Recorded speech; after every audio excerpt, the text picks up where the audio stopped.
This retreat of the Board of Education for March 8th, 2026 is called to order.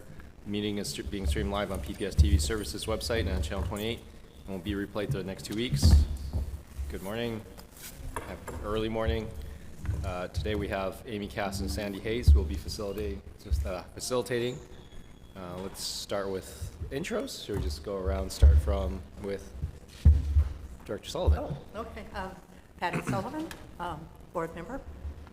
Kimberly Armstrong, superintendent. Christy Split, board member. Virginia LaForte, board member. Eddie Wong, board chair. And it's also the weekend, so I'm fine with going by Eddie. Rochelle Chase Miller, board member. Stephanie Engelsman, board member. Amy Cast, facilitator. And Sandy Hayes, facilitator. Great. So I'll just let you two take it away. Okay, so good morning. Good news. One, we knew it was daylight savings time. Friday, put that together. And we also thought it was starting at 9:30. So we have padded some time. So we're good, and we're going to get through everything today. So we're just going to start with goofy daylight savings time, because I get it. Thank you all for being here. Thank you for recognizing when you looked at your clock this morning that, oh my gosh, why does it say that? And I want to set the stage because the way I could tell this story would give you a very different impression of me. My husband worked in the UK when my kids were little, and I used to do the EasyJet, which is the Spirit Airlines of Europe, drop-down menu. And where is it cheap to fly to this weekend? And then we fly. So I had done that. So we went to Paris, and in true Paris fashion, there was a protest and police and riot gear and tear gas, and I'm walking along. And by the way, just in case you think this is a lovely romantic weekend, I had my 5-year-old and my 1.5-year-old. So we're walking down the Champs-Elysees, and it's a beautiful March day, and there's police coming and tear gas, and they're in riot gear, and I'm thinking, what have we done?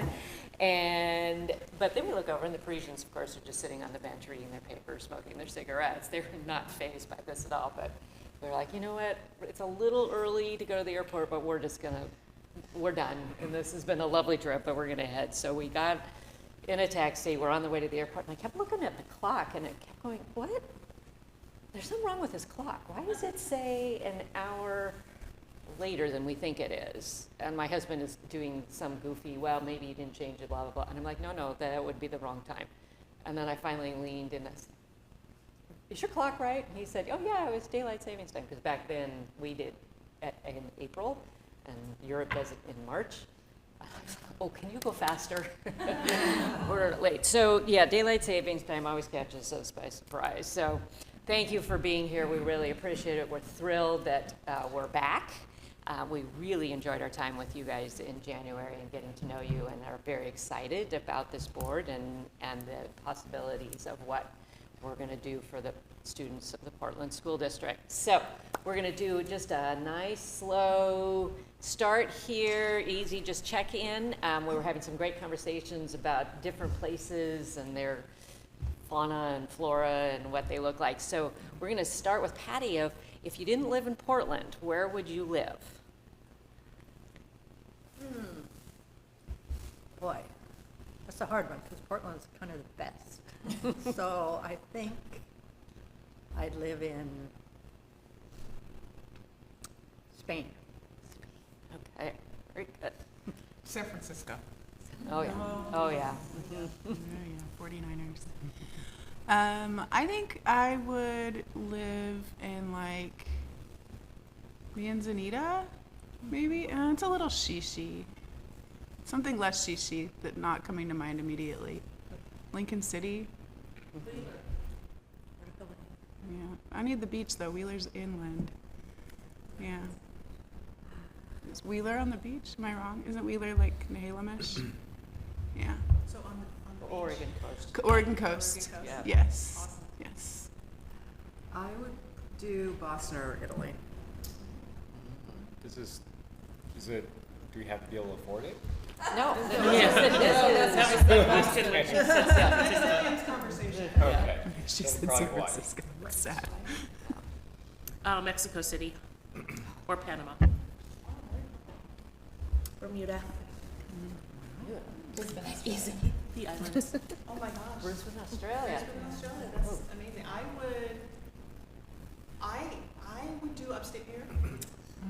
Forest girl. I'm a Vancouver, BC. Oh, yeah, I have a Vancouver's temperate good. zone. It's I'm like, do you know the Sunset Garden But- zones? I'm like, Sandy's a 7. Actually, Vancouver was my second. Well, Yeah, Vancouver's Yeah, and great. again, in the It's on my money list is as no well. object portion of the universe. Yeah. that's why I said we Yeah. have to be That's a over good 40. point.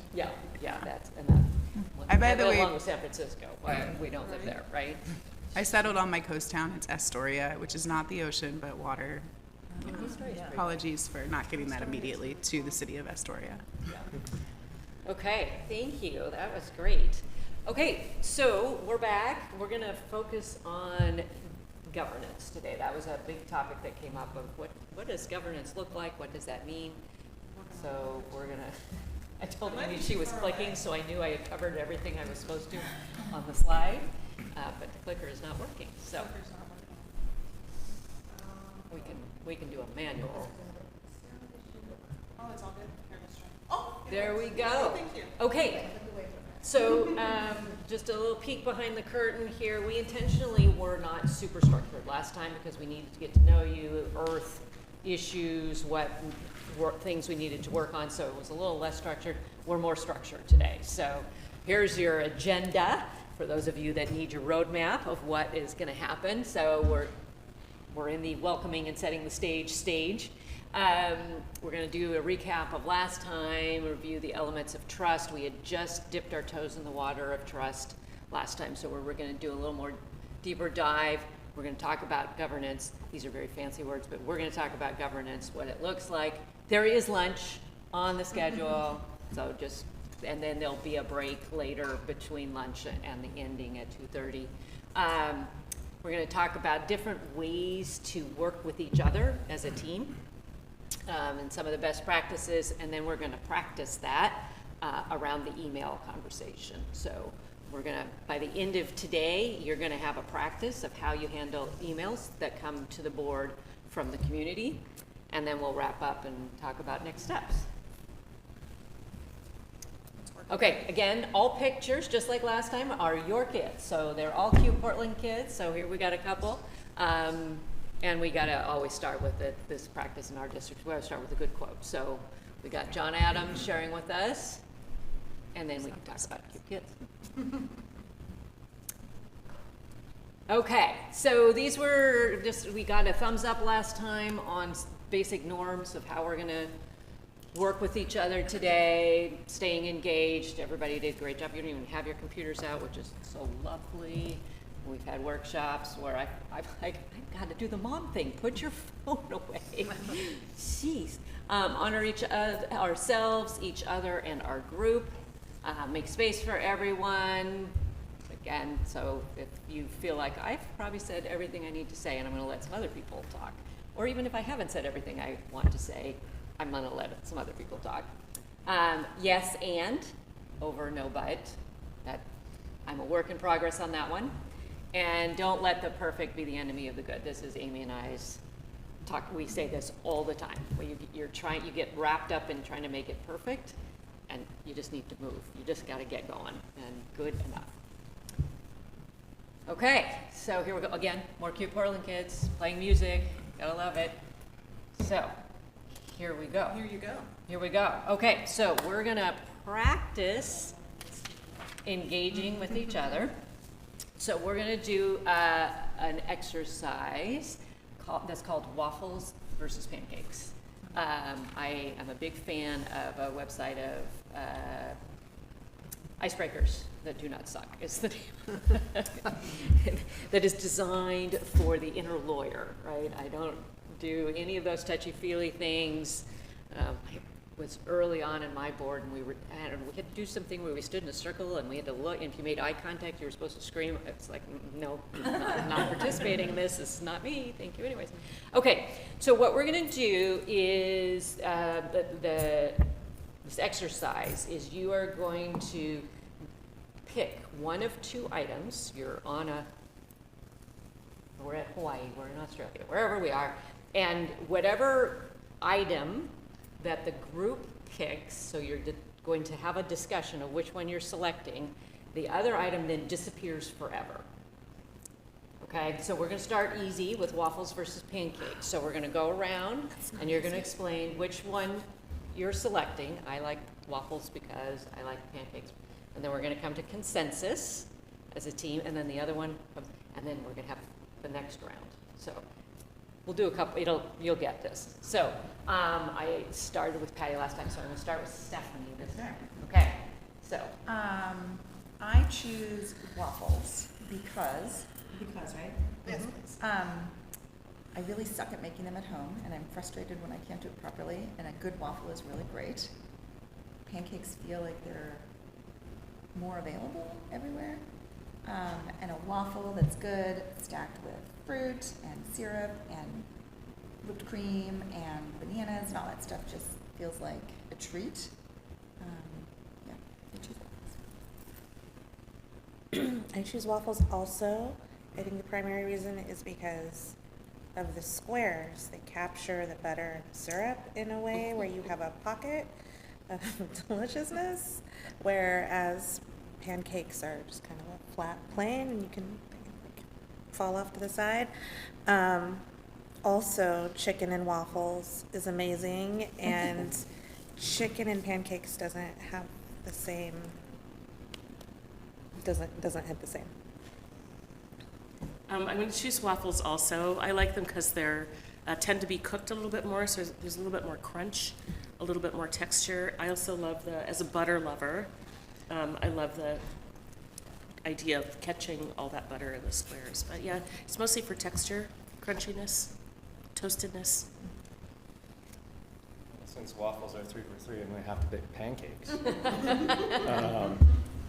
Well, but I think the reason I would pick pancakes is because waffles are always great. Pancakes usually are mediocre, but when you can make them great, they're amazing. And I think it takes real skill to make great pancakes. And that's why I like great pancakes. Yeah.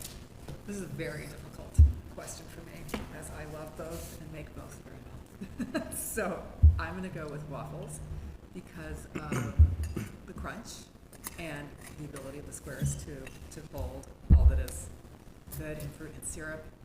And I also have a legendary story in my family where my husband got me a waffle iron for Mother's Day. And I was like, I'm supposed to cook breakfast for everybody now? And so I got him a panini press for Father's Day. Nice. What'd you get it for fun? A panini press, so he can make us lunch. I'll go for waffles just to be toward consensus. I don't have strong feelings. That's exactly why I'm picking waffles. I feel like they're both the same to me, but if everyone's with waffles, I can do waffles. And I choose waffles because it's something I don't make, so it's a treat. And I make pancakes, but they're not great. So maybe if I had a great pancake, I'd have a harder choice.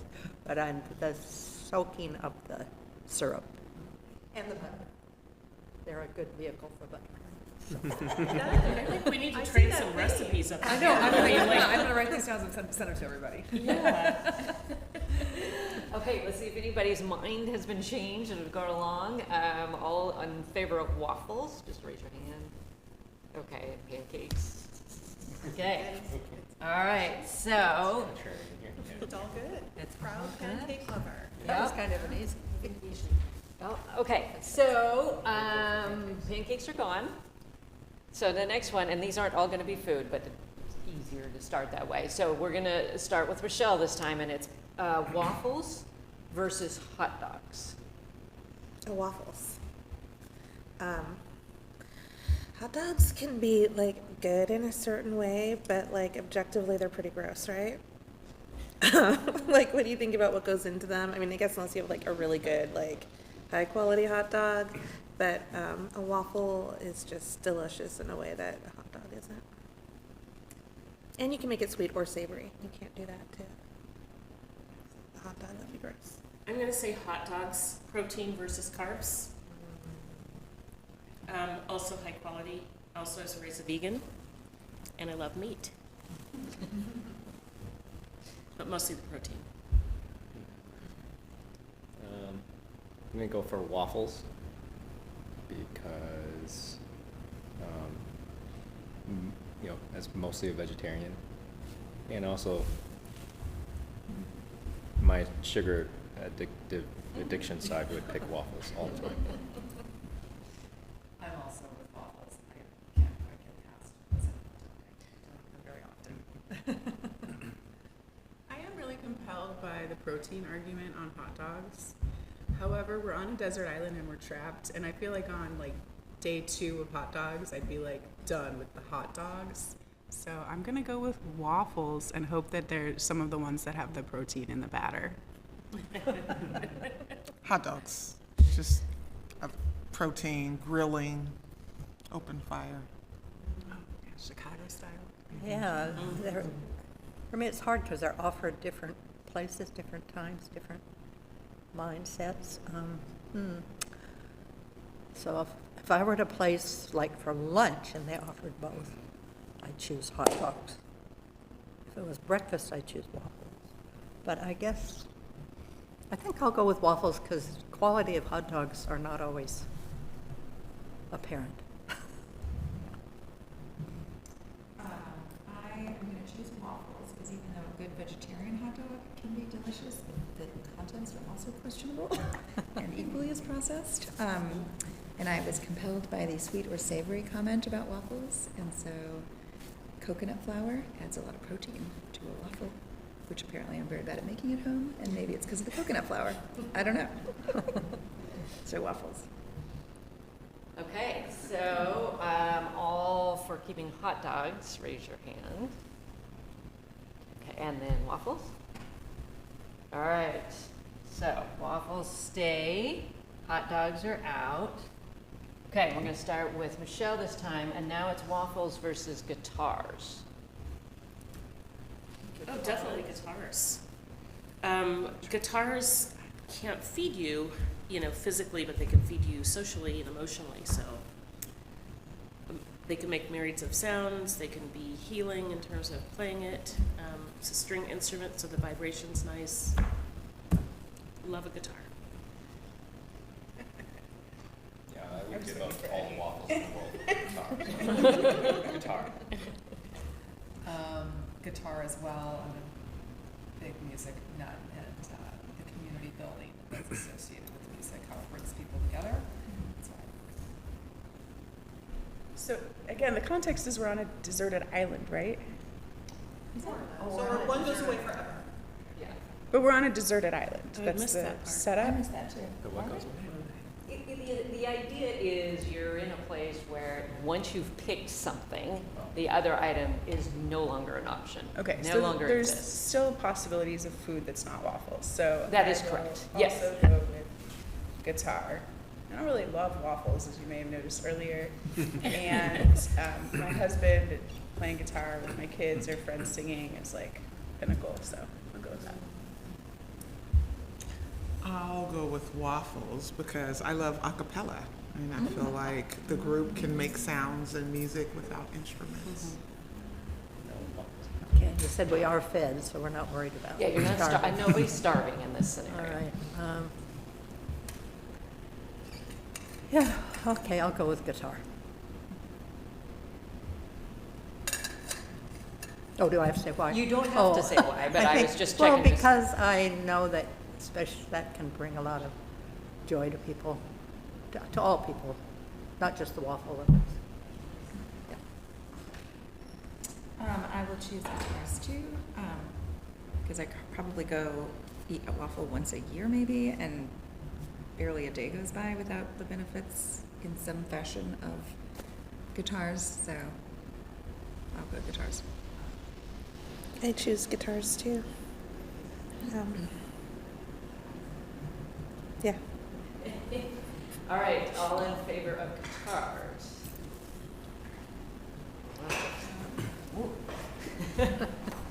Okay, so guitars go. All right, here we go. Just still have your music. So this one's to you, Eddie. It's guitars versus concrete. Well, there are other materials available, so to build stuff, so guitars.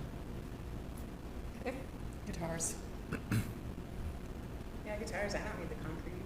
Back to the dirt. Concrete. Do you want to explain why? No, because you can build things and a foundation and like huts and, yeah, I don't know what the shelter's like on this desert island, so I'm thinking of long-term. Yeah, gotta have a little more context with these. Are we out in a snowstorm and need shelter, or are we under palm trees? If we're under palm trees, I'll choose guitar. Guitars. I mean, yeah, I want to keep guitars. I want to keep guitars too. I feel like a world with less concrete would just be softer and more beautiful, and then we would have guitars also, which are beautiful and healing. It sounds like a good world. I'm going to say concrete because there's a lot of good stuff happening with concrete right now, and you needed to build cities, and its foundation, you know, the symbology, it's a foundation.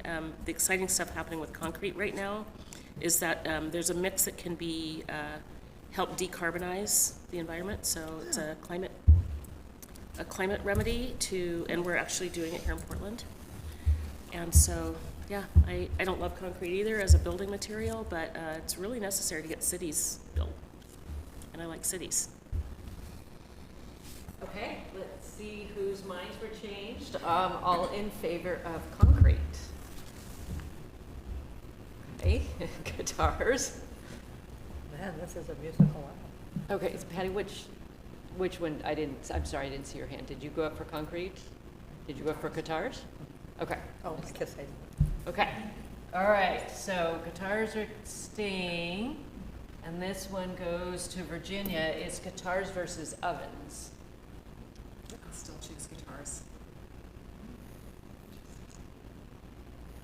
Sorry, for all Is the this reasons. electric oven or like literally all ovens? All ovens. All kinds of ovens. I would much rather We have sit down stovetops still. and listen and make music than cook. Yeah, I'd rather cook, so I'll go with oven. I'm gonna go with oven. I mean, cookies. Oh, you had to throw that in there. I'll stick with guitars, because we can be eating fruit off our palm trees and stuff. So we have, we'll go with guitars. I'm going to draw back to a lot of the comments that were made about guitars versus waffles and about the bringing togetherness and the like soul filling and all that stuff. Which, when weighing the two, I will choose ovens because I feel like the lack of any kind of oven, and I'm not just thinking the one at home that I use, losing those would be harder for me than losing a guitar. I think ovens, because I'm just thinking about the ability to like feed a lot of people, and yeah, like that it's not just like one type of oven. Like thinking about getting rid of any type of oven, I feel like that makes things challenging for people who need like, I don't know, to be able to produce a lot of food and just to be able to take care of people. People who need bread. I'm going to choose ovens also. I'm looking for an oven right now. I'm looking for a counter style oven, and it's very hard to find the specs, but I love my oven. I love to bake bread. I love baking. I bake once a week at least. I'm going to say ovens. It's also the heart of the home in many homes. So I have a question. Since like going last, and I was going to say guitar, but then I was convinced to be oven. Do I go oven? If your mind was changed, But then, you say but it. then after we vote, we don't say that our minds were changed. You can say it now. You Okay. can say, I was persuaded. I was persuaded by cookies. Okay. So ovens. Not bread? I've been persuaded to change my vote because of the gathering.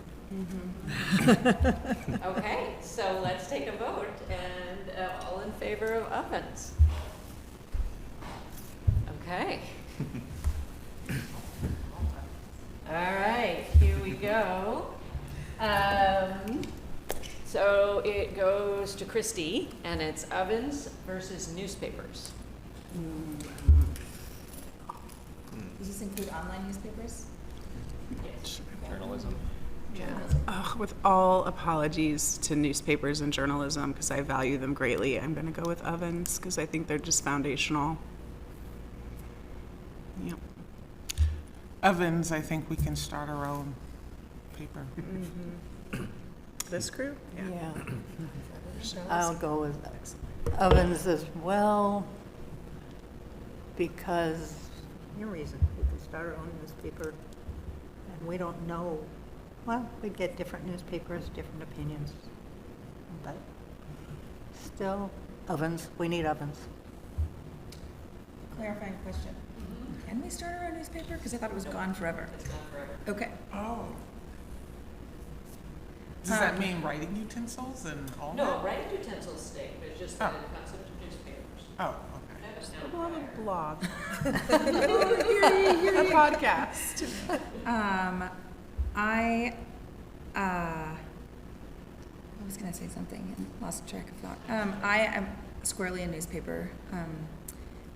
You said it, because there are other methods of cooking available, which could still be a gathering source and a feeding source and a good way to get all the nourishment and all of the community and all of the togetherness still in.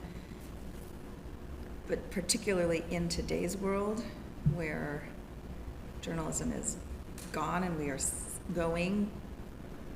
gone, and we see the aftermath, I would love to go back to proper journalism and newspapers. So I have the opposite vote, but for the same reason. I think ovens can't lie to you, and they can't promote propaganda, and I have a hard time seeing ovens as becoming obsolete. So I'm going to go with ovens. I'm going to say ovens also. Again, it's the heart of the home. Sourdough bread or any bread. As long as those ingredients are there in the starter, I'm for the ovens. Sourdough starter, that is. What if there's no sourdough? There's always going to be yeast in the air. So there's always something to draw on. I'm going to pick newspapers in journalism because going back historically, it was the print that started the path towards democracy, and I believe that real journalism is one of the foundational pillars of a working democracy. I agree 100%. I am firmly in the newspaper camp because it is the backbone of our democracy. Without a free press, we are prisoners. So that's how I feel. I feel very strongly about that. Okay, so we're going to do vote. All in favor of newspapers? I changed my mind. I'm changing my vote since I can't start one.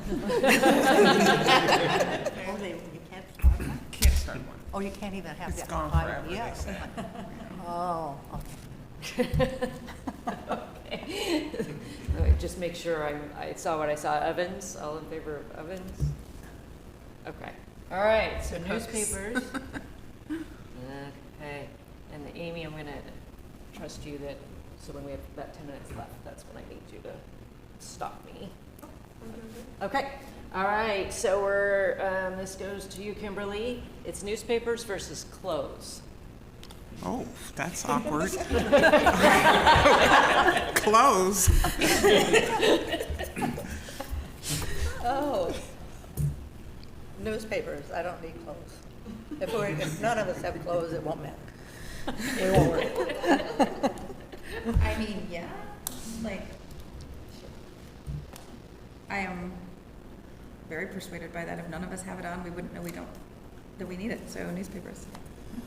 Clothes. I don't want to be cold. Could be around the oven. The ovens are gone. I went to fashion school. I'm gonna say clothes.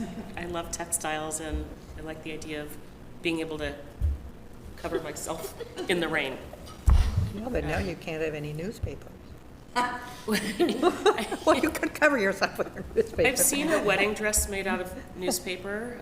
There used to be a fashion show We called could do that. Junk to Funk every year here, and it was really beautiful. I've also seen coffee cups, a whole wedding dress made of used coffee cups, but I still say clothes.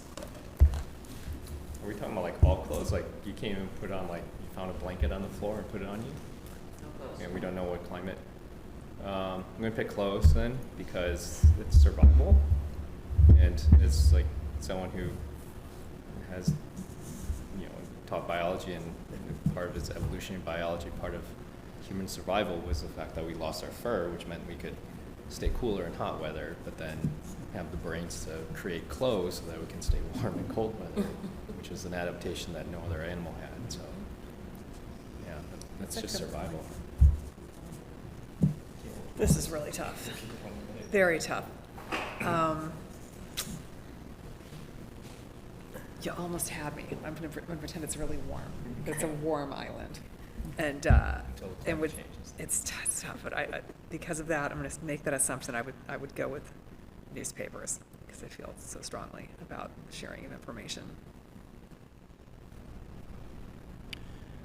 I think I'm gonna go with clothes. It's also not an easy call, but again, ovens foundational. I stuck with ovens. I think it's the same sort of thing. Okay, so, all for newspapers. Okay, okay, close. All right, close, make it through. All right, we're just gonna do two more. Okay, so this one's gonna unearth some interesting, so Patty, it's clothes versus dogs. As pets, like, this doesn't mean like horrible things gonna happen to all dogs, but dogs as They're pets. just not there. Yeah. I'd choose clothes. I will choose dogs, because I still think if we don't have them, we don't have them.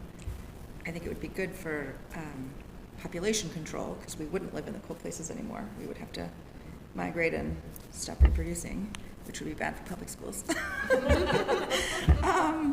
And I have never cried when I've lost even my favorite piece of clothing, and I have shed many a tear when even someone else's dog has passed, let alone my own.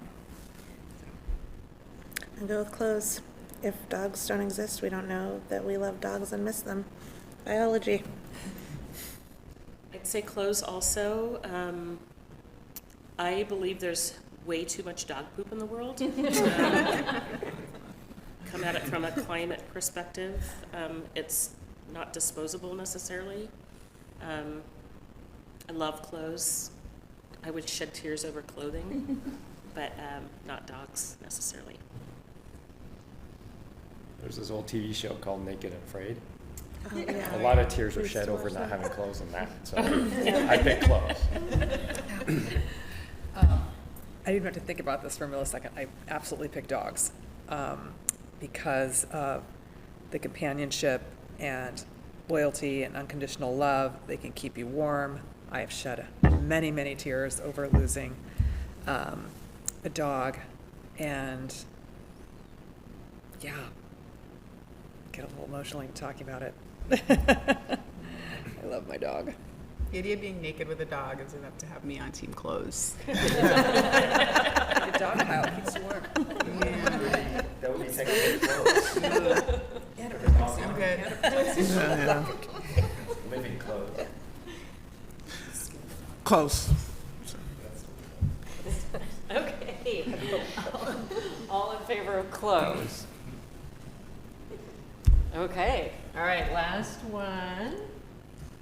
And I think I'm back to Stephanie. So it's clothes versus bathrooms. Bathrooms? Bathrooms. Running water, toilets, sinks. I mean, there's like a true survival, right? Because I've been in parts of the world where there aren't bathrooms, and I've seen what it can do to communities. And internationally, we pour millions into trying to bring running water to communities, and I will choose bathrooms. You can choose close, because for most of our existence as human beings, we haven't had bathrooms. I think you can still have running water without necessarily having a bathroom. It's bathrooms, it's not kitchens. And it doesn't mean that we don't have the knowledge of how to have sanitation just because we don't have a bathroom. So I'm gonna go with close. I'm going to go with close for roughly the same ideas that humans have gotten along for eons without plumbing. Running water is a different story. Also, close, fashion. Yeah, choose fashion over. I've been in pit toilet situations and they're not awesome.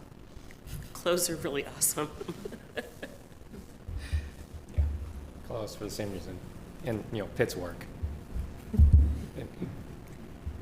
Again, this is really tough. Two very compelling arguments. For me personally, I think I would go with bathrooms for sanitary reasons. So, keeping it all in one place versus, yeah, it's tough. It's a tough call. I could go either way. I'm gonna go with clothes. We lived for a long time without bathrooms, like somebody said, and we can do it again. I also don't really feel like a lack of a bathroom means a lack of running water, because there's other parts of a house that have water, so, yeah, I don't know. If running water was part of it, I would definitely choose the bathroom. If that was the running water, yes. Yeah. I think I'm persuaded to keep close. Well, again, there's so much context, because bathrooms, like Jimmy Carter did a lot of good work getting bathrooms in Africa that just, actually just outhouses, that meant a big change in health of the people. So, I mean, if you've got running water and the only thing you're missing is a toilet seat, I guess I'd choose clothes, but I think I'm gonna go with bathrooms just because we don't know. We have to have sanitary facilities. So I'm going to bathroom.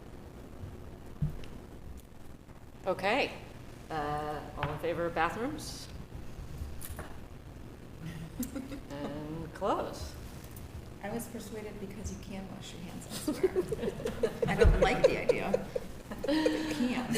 Okay, thank you so much. That was really well done. I loved seeing you listen to each other, really lean in to process with each other. And I loved hearing, I was persuaded by, and I have changed my mind, and I learned from. And because there were parts of this were silly, but a lot of this was the type of decisions that you all have to make on the dais, right? Really tough decisions, and you can't see what happens if we don't pick option B. I don't know what the consequences are going to be, but once I've picked A it is. We can't go back, right? We can't, oh wait, no, never mind, I didn't see that was right. You have to stick with it, and you've got to keep moving forward. So that, you guys did a beautiful job reflecting. What made that different than what you do on the dais?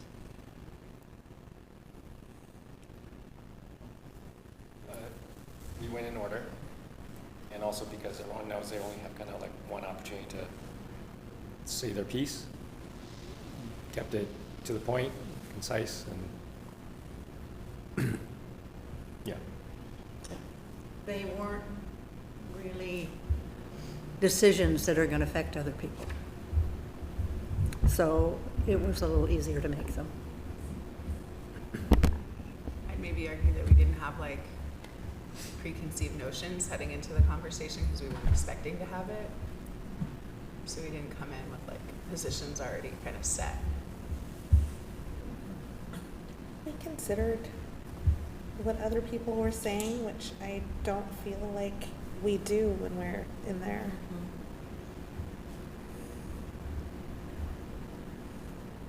Agreed. So I think also there was a lot of grace in this exercise, noticeably graceful versus how we operate when we're in that room behind us. People were graceful with one another, and I thought that was really noticeable. So, a couple of follow-up questions. Is there any reason you couldn't have this same practice when voting on the consent agenda with the minutes? I don't need to do this. But could you have that same practice when you're doing a harder decision where everybody speaks, there's an order to the speaking, and you know that you speak once? Is there any reason you couldn't do that? An opportunity, and then you can have follow-up, right? Now, you said this, and I want to follow up. You just go around everybody and then go around. Yeah, Yeah. just a process. Yeah, I think we can and definitely want to. I think one of the things that's been causing confusion is that we have two types of board meetings. We have like work sessions and then we have regular board meetings. And during regular board meetings, the policy states that, that we follow Robert's Rules of Order, which is everyone gets 2 times to speak, keep it limited 10 minutes, et cetera. And I think that helps in that kind of setting. But then when we have work sessions, which is designed to be more open and more free-flowing and kind of discovery and having feedback and just questions and answers with staff, that we don't follow that then. And I think because of that lack of consistency, it's been very difficult to, keep consistency, I guess. So. Yeah, so a couple thoughts. Love me some Robert's Rules, but sometimes it makes it too formal and hard to be flexible. We're going to use the word polycrisis a lot. In the era of polycrisis, it's hard when you're tied into that. And sometimes when you're told you have 10 minutes to speak, you think, I am going to use up the whole 10 minutes, right? That if you don't have that strict time limit, then nobody talks for 10 minutes. Oh, that's good, because, man, our 3-minute public comment, people are like, I got to use up my entire 3 minutes. There's really, you're repeating yourself. So even when it's not a decision, having a practice, and that's kind of your job as facilitator, as president, and I'm picking on you because you're the president, whoever the president is to make sure that everybody has a chance to speak. Because yes, in those topics, even if it's a work session and you're not voting, it's tough, and you want to make sure, and then that also helps those that want to say a lot recognize, that other people need a chance. And so it's just I do a little mental, sometimes I even write it down. I haven't heard much from Patty on this topic, so just, Patty, you haven't said much. Is there anything you want to add? And Patty certainly can say, no, I'm good, I've just been listening. But it also gives her space. I will tell you, I did this once with the board that I was working with, and I was like, Tim, we haven't heard much from you. He went on for 20 minutes. I was like, okay, note to self. Check. He's not shy. He's not an introvert. He was just waiting for an opening. So understanding that about you. Other thoughts? Question. Yeah. So if you go around, which you do often call around, it would seem that way, if somebody has a disagreement with someone, instead of just answering right away, you have to wait till your turn comes around again. So it's not like an argument. So I really like that. Yeah, and that kind of gets back into that whole deliberation versus, well, it's more deliberative, right? Can I make an observation as well, listening to you all? If you think back to those conversations scaffold, you were actually doing a lot of that. You were doing yes and, you were building off of each other. Even if the perspectives weren't identical, that was okay. You were still doing a yes and, you were making space for everyone. You actually were very intuitively doing those practices when you were doing that. So just kind of sticking that in your tool belt to go forward, you have those skills for sure. Mm-hmm. Yeah. And I liked, and one of the reasons that we make you say the because part of it is, again, not the consent agenda, approval of the minutes, but the public needs to know you're thinking. We've had some moments where we took a vote and the public was surprised, like, oh, I didn't, they just said no, I don't have any idea why they said no, and then they are happy to fill in why you said no, right? And so it's having those moments in study sessions, but also then on the dais where it is going to be a typical vote, making sure everybody gets this chance, and then you as an individual have to make sure I'm explaining my thinking. I am going to vote for this because, or I'm going to vote against this because, so that the public understands how you came to that decision. It really calms things down. And you did that beautifully here. So you can do this. And so that's just any last thoughts of what can we take forward? What made this different? I like the way that we did this because, like, you knew you were going to have your opportunity to speak, and you had to kind of think of everything that you wanted to say and was going to be important in that, and then, like, that's your moment. You get to make your case, and then it's on to the next person. Mm-hmm. And I think we do, like, a lot of cross-talking. And I know that I can be guilty of that because I don't know, like, that I feel like I might not get the opportunity to be like, yes, and, or whatever. But I think if we all know, like, how it's going to flow and that we're all going to get the chance to share our why, it actually makes us better listeners because we are not, like jockeying for that opportunity, but like can actually be present with what other people are saying because we know that we'll have the opportunity to speak also. I also think the majority vote, and then like letting go of like, oh, okay, mine wasn't picked, but that's part of the majority. That's what it means to be with a group, right? I'm not gonna always get what I want, but it's just, that's just what it is. And it just seemed to be like, oh, nope, not mine, moving on to the next. Yeah, nobody carried a grudge. I didn't hear you come back to, yeah, but you didn't pick this. I do. Pancake. I want to go around. Yeah, that's a good point. And I also like the idea of going around twice, which we don't often do.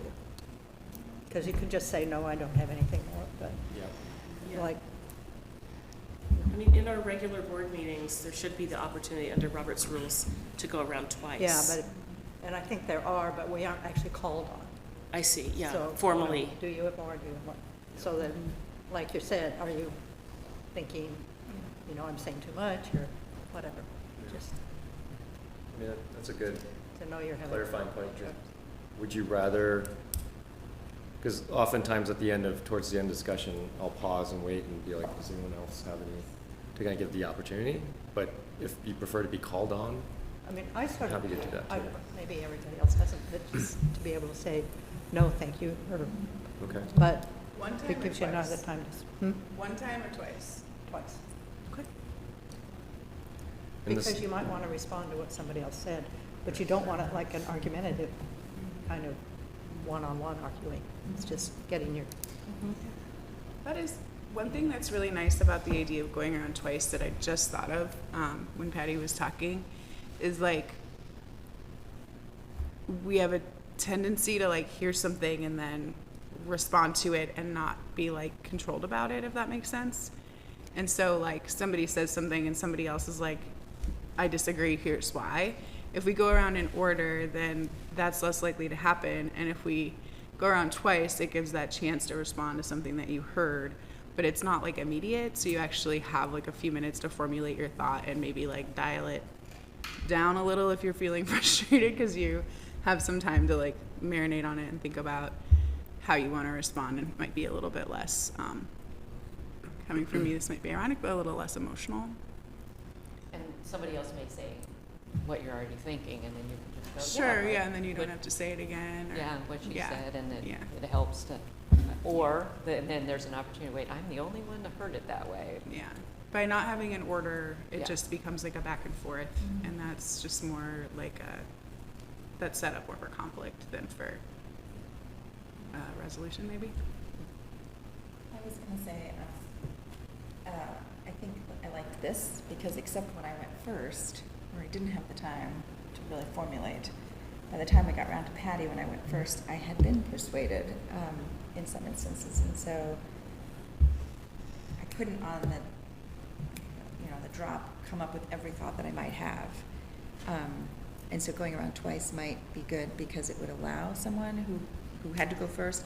Now granted, it's different because we are not being sort of dropped with a decision to make without any preparation or time. So it's a little different in that regard. But I like the idea of going around twice in order. I think it's really important for me, for this to work, anything to work, like trust in each other, that it's okay to voice in a thought or an opinion or something that's perhaps different, maybe perhaps from the entire rest of the dais without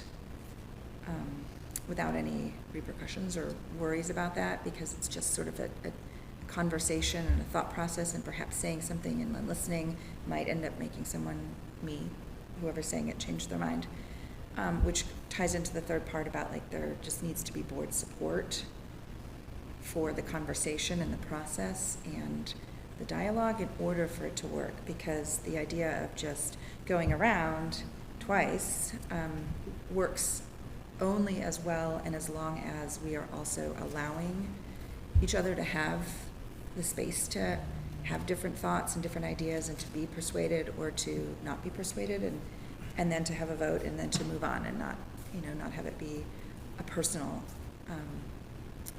process. It was a vote, it didn't go my way, and you move on.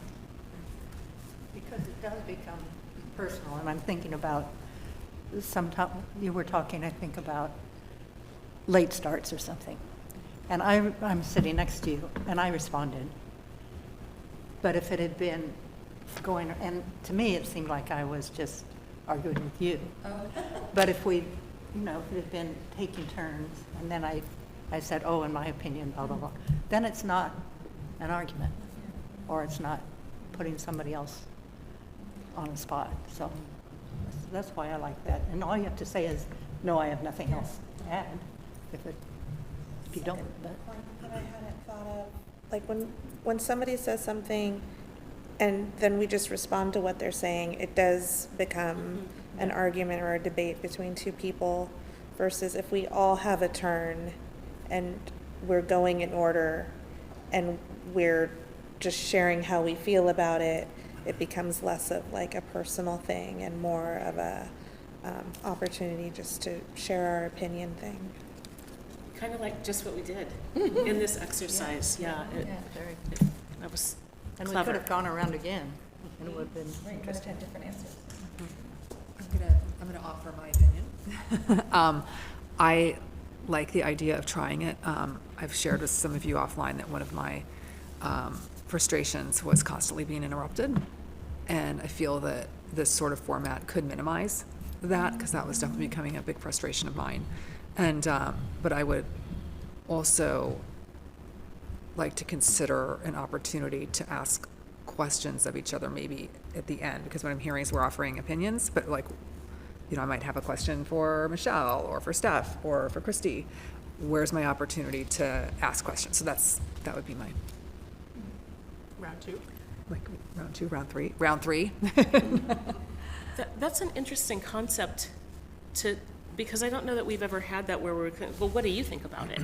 In other words, because I think that could turn into an argument on the dais. Well, I might have a question about your point of view. Yeah, exactly. And it might be, I might have already stated what my point of view was. And then I would be in a position to defend it. So, I think it could be. So how does that play out? I've never, I don't recall having that dynamic in the I past. think it could be really important to seek clarity. It is easy, again, within the fishbowl of a school board meeting, as we're being live streamed, sometimes we're processing out loud and perhaps things aren't as clear. Maybe we might say things in a way that we didn't intend. So having clarifying questions, I think it depends on the structure of the questions. But that reflective question of, what I heard you say was this, am I understanding your point correctly? Because I was considering this point, seeking clarifications, I think can be really powerful. Could we do that like between rounds? Like if we go all the way through and then we have a pause for clarifying questions, and then maybe we go through one more time.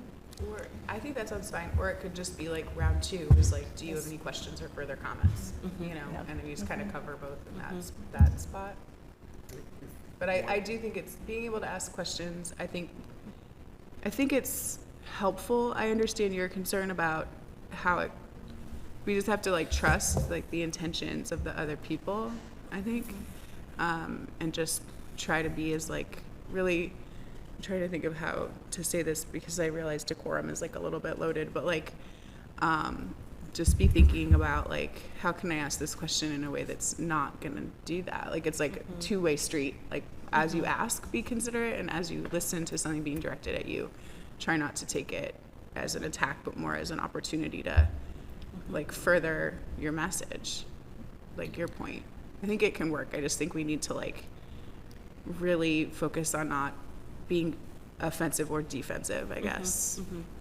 I'm sorry, go ahead. Yeah, I think to kind of build on that, especially that defensive, one of the benefits of doing that 2-round thing is that it forces, well, two things. It promotes listening instead of just waiting to talk, right? Or especially if like someone says something triggering, like maybe Virginia says something and I might be triggered at the moment, but I know that I have to wait my turn. I have some time to process, think about it, and then work on my response in a more thoughtful manner rather than reactive, right? And I think, and so, I mean, that was one of the reasons why in our, one of the things that I liked about the Roberts Rules is that that's what it was kind of designed for, to create more of that kind of like, not a like argument, but more of a deliberative. So my question is then, I also am really for just having this like round system, 2 rounds, because the other thing it does is that if you know your turn's coming up, but you gotta wait your turn, and you have a moment, to shine, you're gonna work on your response, think it through before, and it creates more deliberation and it just internally as well. But my question is that perhaps it may be helpful to do 2 rounds, and at the end, can ask for clarifying questions. I have an opportunity for that. Yeah, do you still I have? just have a question about that, because just thinking back to the round that we did, anytime that we wanted to clarify, we directed it over your way and not to others. Like, I didn't see at one point someone said, so tell me, wait, what? You don't, I don't know if I've seen us or the board where the asking of questions to each other go well. And so I guess I wonder in all of this, just as you all, in your experience out in the field, like, what do you see and what would you recommend? Yeah, I have several thoughts, and I'm going to let Dr. Michelle. So, one, yes, it's a really good idea to ask clarifying questions of Kimberly. So I just heard, and I'm just making stuff up here. So I just heard Rochelle say that purple carrots have better nutritional value than orange carrots. Does that back your understanding? Is it that proposal that you're bringing forward that we only have purple carrots in schools? Is that why, right? So it's directing to you because you are the one bringing the motion forward, right? You're the one saying this is what we recommend that you vote for. And so clarifying questions, so somebody says something and you're like, wait, that when I read in the board briefing or when I read in the information on this item, I don't remember seeing that.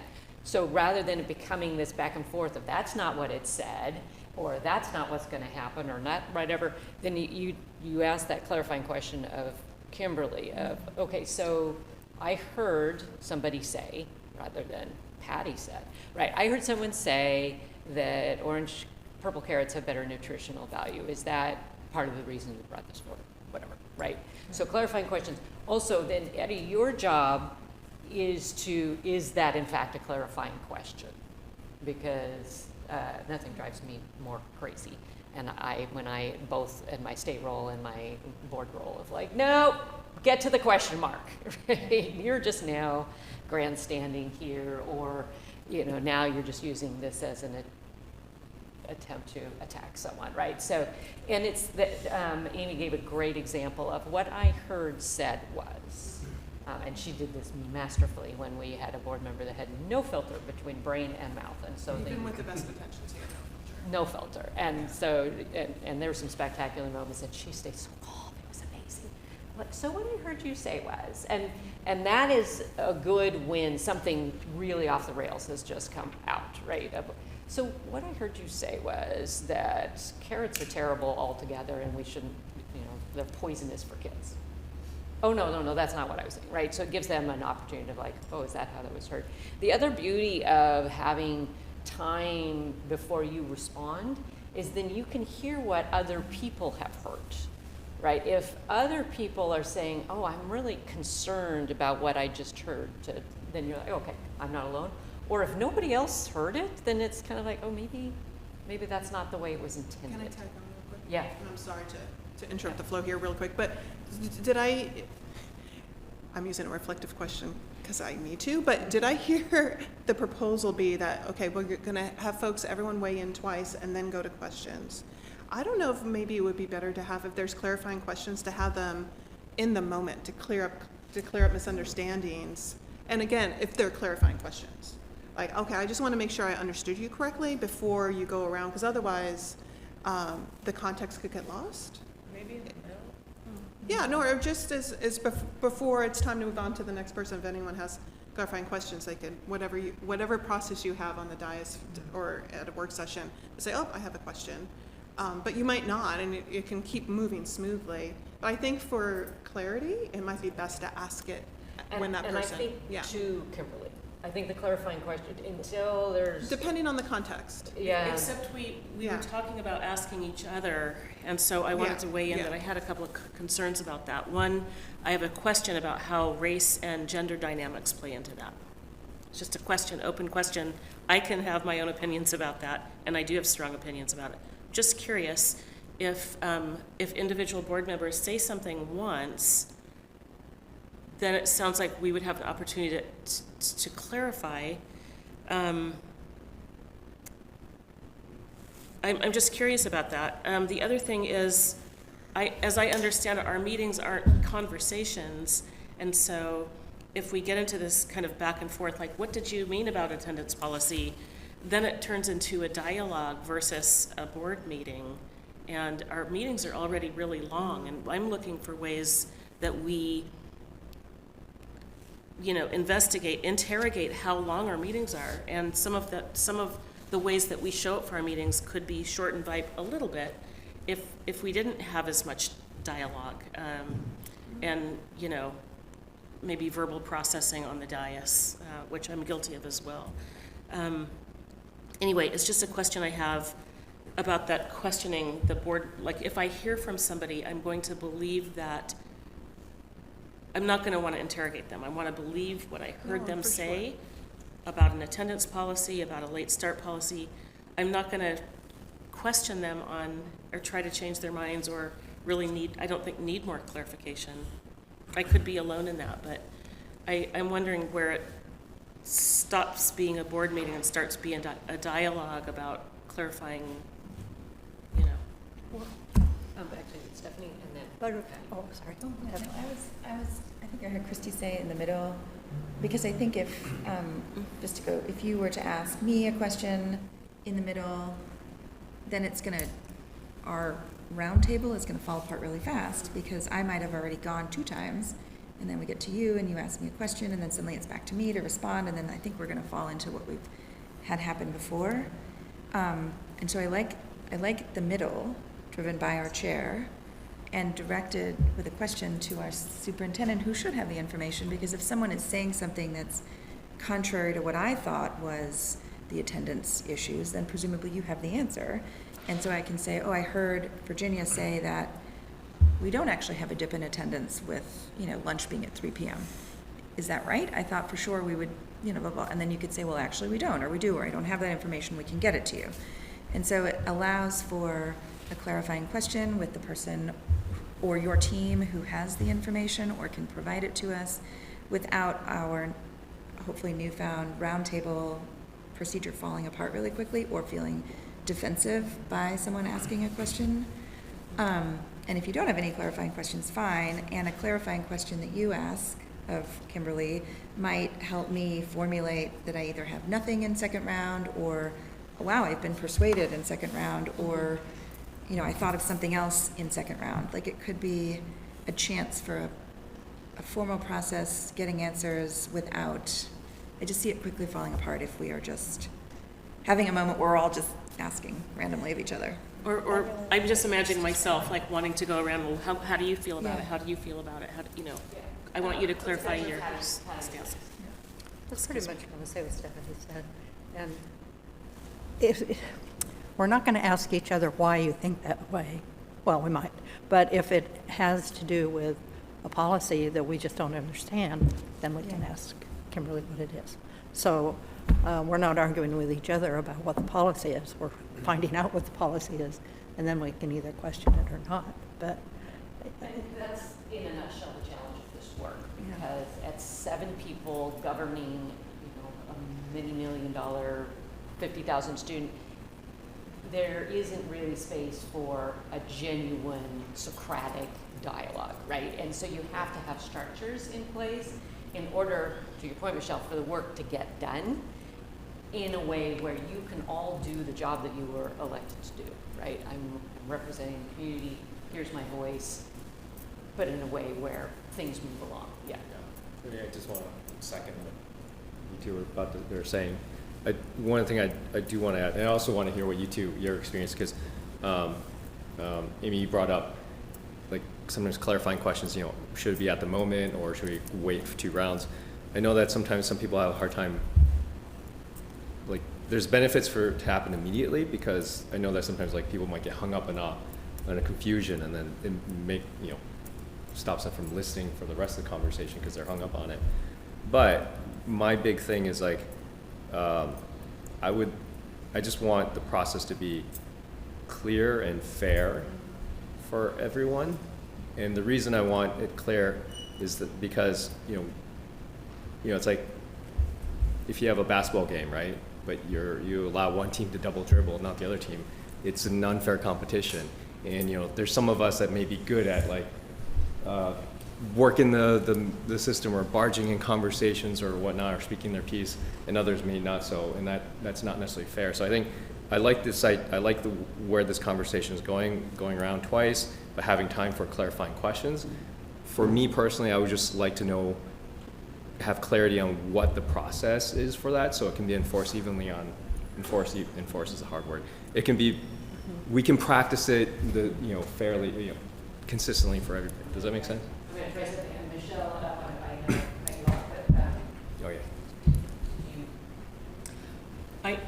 I went out of turn, so it was Patty's turn. I heard that, and in the moment, okay.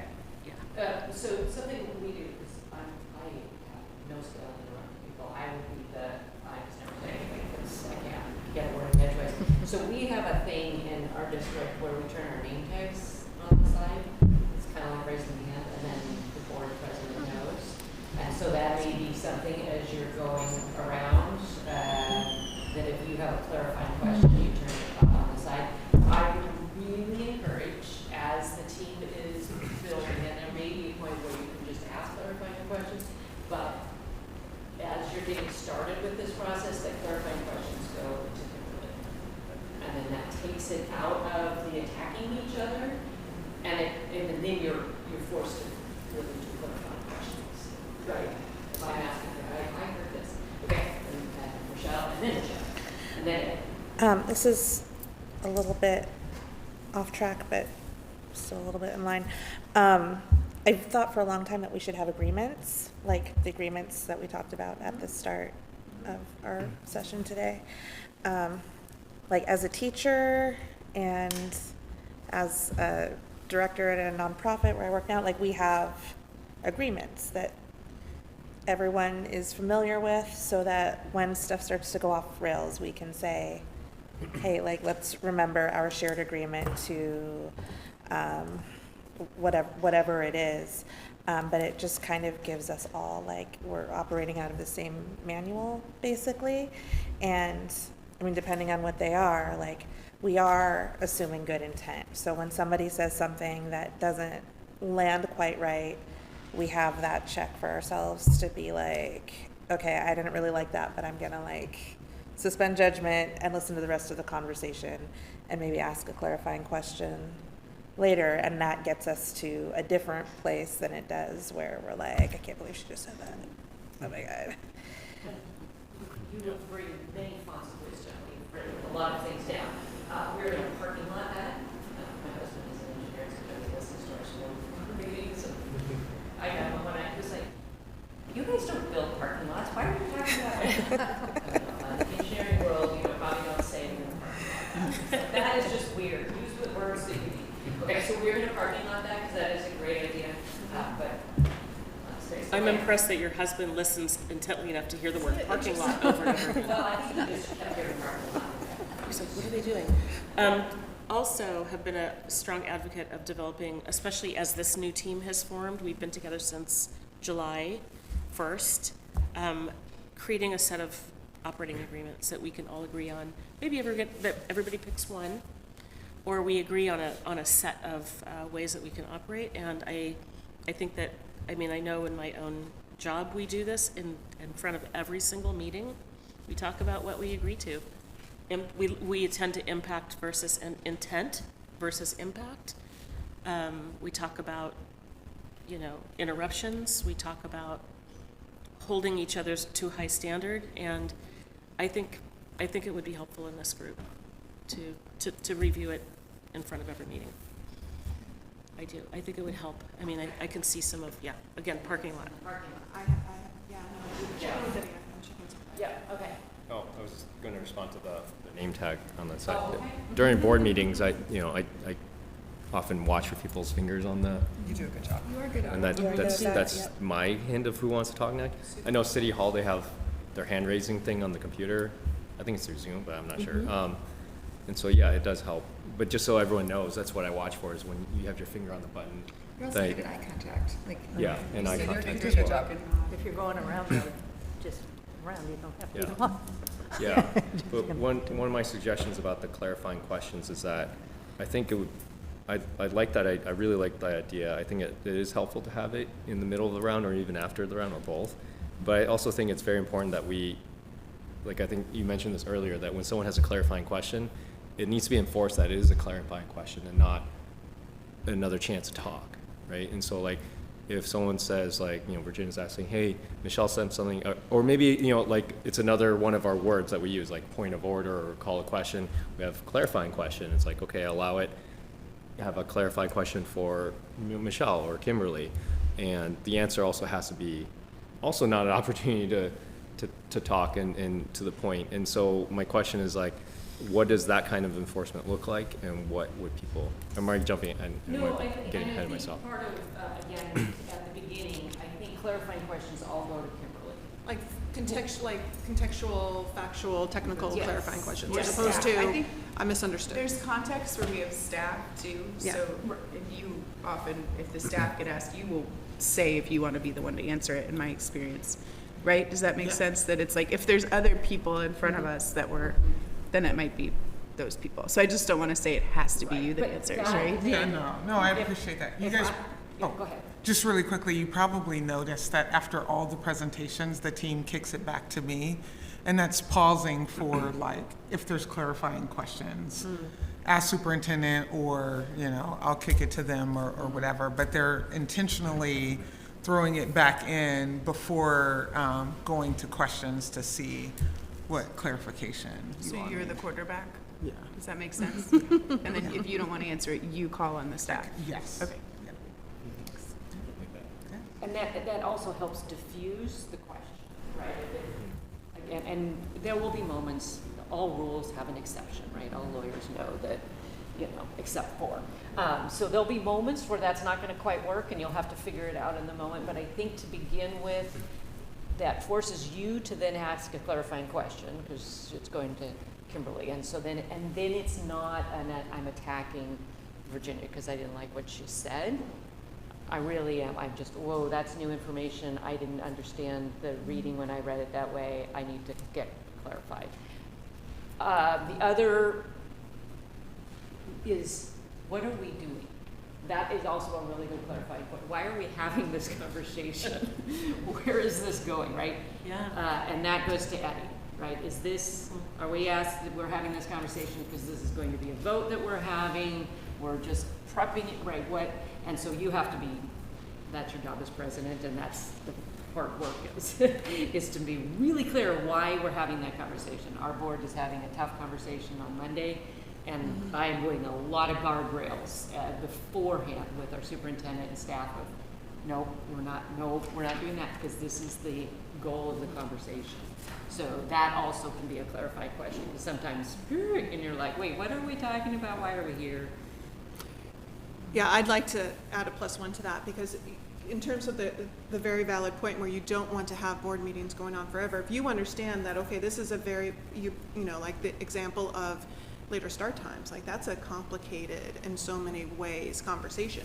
You might be scheduled for 3 conversations of that. And understanding, okay, this is just the first fact gathering, and then we're gonna do more study, and then understanding that will help limit the scope of the conversation.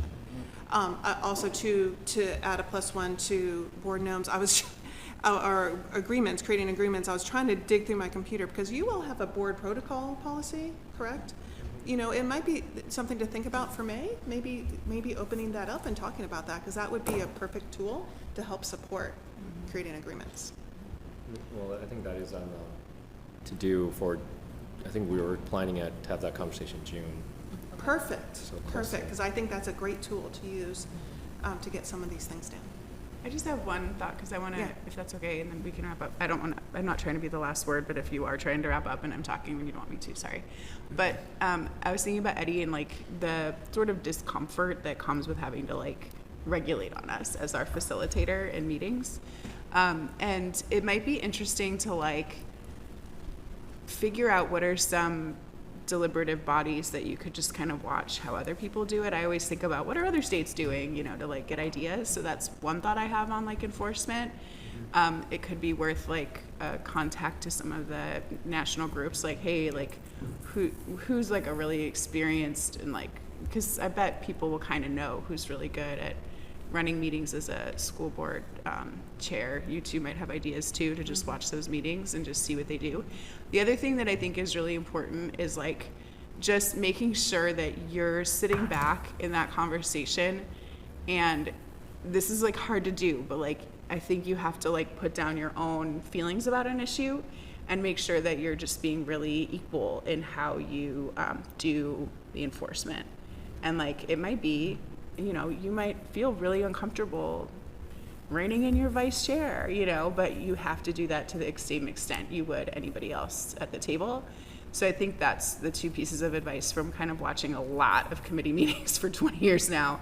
You know, I've seen where they, you know, let the Democrats, because they're Democrats, do things, but then they call out the Republicans and stuff. And I just don't want you to fall into that trap, because I've seen it. Yeah. Thank you. Those are my 2 thoughts from years of watching Okay. committee chairs. I had a clarifying question.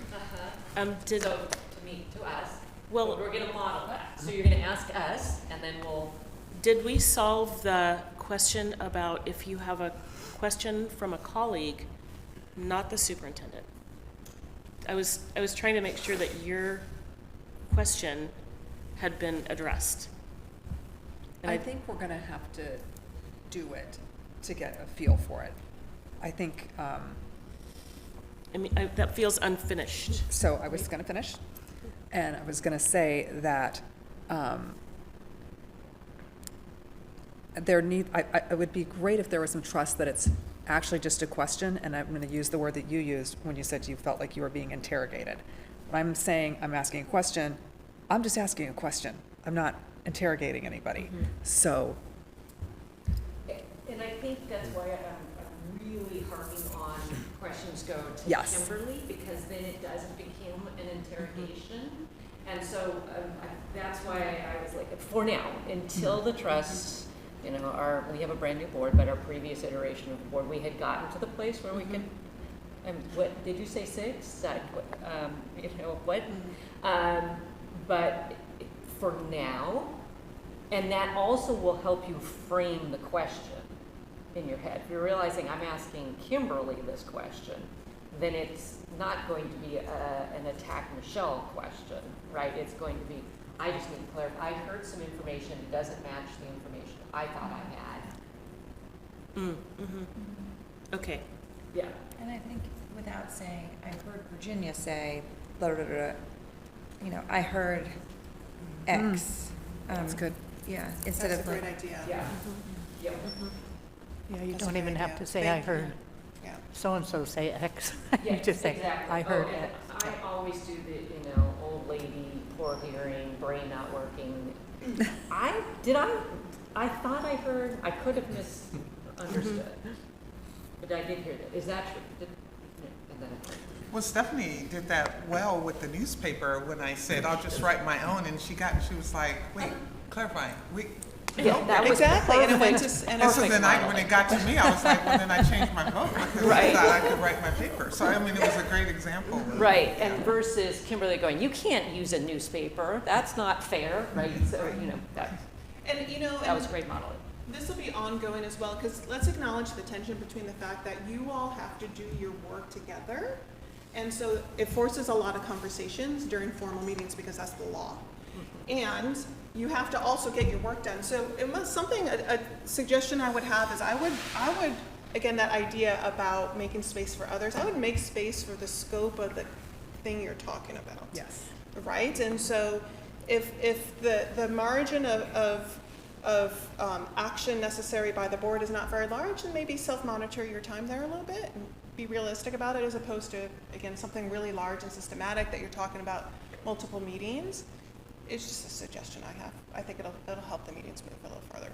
But thank you for that. So this has been wonderful, by the way.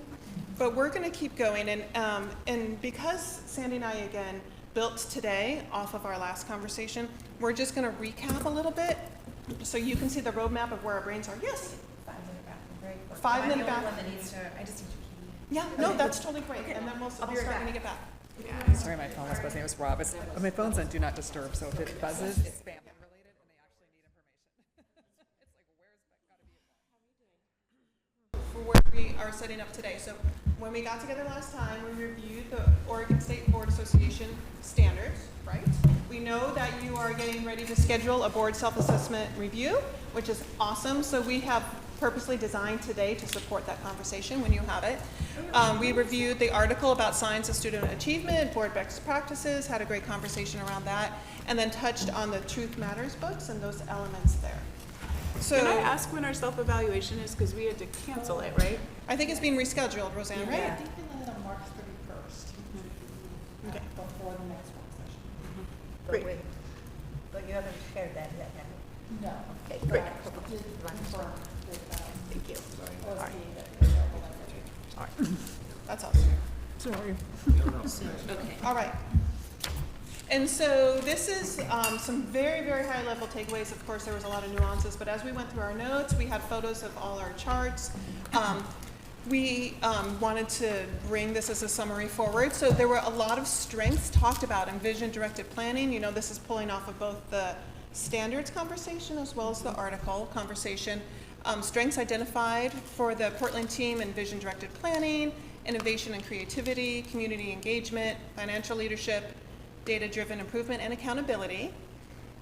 We were left with a wondering around how to build a common understanding and definition of accountability, whether we're talking about it from a systems perspective to a data-driven perspective to just having a district-wide outlook.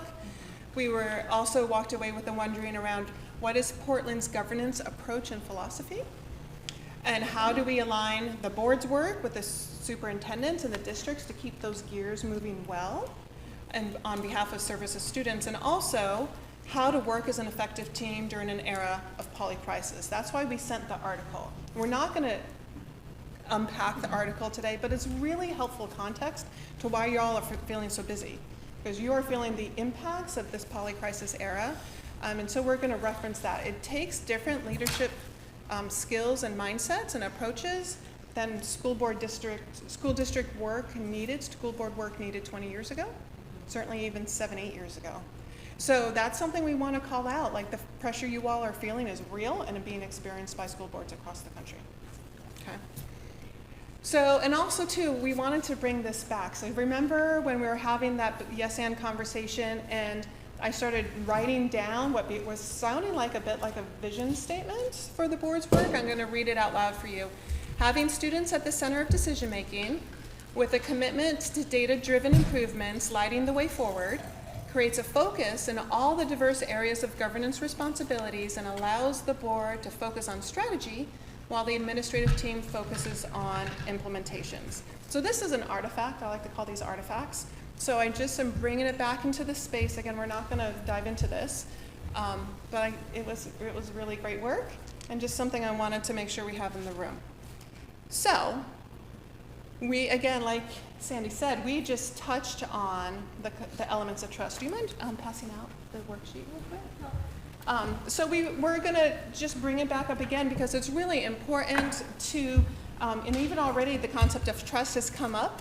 So we want to support both your work in it as well as just allow for conversations in terms of what contributes to building trust amongst a team within education. Again, this framework was built specifically for education leadership.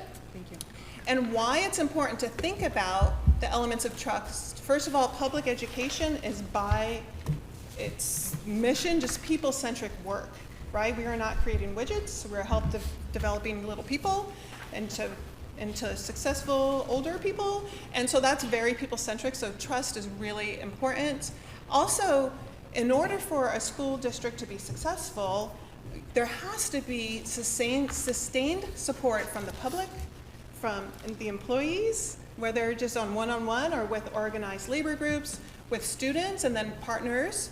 And let's be honest, today we are in a low trust environment for government in general, right? So again, very different from 20, 30 years ago.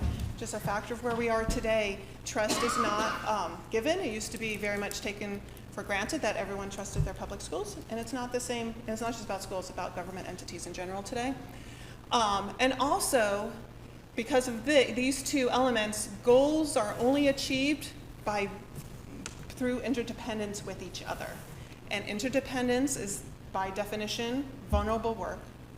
So having an eye towards trust really will help support that. So you have a worksheet there. This is just a recap of the 5 elements.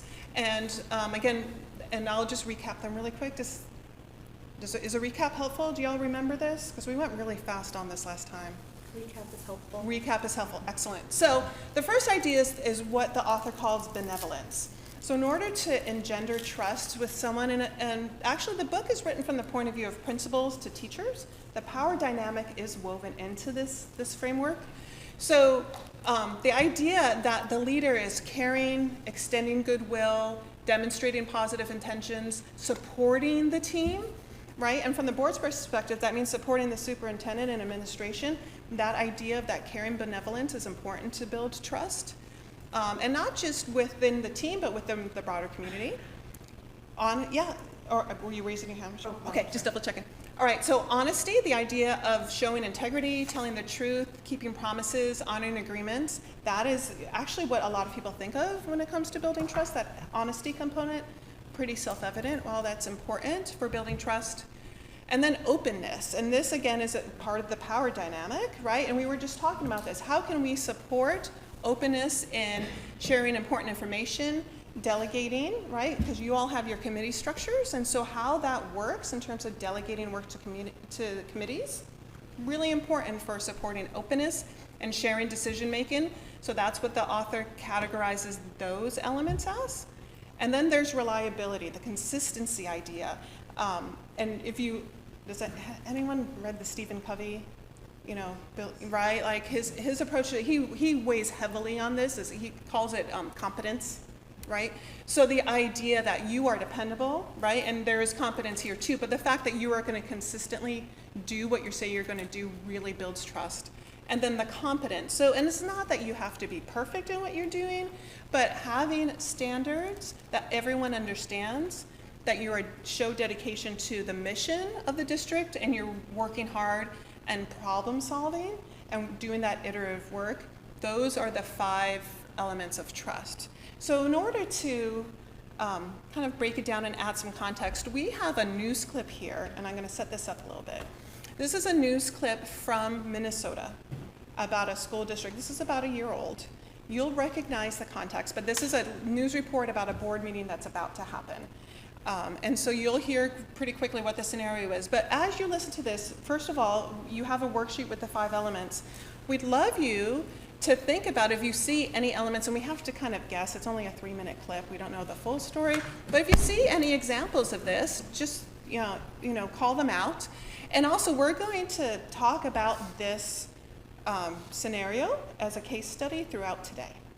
So if you want to take little notes, because we'll be referencing back as we get into governance, into the structures of governance, we have a piece of paper for you if you want to take notes. Does that make sense? Okay, I think we're all set, Kara. Yeah. Let me know if you need volume or... Hello and welcome to Be a Better Landlord, brought to you by TurboTenant. I'm Ashley Karen. I'm so excited to be one of the... For the first time tonight, the Robbinsdale School Board is hearing recommendations to fix its financial crisis. The district is facing a $21 million deficit and will likely close several schools. Jennifer Hoff joins us now with more on the details of their plan to right the ship. Jennifer? Yeah, and there was a packed meeting tonight, as you can imagine. It was led by members of the group called Reimagine Ardale that first convened at the beginning of the year, tasked with cultivating this vision to fight back against debt, declining enrollment, and low test scores. Admittedly, an uphill climb, with people now left to wonder, how will the board react? A new school year has started, but the Robbinsdale School Board is confronting old problems, staring down a $21 million deficit and hearing recommendations for the first time about how to turn it around, led in part by Joan Moline Evans. We had work to do and felt the work was important. She's one of dozens in a new community group meeting for the last 8 months to reimagine Ardale for its 10,000 students over 5 years. It's a big lift, but the community, I think, is going to demand it. The group finding enrollment is down 2,000 students from a decade ago. Such outdated facilities improvements would cost more than $200 million and lagging test scores in every category. Tasked to also figure out how to fix that, presenting a nearly 40-page report to the board, the superintendent calling the process collaborative. I've never entered a process so open to trusting that the outcome would be based on the collective. The group's suggestions are wide-ranging, including building 1 new high school rather than having 2, closing up to 3 middle schools and 6 elementary schools, and focusing on arts and science programming, decisions ultimately up to the board that Moline Evans describes as difficult, radical, and necessary. I think the real question is will the board have a strong vision for the future?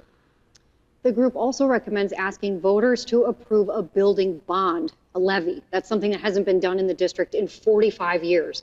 There, of course, is a timeline for all of this, too, and that's really dependent on this. The board has to give the state a plan by January, the end of January, to detail exactly how it will get out of all of this debt.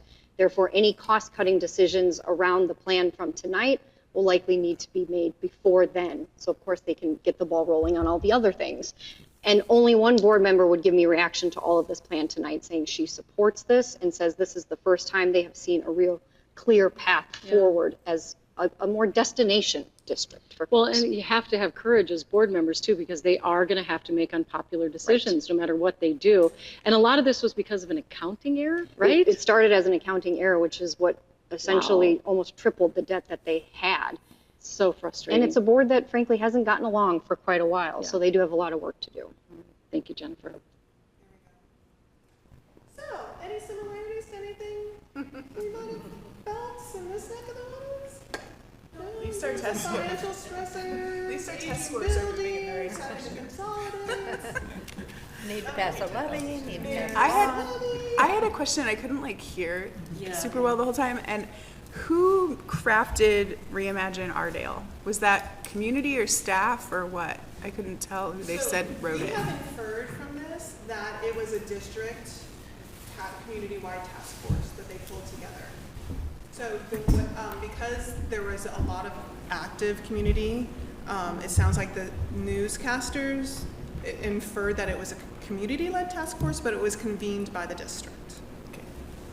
Which we have, by the way, it's been a while, but we went through a similar process where we convened community for about 8 months to develop the portrait of graduate. There you go, yeah. So that was pre-pandemic. It was 8 months of intense work. The district was the convener. There you go. But we had, oh my gosh, we had a lot of community weigh in from all corners. That's a great example. And it was really, really good. Yeah, it's amazing, you know, obviously very stressful situations, but they took time. They took 8 months, right, to process it and bring in lots of perspective. Any other questions about the scenario you couldn't hear? Well, no questions, but same thing, enrollment, facility, enrollment problems, facility problems. So fun Test fact, scores down, yeah. Sandy is doing a little side project studying enrollment decline across the country because, you know, it's what she does as a hobby. So it is something that is systematically impacting school districts across the world. Across the world, birth rates are down. Another part of the poly crisis. Okay. I just want to say one thing because I think it's really important to give credit where it's due. And even though I think our achievement gap certainly needs some attention, I just again want to remind us that we are a school district that is on the rise as far as test scores go, and which is different and important, but also that we outperform the rest of the state. So we are maybe a little bit different in that regard. Absolutely, and thank you for calling that out, right? It's helpful, again, because as we go through some models here, we're going to use it as an example, but is not analogous, like, perfectly to your situation. But man, it sure does sound familiar. Yeah, okay. Yeah. All right, anything else on it before we keep going? All right. Well, they said it was an accounting error, so they explained why there was the difference. And I think right now, Michelle's doing such a great job of explaining why we have this end of the year problem. So I think that's really important. Well, and that element of surprise that the news was talking Yeah. about, that means Right. that people are being proactive and talking about your situation so people don't feel surprised. That would be really important. Well, I That's think- what element of trust would not surprise in your community go back to? What do you think? Openness, honesty, right? Probably reliability. So I think we have two, like this seems like a surprise, similar to our current, Yeah. which is taking our community by surprise, Is it? which I think is undermining a lot of these things, whereas I think the district was doing a really good job of, in January, February, December maybe even, already talking about the huge budget crisis for next year, and so was building on a lot of these things, and then sort of got whoosh, because this mid-year teacher layoff potentially after spring break, which is, you know, like, it has been really challenging. And let me point out that iterative work and learning is really important, and we're going to talk about that. The fact that learning from prior years and building off of it is super important. So thank you for that example. Did everybody see the story that posted Julia wrote in the Oregonian, where labor was basically talking about how they trust the district? And like, it was, considering the situation, it was pretty positive. I felt like, I'm assuming you read it, Dr. But I just wanted to point that out, that even though it's a surprise and some in the community are taking that a certain way, it's nice to see that labor is not taking it that way. Yeah, Especially when you think back to the strike, Yeah. where So there's we're- no trust. Yeah, it's huge. For the first time tonight. There we go. We want to come back to those 5 things of what the district has been doing, because I agree, that's huge to have, when you have to make budget cuts, to have your labor go, yeah, that's right, that makes sense, instead of them fighting you. And it's because of the work that you are already instinctively doing around those 5 elements of trust. Right. Really good example of it. So now what we're going to do, because again, one of the wonderings from last time is, what is this thing, governance? What are even, are we talking about the same things? How does it approach and support the important work going on? So we wanted to spend some time in it, and we're going to use a few models. I mean, and models can be kind of academically wonky.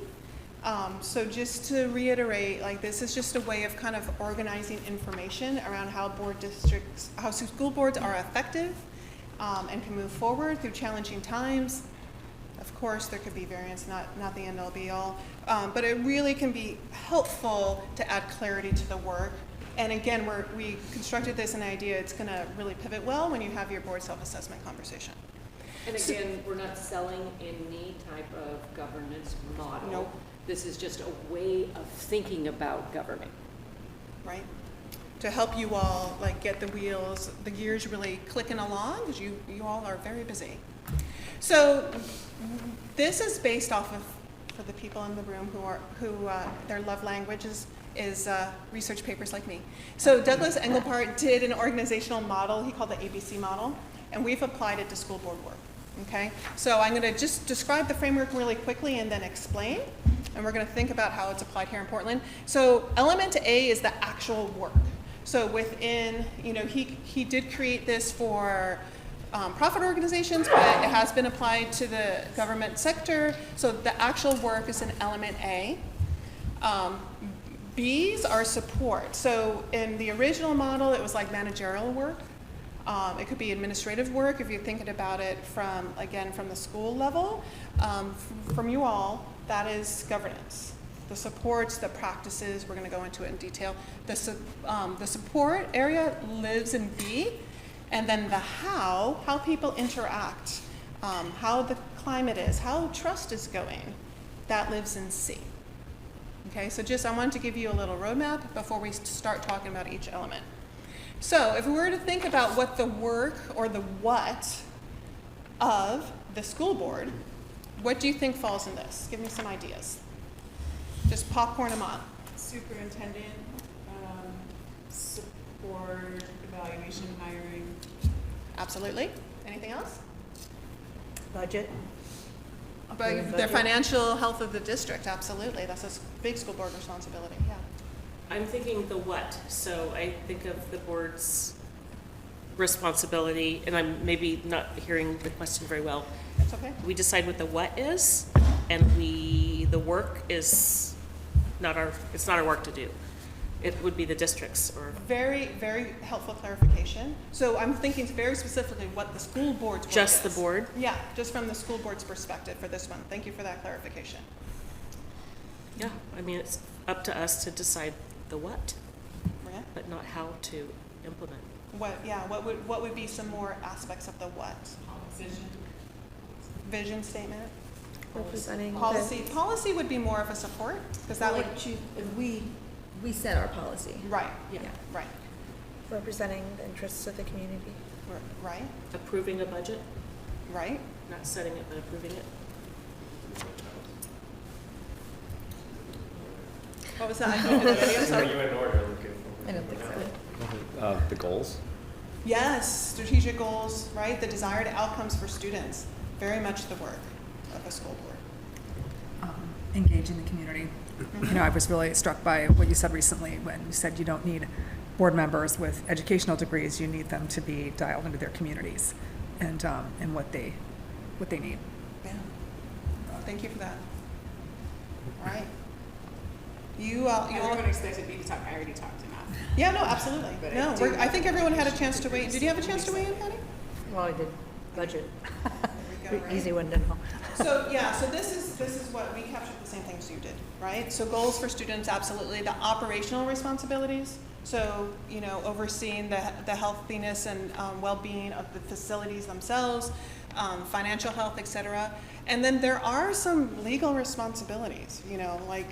And this comes, sometimes people call this the risk management responsibilities of the board, but the fiduciary areas about financial oversight, monitoring progress, community engagement. When applied to a school board, the board seeks input to create these, right, and then defines them, which gets dropped into policy, absolutely. Sets parameters sometimes around what's acceptable in some of the operational areas, fulfills the responsibilities legally here, and then does that work in conjunction with the superintendent. Because there is a golden rule of policy making, of program creation, of leadership of this sort. Creating a program or policy that is not able to be implemented, it doesn't really do so well. It's not going to be successful. So by doing this work in conjunction with the superintendent ensures it's implementable so that you can have the outcomes you're hoping for. Does that make sense? All right, any thoughts on this before we talk about B? Awesome. All right, let's talk about B. So that's the work, right? After that is the support, the processes, the structures. I might say, I was thinking as you all were talking about, okay, how should we organize conversations within meetings? That it falls in B. Absolutely, because that supports your ability to do the work of the district in support of the what. Okay? What might be some other examples here? And this is what we are calling governance, right? So how this is organized within policies, do you do a policy governance structure that organizes the policies this way, that way? We're not worrying about that right now. We're talking super high level. What kind of supports the board in doing the what? Any ideas? Committees. Yeah, absolutely. What did you say? I couldn't hear. Committees? I think getting the materials well in advance, being able to ask questions and get answers well in advance. And there's one more that we talked about last time. And I'm looking to you because I remember you raising it. Anyway, it'll come to me. But we've been doing that, I think, to support you. Like, flagging emails, like not urgent, or could you get me this before Tuesday? Yeah. Great example. Any other ideas? And if you can think of examples seeing this work being done too, Kimberly, feel free to pop out too. Anything else? Oh. So we came up with, right, the policies that communicate what the what is, right? And that whole, and it's a big amount of work getting that down, but it creates alignment within the organization, communicates to the public, right? So important, that policy work, but it lives in B. Processes that support monitoring. So everything that you're talking about in terms of how you have conversations, maybe some conversations about big shifts in work in the district have to happen multiple times. That allows for adaptation over time. That iteration step is really critical during this polycrisis era, and you all are doing that, right? Having adaptation over time. Also, practices that support relationships. How you decide to structure your community engagement, how you decide to have a student rep on the board. All the thoughts that goes into, maybe you set up a calendar, right, to make sure it happens and doesn't fall by the wayside. All those processes fall in B.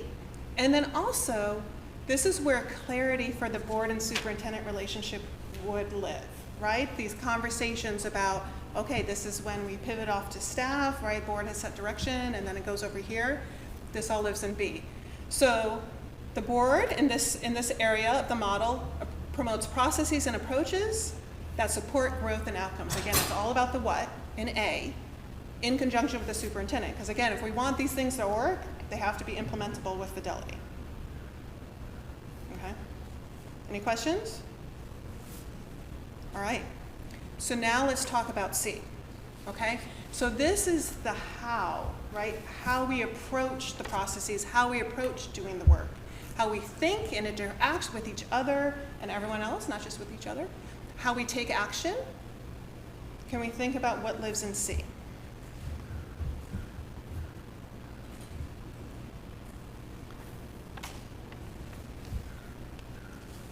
Well, our meetings with the superintendent to share with her what we know. She shares what we know, what she knows. Right, so then And now we're even speaking before board meetings about the agenda and if we have questions. Right, because that is a way of supporting strong relationships, right? So that would be how we interact, absolutely. Thank you, Patty. Any other ideas? I think maybe this falls under this, but I've really over the last year developed this shift where I really try to, well, I guess I just came in with a philosophy of really wanting the district to look good, because my whole thing is how do we bring more faith from our community into our schools and get more kids back in our schools that are living here and not going to our schools. So the district has to look good, right? And so I've taken that philosophy and over time sort of come to the conclusion that if I have questions or criticism or something I'm worrying about, it comes when I'm in a one-on-one or some sort of small group setting. So I think, I don't know how to put that here, but like, just that sort of responsibility to consider like the impact of how we behave in public. I don't really know how to say it other than saying all those words, but It sounds like a belief system you've adopted in your leadership. sure, yeah. Right, And as an just- example, yeah, one of yeah. them. And it's my personal one, but like I wonder to what extent, when we're thinking about how we think, interact, take action, maybe that keeping in mind, balancing that need for accountability with, because I believe in that very much, but how to do that in a way that's not damaging. Anyway, I want to like highlight that. I like it, but I don't know how to put it, and I don't know if we all agree, but I just want to throw that out there, that to me, when I think about being a school board member, I'm like always trying to think like, how am I making us look good? I have noticed a thing that happens with community, where when I try to give an explanation of why something is happening, it's received as like defense of the district, which isn't what I'm trying to do. I think accountability is important, and I think that when we make mistakes, we should own them. But also, like, sometimes, like, the why is just the why, and people like to blame the district, and sometimes it's just the way that things are. And so I feel like as a board, we have a role in being able to communicate the why, and I agree that, like, it feels like part of our responsibility to do that, to help build and restore trust in the district, where it is earned. And I think that, I don't know either, like, if we all think of our role in that way. But I think it would be really helpful and beneficial to the district if we were able to present ourselves publicly like that. That's a really interesting thought, Rochelle, that really is, this helps explain the model actually. Because in the how is where values, right? And so say, because we've had to do this, right? We went through really hard budget reductions as well. We had to explain our core values when we would go to those really stressful community meetings when we were getting ready to do our big cut. Starting with our values was really helpful, right?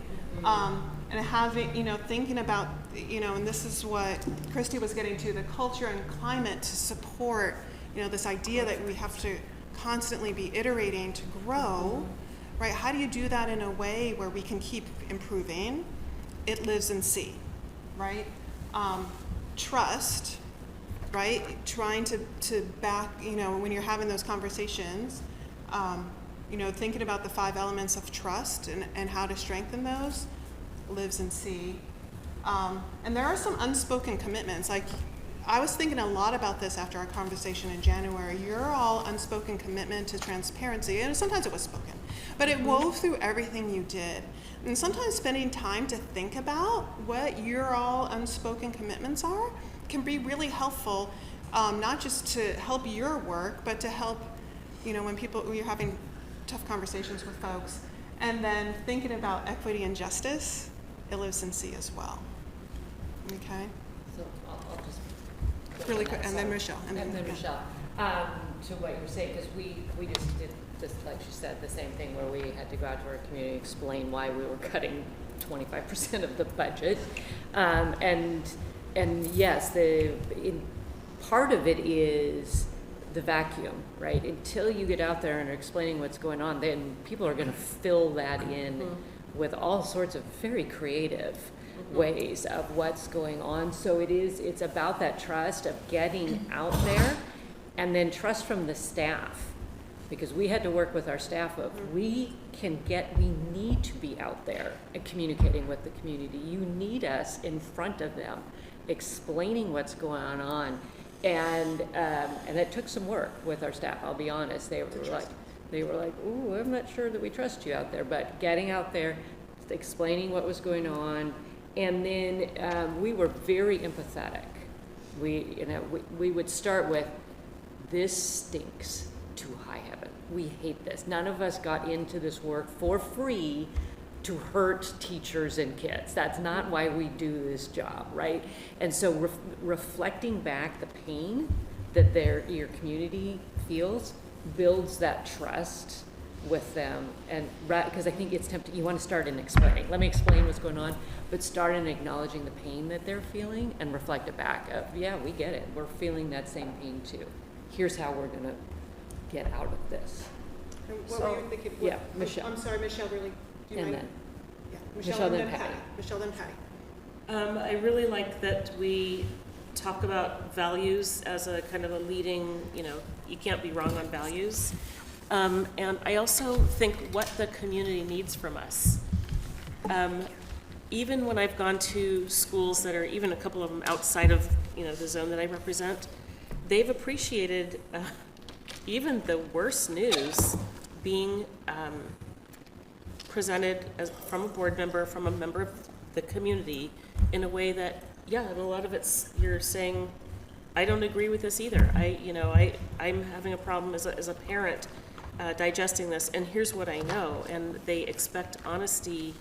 I don't think they want someone. I don't think the community's expecting someone to come in and rally and say, yeah, we're all against the district. I think they're expecting a board member to be that liaison that maybe is a truth teller, that's able to explain the values, and not someone to get the troops rallied against the district. And even I'm thinking about a couple of PTA, not a couple, lots of PTA meetings last year when we were talking about the budget cuts, and it was terrible news. And I was at the time supportive of what the district was doing to address the issues. And so I came from that perspective. This is awful news, and this is what the district's doing. And that the way that we explain to community members and show up kind of as a team, if you will, that builds trust. That's what people are looking for. They're not looking for an us versus them on the board. That doesn't help. Thank you for that, Michelle. Yeah. Yeah, I just was wondering, like you said, what do they really need, or what you said. And I try to go to things when I can, like plays they have, or band performances, or whatever's. And usually I let Roseanne know I'm going, and probably the principal knows. But nobody, most people don't know I've gone. And I can report back that I saw this wonderful thing. And I went to PTA meetings when when the bonds were coming up. I said a horrible thing at one. I shouldn't go to, but I don't know. I'm not exactly sure. A lot of you have kids in your schools, so you've got that connection. I don't have that, so I'm really not sure what they want individually from us. They see us at board meeting. Very few people. I can't imagine there's a lot of people who watch board meetings. And so, what do they really want from us individually? I don't know. That's a good question. Yeah. Probably sounds like a parking lot question, Patty. Yeah, thank you for that. I'm curious on what Kimberly says. Yeah, well, I often wonder the concept of the district and with board members, and I've often wondered if board members see themselves as part of the district and a liaison to community, or do they see themselves as community with liaison to the district? Because I think it changes the way that it's. Yes. Yeah, it changes the way in which I hear, the way in which people communicate. That is, thank you for that. It's a core question. I said, who do we represent, the district or the public, or both? Because I'm hearing different perspectives here today in terms of, how making the district look good versus, and hearing things like, rallying the community against the district and, things like that, I feel like, for my mindset, like, I definitely see myself as a representative of the community. But is it both? Like, I will always default to, like, what my job in a board meeting is also to make sure that the questions that the public is asking, that they hear them asked, even if I know the answer, and hopefully 9 times out of 10 I do know the answer, but they need to know that they need to hear it versus they're not in our one-on-ones. So I keep that front and center. I saw Rochelle next, then Christy, then Eddie. I think it has to be both because we're the deciders. Like we can't vote on things that impact what happens in the district, and then if we say we are not also a part of this system, then we're not being accountable for the decisions that we're making on behalf of the district. Like, we have to be able to own that, and we can't make those decisions if we're operating outside of that system. So we have to be collaborating with Kim and with her team and seeing ourselves as a part of the process and the solution and the ecosystem of how it works. I think if we see ourselves outside of that, then we're kind of in, I know you don't like this word applied to yourself, the activist space, right? Like if we're on the outside, we're coming from the outside trying to change the system that we're not a part of.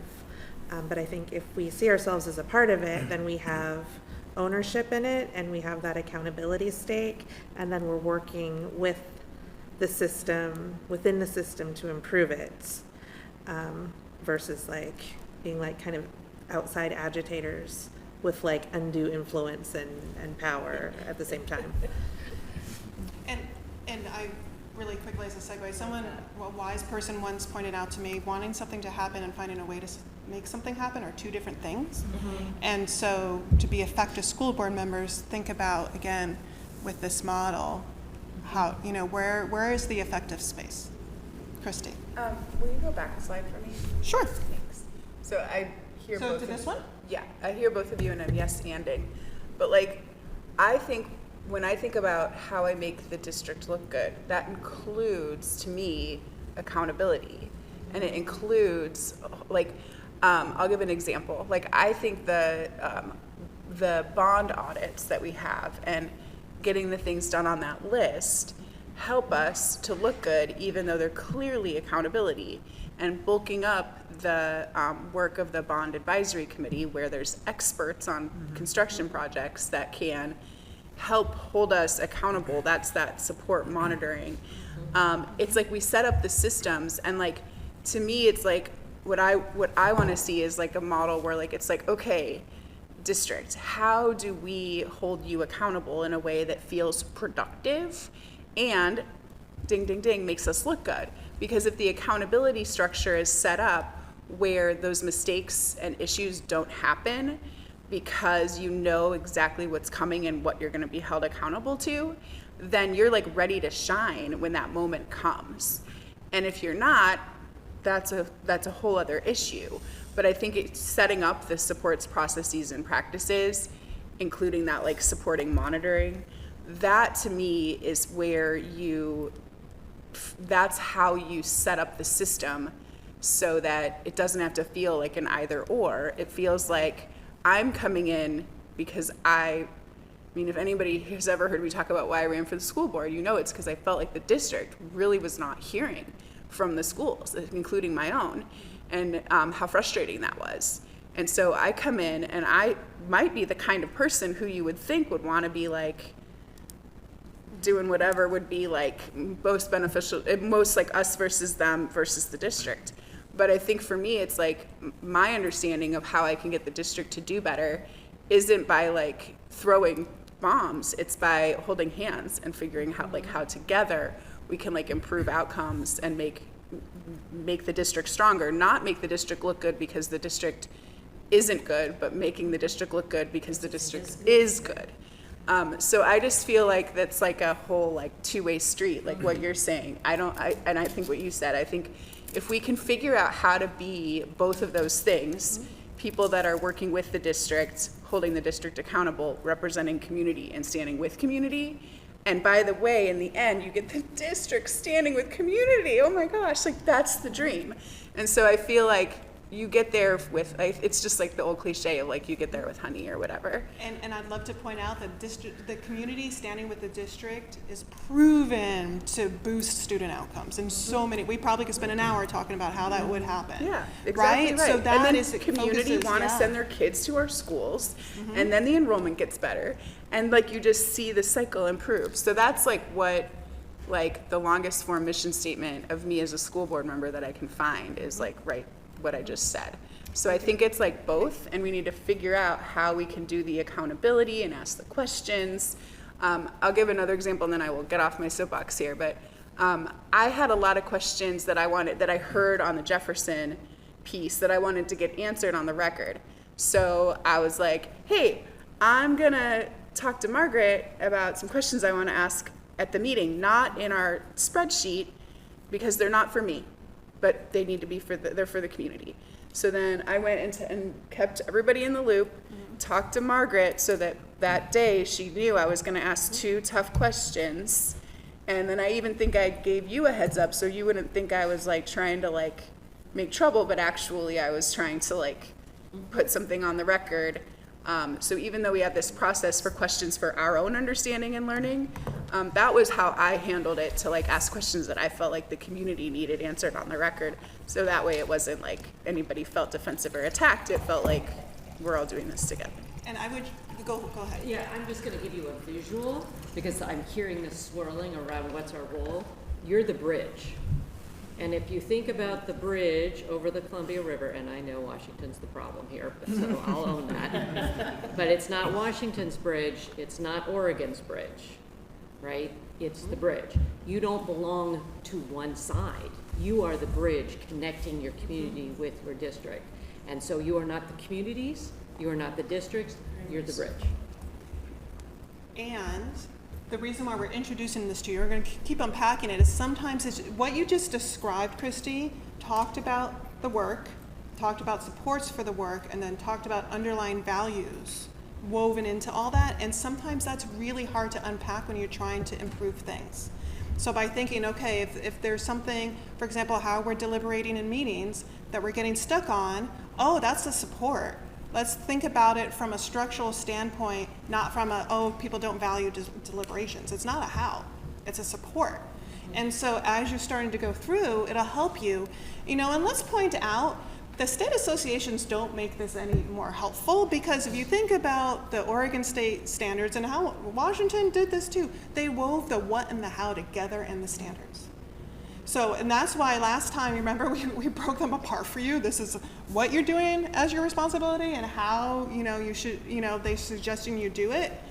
It gets really mucked up, and sometimes that sticks up the gears. And so we're suggesting this to help you be able to keep improving as you go. It'll help you. And Eddie, really quick, if you don't mind, Kimberly. Thank you. Yes, Eddie, thank you for being patient. It's been a while. I think I was kind of responding to what Virginia said, because I think one of the keys to kind of, I just want to kind of reframe. I think Christy did a better job than I did, so I'll just say my piece.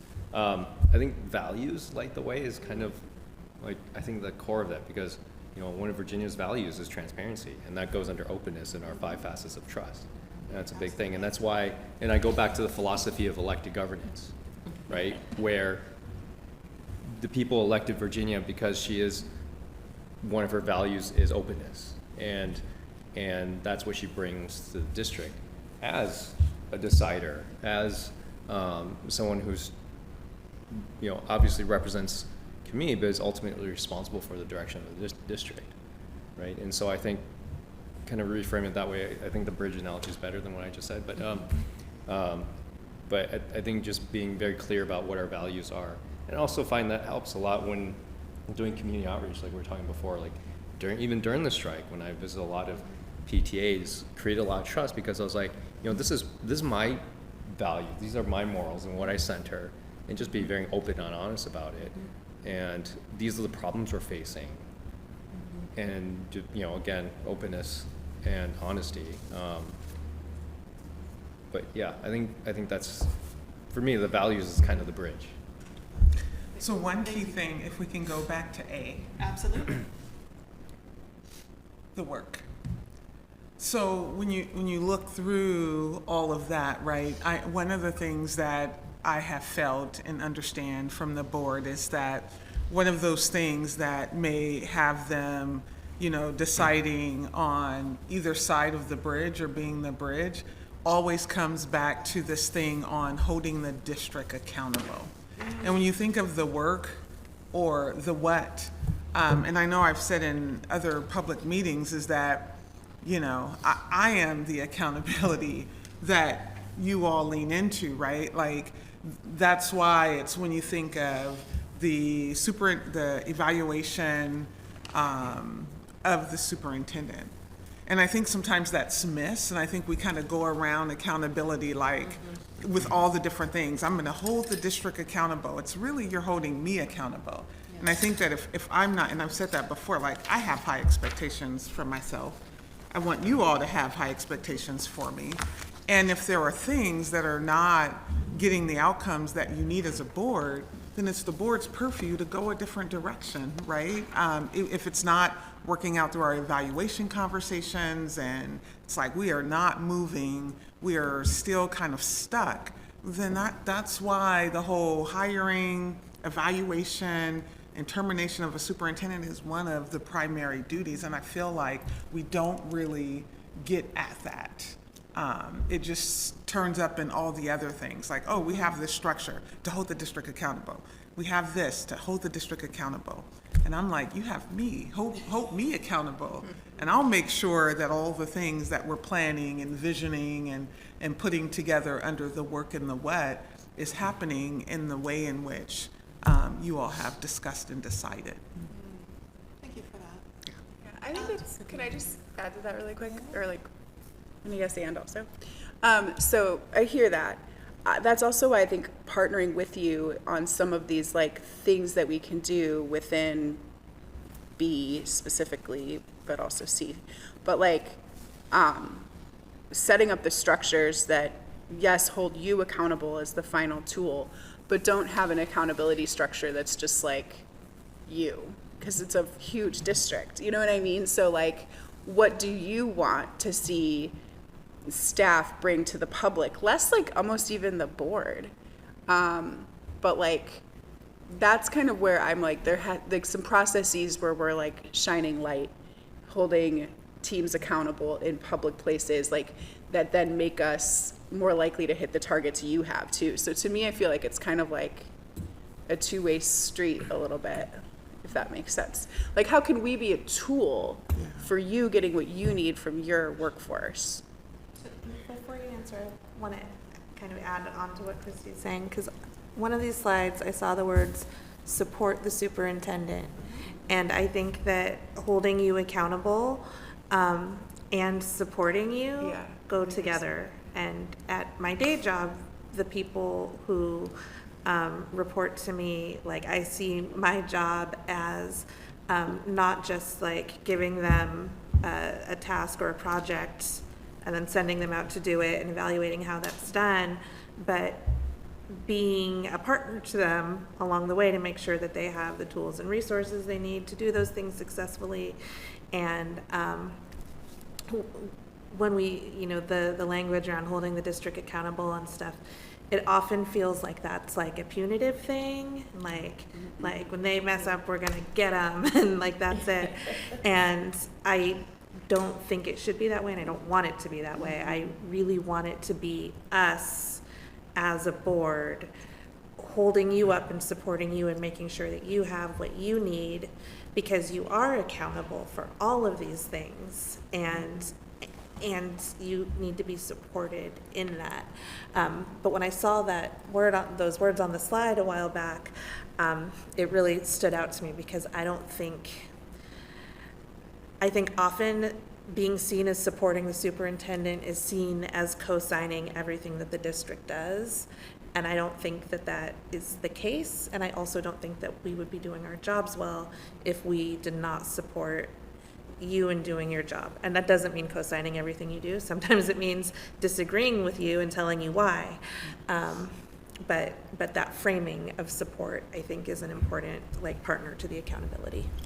I appreciate that, and I just want to say, like, I'm one of those folks who don't see, like, hold you accountable or accountability as, like, a bad word, and I know in a lot of contexts, it's like, oh my goodness, they're mentioning accountability. It must be punitive, and I don't have that frame, so that's good. So I do have a follow-up question, but I want to honor Michelle and then Stephanie next. Yeah, I think about that word on the slide that we kind of glossed over really quickly, like support the superintendent is part of our job.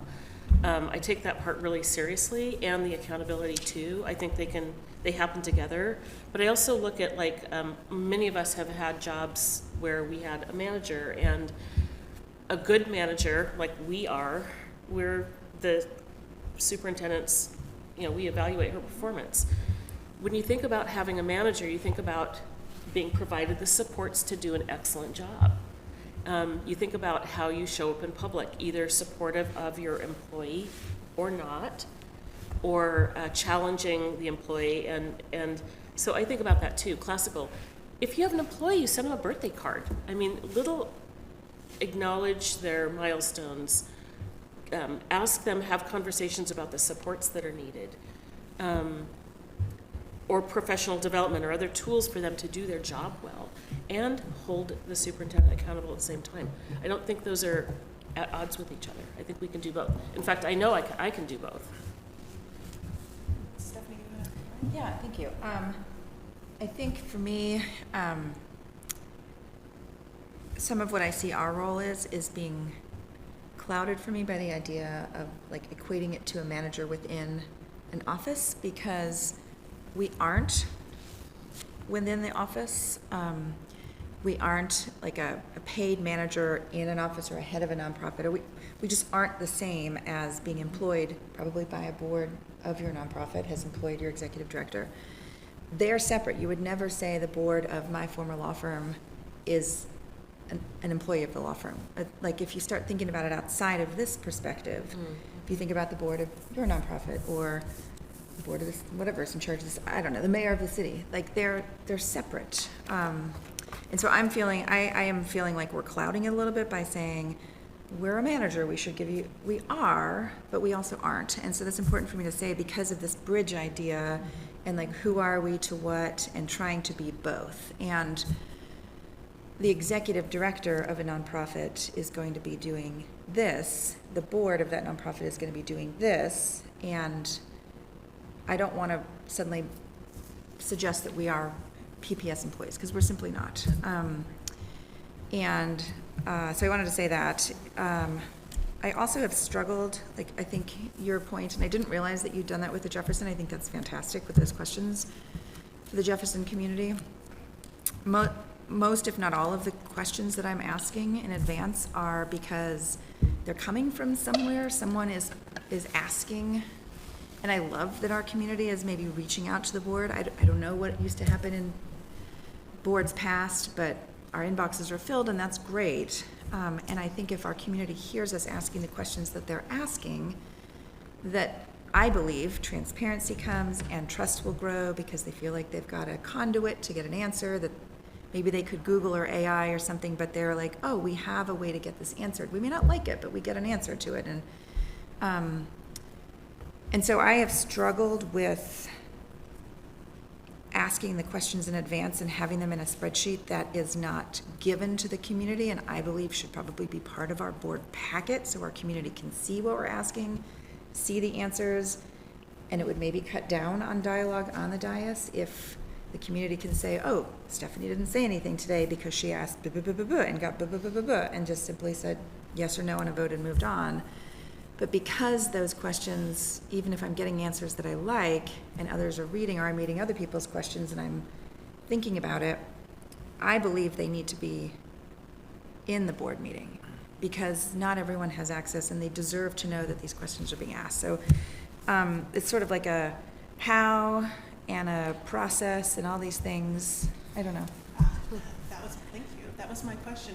I want to talk really quickly about where accountability shows up in A, B, and C.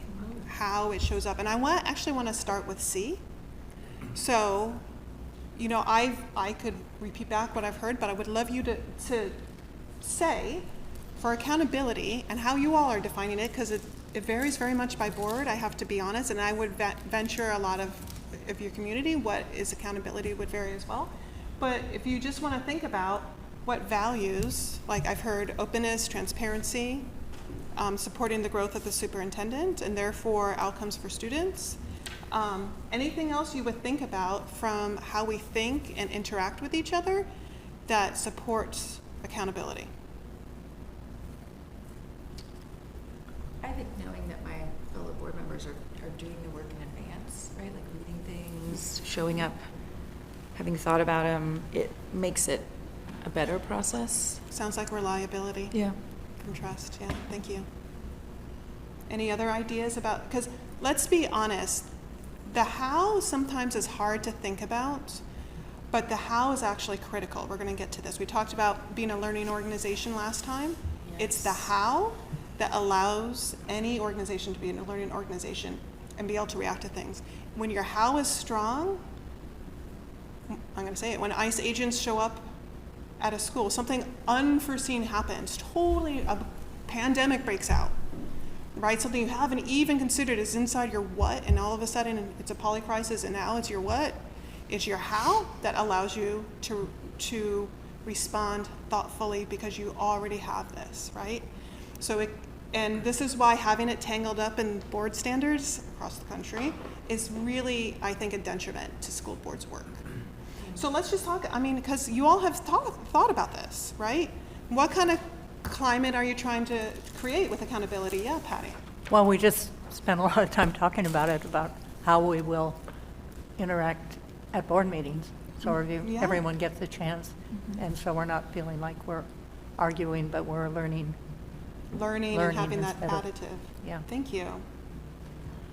I guess I'll just say one thing that is like a value for me, and we've talked about a lot in these settings, and I don't think is a necessarily shared value, but that I just feel like I will continue to bring up is like, you know who's watching our board meetings? My husband and my kids. Like almost always, it's on the TV when we're at home. And so I think about how we appear in our level of like respect for each other and things like that. And I don't really, again, I'm feeling a little inarticulate today, but like I just think that the care we have and demonstrate for each other, the trust, I honestly, like this to me is like, this is really like, this really speaks to me. And if we can like show all of these in the way we interact with each other interpersonally, especially in public, that just really matters deeply to me. Just because I think like literally we had this really bad meeting. My daughter was like texting her friends to turn it on and they watched it. Oh, wow. She was like, you guys should turn this meeting on. It's like crazy what's happening. My mom like walked out and then they were like watching it. And then multiple of them mentioned it to me. And like parents were like, yeah, like Zoe like turned on the school board meeting. And I was like, what in the world is happening? And that to me was like this real like, holy cow, like we had that happen, and like people who never have tuned in and that's what they thought we are like. And I just really don't think that's what we're like. And so I think living up to that, like, and like we're education, like how do we want to model being like leaders? And so I don't have the perfect way to put it, but that's like a really important value to me. Can I just say I think you worded it really well? Thank you. Because there's a phrase called tone at the top. Have you ever heard this phrase? Yes. Yeah. Where in the board, I know, Sandy has a love-hate relationship with that phrase. It was used inaccurately in a part of our history. But the fact of the matter is the board models this, right? If you think about how you would like, if principals are at a meeting, to be working over hard issues with each other and then working with their teachers on something, the modeling by the board really sets the climate and the culture for things like that. And it's hard work. Again, it is hard work, and it's not something that boards, I think, first of all, let's just say there's not enough support. That's why we wanted to bring it up today, because it's really, really critical. And in the corporate environment, it's focused on quite a bit. This is why you have your Brene Browns, your Simon Sinek's, like all the people, and Grant, like it's focused on quite a bit in the corporate world, but within the school board arena, not as much. And I'll just follow up. That is an excellent example of the how. Your value that we treat each other with respect and dignity, because that's what we're modeling for our kids, because we want our kids to treat each other and with respect and dignity, right? And I'll just tell a quick story. We did have a couple board members that were using tone on the top. Way not what it meant, but they were using it to attack the district. And Amy and another board member and I said, okay, telling people to be civil is not working, right? Telling people to be respectful is not. What if we just start modeling it? And it turned out these other two board members, that was a core value for them as well.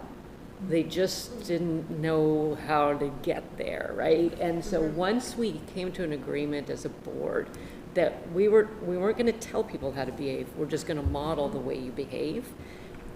And it took a couple years, but totally turned how things operate in our district. And that was a decade ago, and we still, to this day, except for when, busloads come in because they don't like the pandemic. We had people bust into our board meetings. It was fun. It was good times. It's still, we just thank you so much. Even when it's anger and frustration and snarky and performative, thank you so much for coming. We really appreciate it. And that's how we talk to each other on the dais. And it's speaking that value, and I saw a lot of head nodding as you were talking. That is a value for this board, that you are respectful and kind to each other, because that's important to model for the kids. And there was an unspoken commitment on our board to the value of public comment, even as they were saying horrible things to us. Because we had that commitment to the democratic process, frankly, and so that's how we processed it. And there's another, so I'm gonna go forward to this, because pulling it together. So, this idea of learning organizations, Peter Senge, again, if you're geeky like me, I could send you stuff. But he has a great analysis about how important the how is. So if you think about an ocean liner, I'm gonna throw this out here. This is his analogy, not me. Who's the most important leader on an ocean liner ship? Going, like if you think the QE2 kind of big ship. Who's the most important leader? Captain. The co-captain. Co-captain? The tugboat? What would you think about the designer that designed the ship? How the rudder's going to go, right? How it actually has spaces for people in there. How it's set up to dock or not dock. The designer is actually the most important leader of that ocean liner. And so investing time in the how is hard. But again, when those things pop up in the era of 2026, right? Like you have that design in place to help it and be true to your core values and commitments. Yeah. I just wrote down the commitment to public comment, because it is something that maybe as a parking lot conversation, I don't know, but I think we would be well served if we considered having spaces for and spaces in opposition, much like county and the state do, because I've heard many a time where people are like, I can't get a public comment space because someone has alerted to say, oh, sign up for public comment, and then they're filled. And if we believe and we want to support public comment, we have to commit to letting people voice statements in opposition. And it may be that on some issue there is no one is wanting to speak against it, but I think we would be well served to consider having 2 or 3, however we want to do it, in support of this policy change or in support of whatever, and then giving space, equitable space, equal space to someone who wants to come in and say something that is going to make everyone's skin crawl maybe, but that they get the opportunity. I don't know. Or maybe they're not going to say something that makes their skin crawl. They're just going to say something realistic in opposition. And we don't really do that, and spaces often fill up, and then we have people in the waiting room, and I don't know. So that is, I think I might hear someone at the door, actually. But we're supposed to be giving you a lunch break right now. So, but let's parking lot that. That is a great support. See, that lives in B, right? And so to support that conversation, you would think about, okay, how does it relate to our core responsibilities, and how would our values inform how that's designed? It's a perfect B conversation. Do we, just checking in, Roseanne, is lunch is ready. Lunch is ready, okay. So I'm trying to think if I have any other, because I really, you guys are awesome.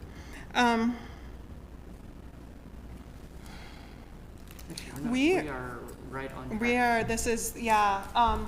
So when we come back, we're gonna talk about another model that's gonna support, again, processing these, right? Because again, it's tricky, and we want to give you a whole bunch of tools today. But anything else on this, the ABC model, like how is this working for you? Because we can tweak from when we come back from lunch if we need. How's this working for you? I think we need to, maybe take Stephanie's idea, figure out how you get to it. We're going to give you a couple more tools, and then we were thinking, because you all talked a lot last time about what to do when emails come in. Yes. That's what we were going to do, right? Because you gave us a whole bunch of context, and it seemed like something we could talk about. But if we want to think about Stephanie's idea, I mean, we can pivot as well. We'll see how much time we have. Yeah. Talk about that. What's that? The emails? Yeah. Oh, No, not the emails. Stephanie's I mean, idea? The Yeah. public comment. We come back to that. It is written down. If it doesn't get addressed today, it will be. Absolutely. Because the whole community conversation, how do we connect, is a huge topic, and there are many, many facets to that. And so we're going to start with email. It's going to earth values that we're going to talk about, that will then help frame all of the other iterations, from public comment to town halls to all the things, that you will then have that values to ground how you're going to together as a board do that. Yeah, I'd like to hear more about this also, and am really looking right now for ways that bring the community together, not divide. And so I'm curious to learn more, and concerned that we have, if you've watched other YouTube from other districts, such as Wilsonville, their meetings are really nasty. And I would like us to not be a container for that nastiness. So I'm interested in learning more, and also looking for ways right now, especially in Portland, where we can kind of bring people together around a shared vision. That would be, like, if we can get there through hearing an anti and a pro, great. And if not, let's look for ways that we can work together as a community, because we have some big community problems to solve here. And then us versus them, I don't know how that'll work here. In a time of polycrisis. Conversation, again, to getting back to values, it's about accessibility of public comment, Yes. right? So we had a conversation in our district where it's a 3-minute time limit, which is really problematic for people that have to bring an interpreter. So they're saying Yes. their piece, it takes up half their time when they have to interpret it. So we were having conversations about accessibility. So that's how we have a value. We want everybody to have access to public comment. Yes. Is what I heard Stephanie say. I saw Yeah. I'm seeing a lot of head nodding. We want access. And then how do we create rules so there's access? And trust me, we will do Yes. that. Okay, Kimberly, and then Yeah, Eddie, just and then one- I'm gonna let Amy. No, just one thing I've wondered about is, I've worked in a handful of districts. This is the only district that I've ever been in that limits public comment by number of people.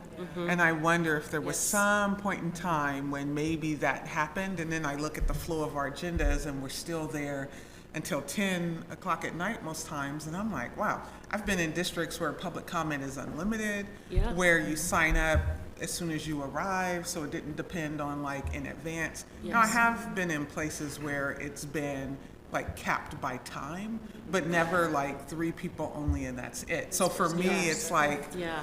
it's against sort of like my own philosophy about just creating. So it's interesting to hear that, because I know as a system, we would never say, hey, front load an agenda, positive or negative, because it even is just against my own personal beliefs. Yes. Yeah. Yeah. But anyway, I wonder about when that decision was made and if it's worth, which of course would be a board decision anyway, but if that's even worth visiting. But if so, then the way in which we load the agenda would have to change to make space for you all anyway. So, but anyway, just my Also, 2 cents. sometimes people, I've noticed that sometimes the same people, when we have multiple forums to give feedback, the same people will sign up or show up and to speak. And so they're really like in a situation that was intended to create room for as many people to speak as possible. It's often the same people who show up and kind of dominate the conversation. So then that's counter to like what we're trying to do, which is create space for more people to speak, when it's just the same people taking more opportunities to speak. Which maybe is that difference between forum or not, but I guess I just often wondered, if we look at board meetings as they are, which is your business meeting, are you getting everything you need from the public to conduct the business of the board? And if not, is that worth revisiting? I think there's definitely, I've heard these as a board member, that there are times where they feel like, the public feels that the public comment is stacked, just being totally blunt. So. All we have to do is whoever Yeah. emails Roseanne first, they're Yeah, in, it right? rewards Yeah, speed. exactly. Yeah. It rewards speed, not Yes, And anything it else. exactly. rewards the ability to be able to do that during a workday Yeah. and organize also. But when it is stacked, it's because literally somebody organized that Yeah. stack. Yes, Right, exactly. Yeah. Not, hopefully not the board members, but sometimes, yes. Sorry. Thank you, Stephanie, for bringing that up. I think that the discussion of accessibility for public comment is very worthy of exploration. The, like pro and con columns might be problematic in some situations, as you know, like some things are not both-sidisms, right? And also the discussion about whether public comment is an accessible form for, all parts of our community, which is not. And so, like, what are other ways that we can expand that accessibility for those who typically can't access things like public comment and things like that? So I think that is a very important and robust discussion. And at the same time, I think we should be discussing the email thing, because that's a very current, these are all both really current, that's the wrong word to use. But I think we started that conversation last time, and I think getting some closure, at least some progress towards it, gives us some tools that we can work with, then that we can apply to the public comment issue. So I'm strongly in favor of moving forward with our email conversation, because I think that would help us, give us the tools to And as a work. facilitator,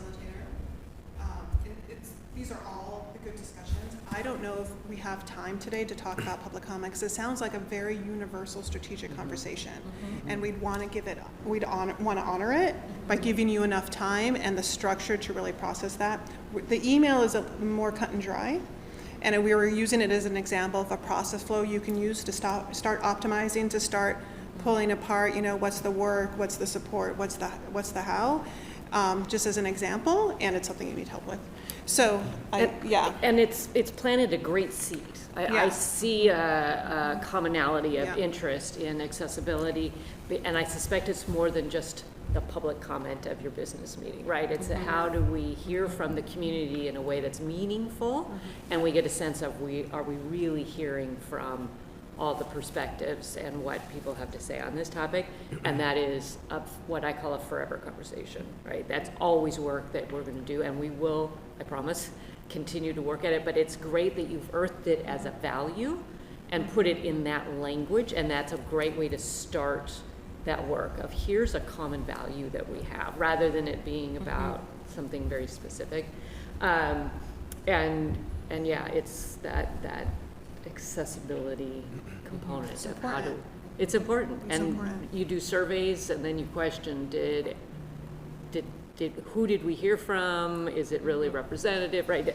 Yes. It's a forever conversation, so. And we don't want to leave you frustrated. Right, and the other. For not having enough time. Final lawyer in the room, I would, before we have this conversation, or you have it without us, find out what your law is, because the law in Washington just changed around public comment in business meetings as a result of the pandemic, so if that, whatever the law is, that puts some parameters on how flexible you can be with it. Okay, let's have lunch. And so how long should we have lunch? I don't know how the setup is. What would a working lunch look like? Do you think it'd be possible to bring it back, or are we gonna go have lunch in a separate space? How does that work? Well, I'm sorry, go ahead and then, I was gonna say, could we have just a few minutes to eat though? It's really an important value of mine. Well, thank you for Not that. to work or watch TV or read, or like literally just to enjoy for a few minutes. It could be 5 minutes. Could be Or 15? 15.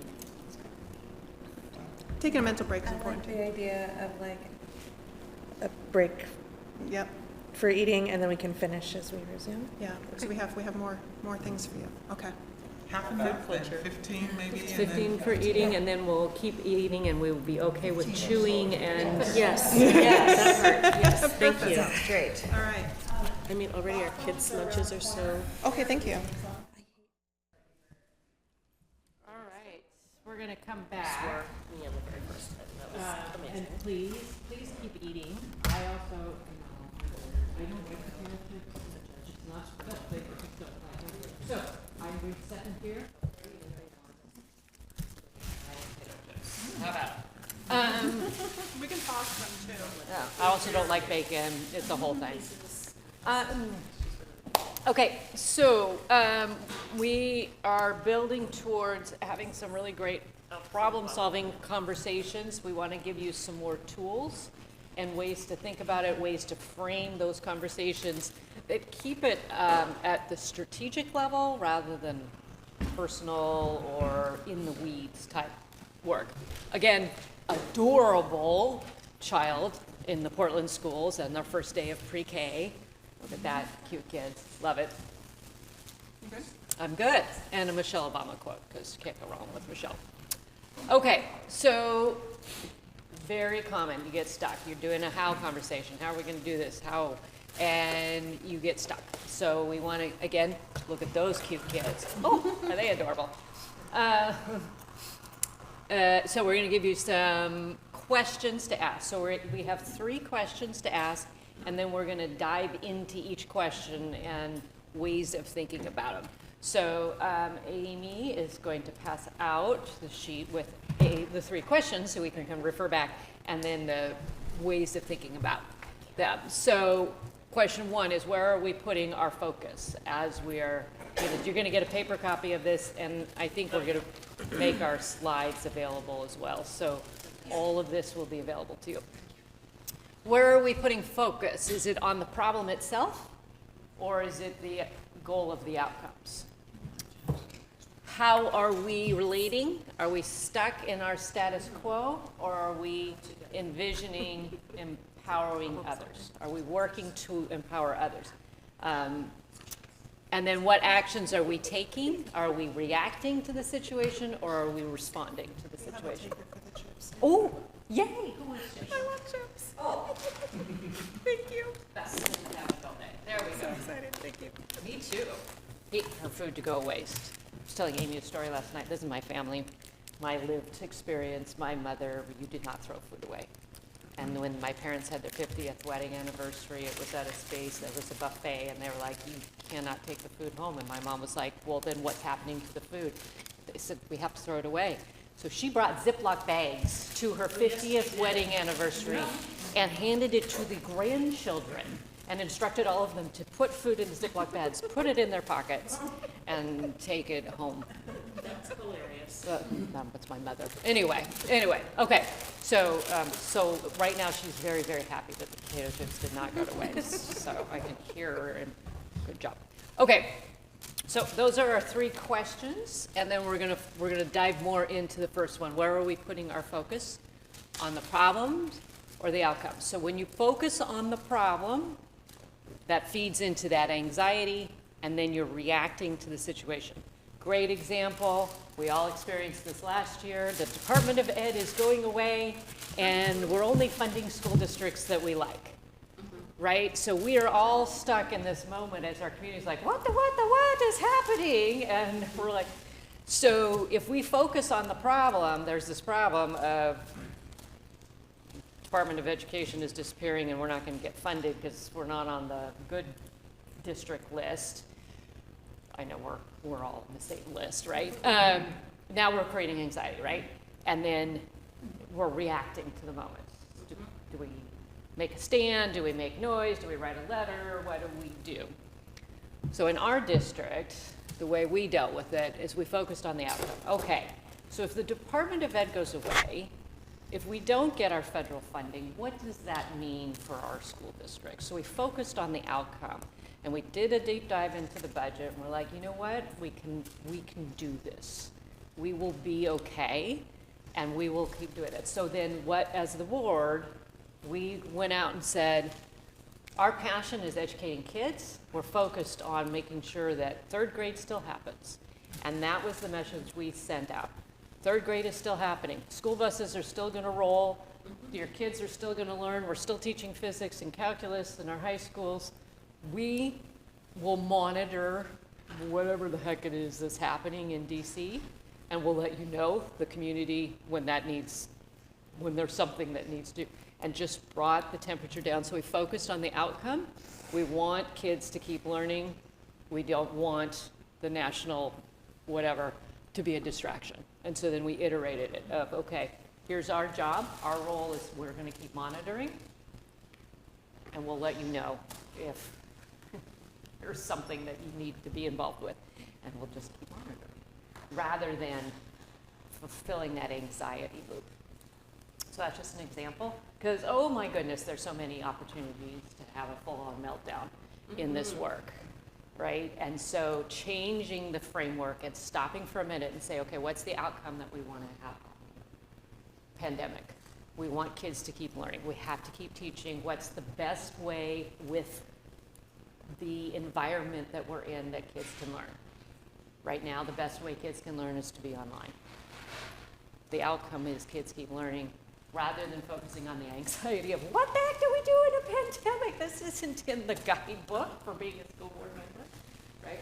Yeah, Michelle. I wanted to bring the attention back to the article that you shared about the future orientation also, and that for leaders dealing in polycrisis environment, that being outcomes or futures focus allows us to sort of like cut down on the, the anxiety that happens and like, oh my God, there's a change happening.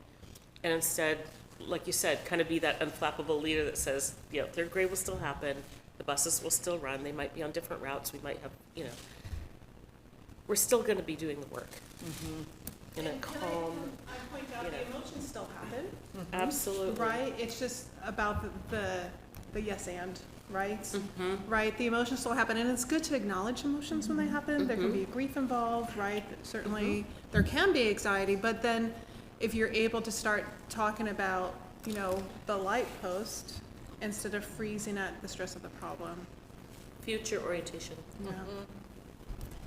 I guess I was play devil's advocate a little bit. I don't know that problem, anxiety, reaction, to your point, there are still emotions, goes away. And I just want to hold space for, like, the problem is there, and if we just call it outcome, we have to give space for, like, the anxiety that comes with the problem. And anxiety, at least for me, and I'm fortunate that I don't struggle with anxiety generally, and it can be a very, like, empowering and, like, momentum bringing for me to have the problem and then the anxiety that comes with it and the reaction. But the reaction is more like working towards an outcome. And so I guess I'm seeing this for me as like the problem, and then whatever my reaction to the problem sort of drives me to an outcome.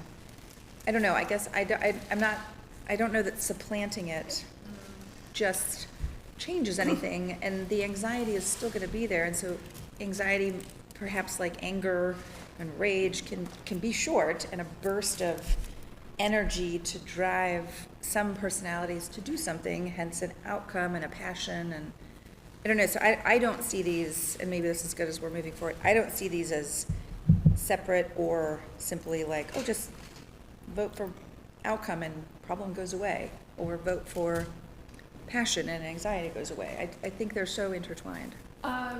So, yeah, maybe it's reframing that. Yeah. Because, and we've all had those moments where anxiety becomes debilitating, Yeah. and then nothing is happening. I have all three of my children. If it starts with A, then we have it in our household. So I've got 3 children with anxiety, and when that pops up, nothing happens. Totally. Yeah. So when we talk about anxiety, what we're meaning is that moment where everything freezes and then nothing is happening, and then you're going on your amygdala response rather than pausing and reframing it as passion. I'm going to move this out of my amygdala and bring in my prefrontal cortex and take this as passion. Because crazy is still happening in DC. And my passion is the 22,000 kids in my district are still going to learn, and they're still going to thrive. And I am not going to let this. Another way of handling it was, oh my God, oh my God, oh my God, what is happening? I don't know what to do. And I was getting phone calls from people for a long, what are you doing? Nothing, because that's the best, we're focusing on educating our kids, right? So that's the language we're using, and that's why we're trying to get so that in that moment, when you have that next crisis appear, rather than getting fixated and locked into the anxiety of, oh my God, we have budget cuts, oh my God, we have budget cuts, oh my God, we have budget cuts. Okay, where's our passion? My passion is that the 50,000 students of the Portland School District, they're still going to thrive. So how do we take that of having to have budget cuts and iterate it in a way so they get to still thrive, even though there's this, right? And if I could add a little bit, I think what this helps, and just, again, it's a model, right? Like, you could totally, kick holes in it, but, it is very easy when you're a leader to become enmeshed in what you don't control. And it can be hard to separate out, okay, people were asking us to lobby DC, and we're like, again, we're on a list. How much influence do we have in DC? So it allowed us to separate out what we control from what we don't. And so it's just a framing to think about that. Any other examples you all might have within the Portland context? Yeah, well, at the last board meeting, some of our chiefs came and talked about the things they were doing and how they were going to keep doing it next year, about having the teacher education and people in the buildings supporting teachers. And this is when they know they're having to cut the number of supports to the middle. Yeah. And I even asked, how are you going to do this? What's going down? And they were just positive, well, we're going to do it. It wasn't like, well, we've given up because we have to cut even more now. So that was, for me, a really good example of take your passion, do what you can. I mean, you know you can do as much as you did last year. Amazing how. But not to give up at all. Say, we are providing this for us. I was really impressed. Jefferson conversation, where we redrew high school boundaries essentially, and we could have gotten really high centered on Saban because they were super vocal, and they were an elementary school that didn't want the parent community was mixed, but we were hearing a lot from parents who wanted their kids to stay going to Grant, one high school, and not go to this other high school. And rather than getting like high centered on that, I think we kept open. It was more like, we have a process. The process is we're going to hear from people. And then all of a sudden we started hearing from other people that felt like it was really important for Sabin kids to go to Jefferson, for their kids to have the robust offerings that are required students at that school. So I guess just what I'm trying to get at is like, we kind of kept our eyes on the prize of like, we want to have this high school be functional, and we didn't focus so much on like what we were hearing. And it turned out by like keeping ourselves focused on the outcome, we didn't like let a problem make the decision early for us. And then in the end, that problem sort of like fizzled out for a variety of reasons. And those kids will now go to Jefferson. So anyway, I thought that might be one that could apply. For that too, I think you mentioned it earlier, it was board members, talking with a person, staff member who was opposed to talk. Because they were process. And it was very difficult decision. And I have to rely on staff. But let's own the emotion. It's anxiety producing to have parents coming and yelling at you. Right? That produces anxiety to have them come. And so then, And even harder when they're nice to you, and invite you out for coffee, and talk to you. and then yell at you. Yes. And so again, recognizing, owning it. Okay, this is producing anxiety, having these people yell at me, send me nasty emails, call me, stop me in the grocery store. Okay, but my passion is, and we all heard it, is we want people to have access. We want them to be able to share their thoughts and concerns without causing the anxiety to freeze us. Because that is a common response then for board members of, oh my God, people are yelling at me, then we can't do this because there are people yelling. So no boundary changes, right?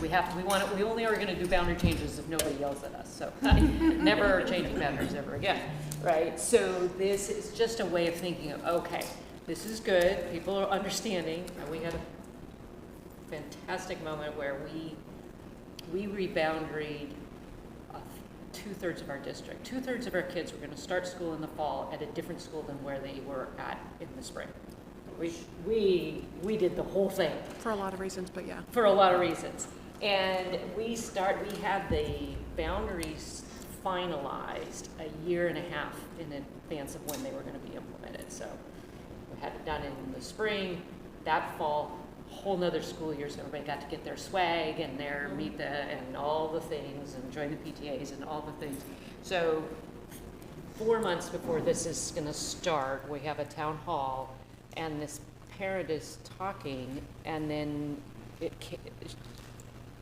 she was talking about the upcoming boundary changes, blah, blah, blah. And this other parent was like, wait, there's boundary changes? Well, how am I supposed to know where my kid's going to go to school? I thought the whole rest of the room was going to lose it. Oh my gosh. This is all we've talked about for 2 years. Anyway, so yay, they're paying attention, right? So, it's reframing of like, oh, good, people are hearing us, the word is getting out that we're doing these things, which is huge, right? Because that's the other nightmare is that you've talked and they're not paying attention. So reframing it, okay, this is good. Community are hearing, I'm hearing from the community, I'm hearing what they have to say, I'm taking it in. Sometimes we've tweaked boundary changes because we hear from a community about accessibility to the school and not being able to walk if needed and so forth, right? And so that's the passion, that's that how that we talked about. What is my value? My value is hearing from the community, but we still we can't have 3,000 kids at one high school and 600 at another, right? So there's a value also of, so that's what this is at. Okay. Next question. May I just add that a lot of the conversations that'll be on the horizon will require that we do learn how to consider it different, because we will have lots of people in our inboxes and in our meetings that are really passionate, and it's understanding when we hear from people that they're representing their own voice and perhaps that of others, but not necessarily everyone, but they have the wherewithal to show up here and advocate. So I mean I literally just try to be open when I'm hearing from people, understanding that that's not how everyone feels, and it's still really important, so. You know, But there's gonna be a lot of intense testimony coming up, I think. Well, and thank you for that, because an FYI. unspoken thing here is that it is, with all the finite resources in public education, it's impossible to create a solution that 100% makes everyone 100% happy at that same time. That Right? part, And so this yes. is just something, it's just hard. So Yeah. just to give you something that would help you think about, you know, iterating towards the outcomes you're hoping for, gives space for not inadvertently, something we have an unspoken commitment about is not trying our hardest, it's hard, to not have one aspect of our community feel like they're getting pitted against another aspect of our community. This can happen with programs, sometimes our highly capable program, like, and special education services, the dynamic there, and it's really hard to navigate, but by focusing more on the outcomes than, you know, what problems happening in a specific building has helped us navigate that. So that's another reason we wanted to help with it. Okay, and because iteration is so hard, there's, yeah, totally. I know you just said that it's virtually impossible to create a process that's perfect, but like we've all said this before, and I just want to say it again. I think the district did such a great job with the Jefferson process. And even though there are, I know families out there who are not happy, we all know that we will never make everyone happy. We can't all probably agree what color the sky is today, let alone how to make a high school work. But I was like deeply, profoundly moved in a good way about the interaction that the district had with the listening sessions, that public testimony where we just sat there and just listened for 3 hours, 2.5. I mean, like, but the time ended, we didn't run out of time and still have people lined up to comment. The comment ended before we thought it would, which sort of felt like people who wanted to say something got a chance through all of these different processes. So I know our district can do it. It was really cool to see. So I just want to call it out. Yeah. What a great example. It was really good. What a great example. Yeah, so appreciate learning about that. Yeah. And so, but it sounded like an iterative process, right? Right? Like not assuming to find the solution all at once, but listening, trying the next, trying the next, trying the next. Yeah. It can be hard. All right, so I'm getting the. Okay. All right, now we're on to the next question, which would have been really smart on my part to have the questions. I remember what it was. Okay, so this is about how you work as a team.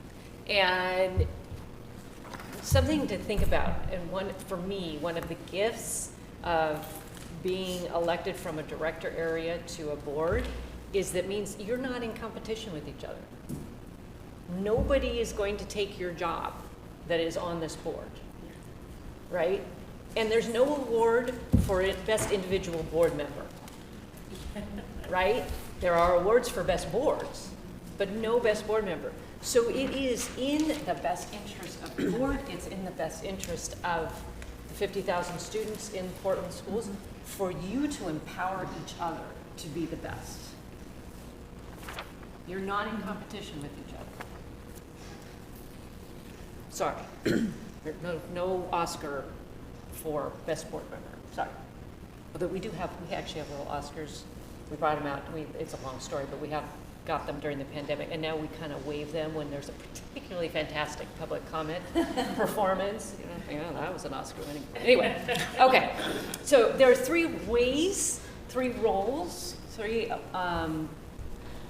to be there, and you don't walk into one and that's who you are all the time in board discussions.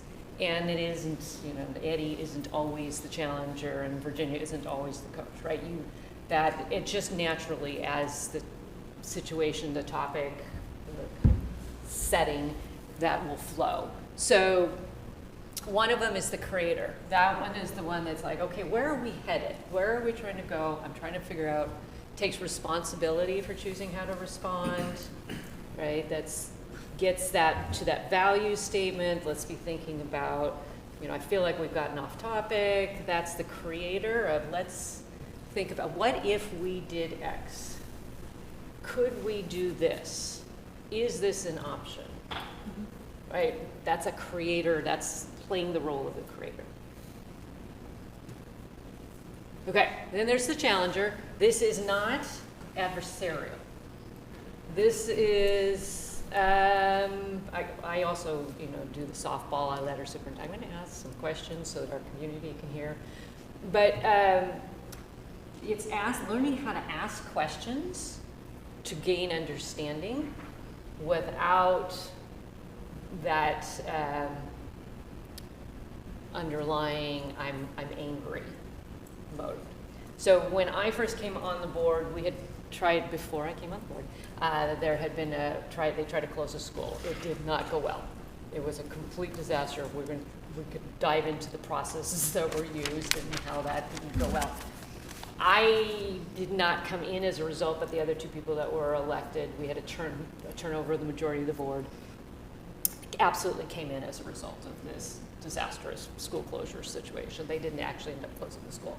And about 6 months later, we're in a meeting, we're in an executive session because we're purchasing real estate, and they're showing us this property and the money we're going to spend on buying this real estate, and I'm sitting there going, and then finally I just, huh? How is it that we need to buy property if we just tried to close the school 2 years ago? What am I missing? And later people were like, you were the only one that could ask that question, and then they explained. It was, 2011, so it was, or 2010, it was right as we were coming out of recession. They said the number of permits that had been filed, it was thousands and thousands of houses that we were about to have built in our district. And so we were like, blah, blah, blah, this is what's going on. When we tried to close school, it wasn't the beginning of a recession. Anyway, so it all made total sense. And I was like, okay, that is what I need to know. And then when this rolls out, when people find out we've just bought property 2 years after trying to close a school, the board now can explain to the community, here's why, here's what the difference is, right? That's the role of a challenger, right? Being able to, okay, I need to ask a question in a way that's not combative, but I need clarity because I know I'm going to be held account when I'm out in the community of how did this happen? Michelle, you had your... Does your district regularly use housing starts when you're doing your planning? Mm-hmm. Oh, yeah. Okay. Yeah. The counties are not, the developers, the counties, the cities, they don't have a requirement to let us know. And we have 5 municipalities Yes. that our district covers. So we actually have a staff member that literally was driving around during this period. Asking. Look, yeah. I mean, we've used that here, I think. We've used some demographic data and housing starts, particularly in the Jefferson cluster. Yeah. Because it looks like there's not a lot of kids feeding in, but when you look at the permits that are happening. I was wondering of what it would have sounded like if you were combative. How would... Have you lost your mind? How is this possible? Why on earth would you be buying property?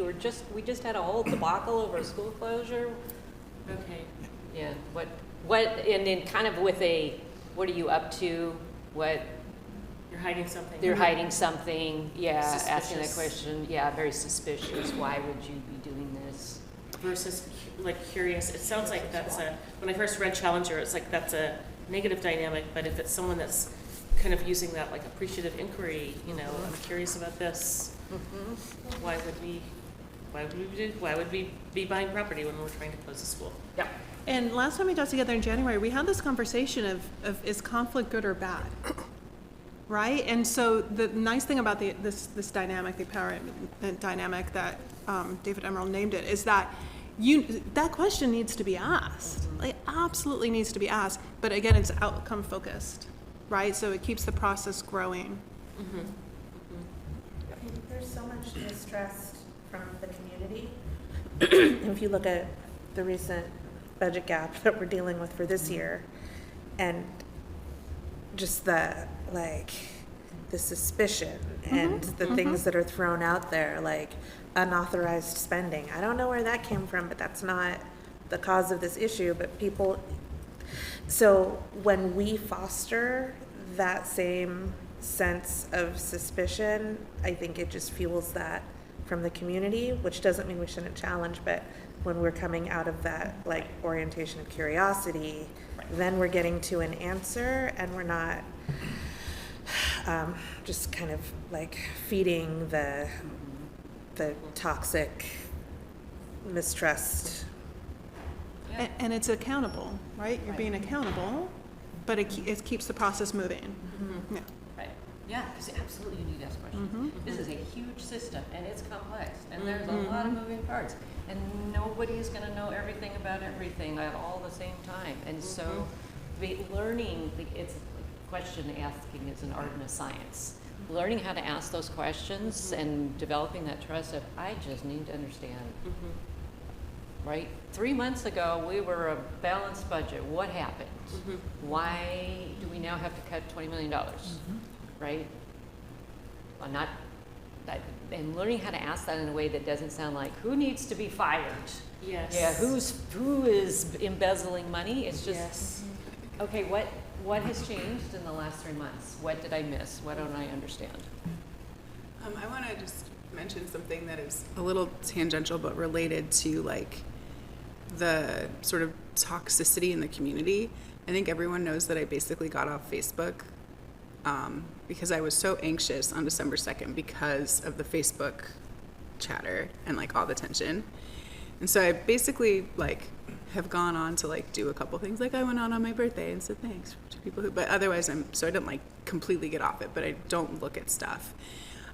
One fascinating thing is when I do go on, like literally all I see are like the stuff from like the Northeast Portland group and the like, it's like nothing, like my mom's posts are like 7th down after I see every recent post from the school stuff, which I just find fascinating.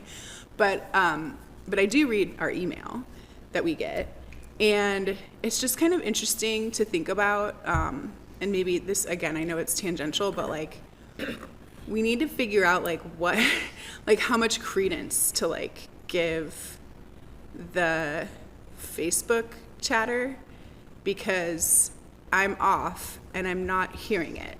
And I'm not walking my kids to school every day and seeing parents who ask me questions all the time. They're not like having that same attitude. You know what I mean? It's like, so I'm just sort of, it's just like interesting to think about like how much of that is a particular subset of people who are wanting to be really angsty and like driving that conversation.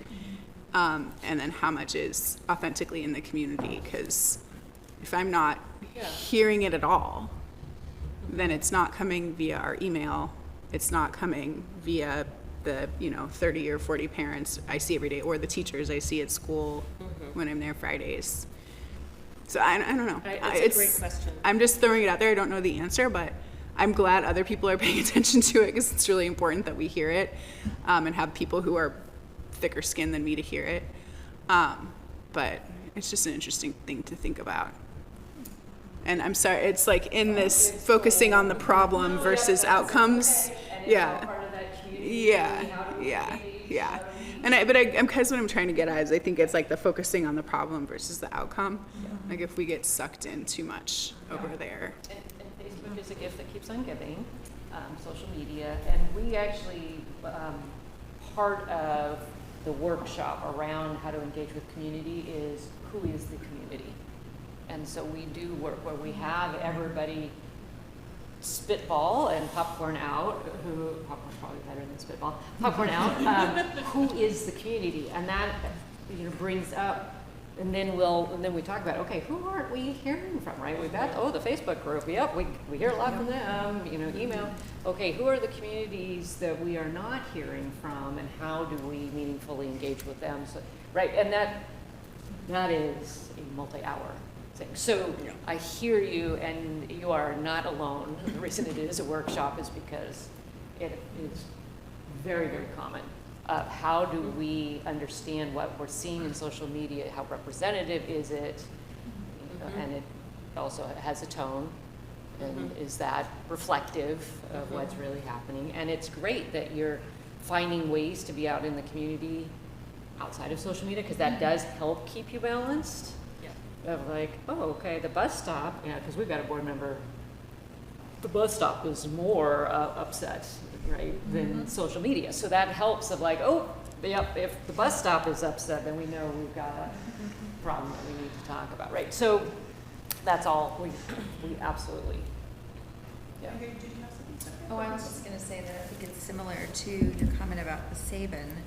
right? Like it's just a different set of loud and being able to focus on the outcome. Like, yeah. And at the same time, helping people feel that they've been heard. Yeah, for sure. But Yeah. focus on outcome. Yep. Yeah. All right, there's one more. Okay, and then one more aspect. is the coach. And again, this isn't just the longest serving or just the president, is everybody has opportunities to be the coach, but that's guiding others. What I've heard, I want to double back to what Christy was saying. I heard you saying, and I want to make sure that, I think that she made a really great point when she said that, right? Those are opportunities. Okay, I got distracted with the not the rescuer because Amy and I, we love to rescue. I have to sit on my hands. We want to solve that problem. And part of that job with the coach is like, okay, I'm not fixing it for you, left to fix, but helping you take agency in the situation and move to be even better at your work. Right, so we have a board member right now that really wants to post things on social media. She really wants to share her thoughts about national, international events. I'm trying to coach her through, okay, I'm not saying you don't have freedom of speech, but there are consequences to that. I can't fix it. I can't go in and erase her social media.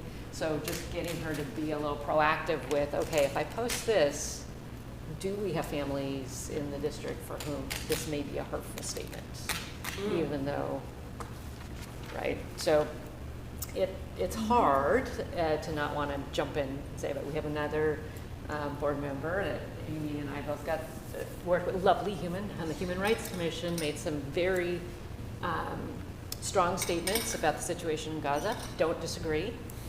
Turns out we have a lot of Israeli American families living in our district, and that produced uproar, right? So it's just recognizing, help coaching board members through that. You are a free agent, you get to say what you got to say, but there are consequences to that. Some of them are great, some are really good consequences. Some of them are not going to be, and you can't control. We get to be on the, what's Jason Rance, or one of our local. Oh, the local talk radio. Guy, yeah, loves to fixate on, whatever a board member has said on social media. So it's cleanup. It's like Cascade Policy Institute.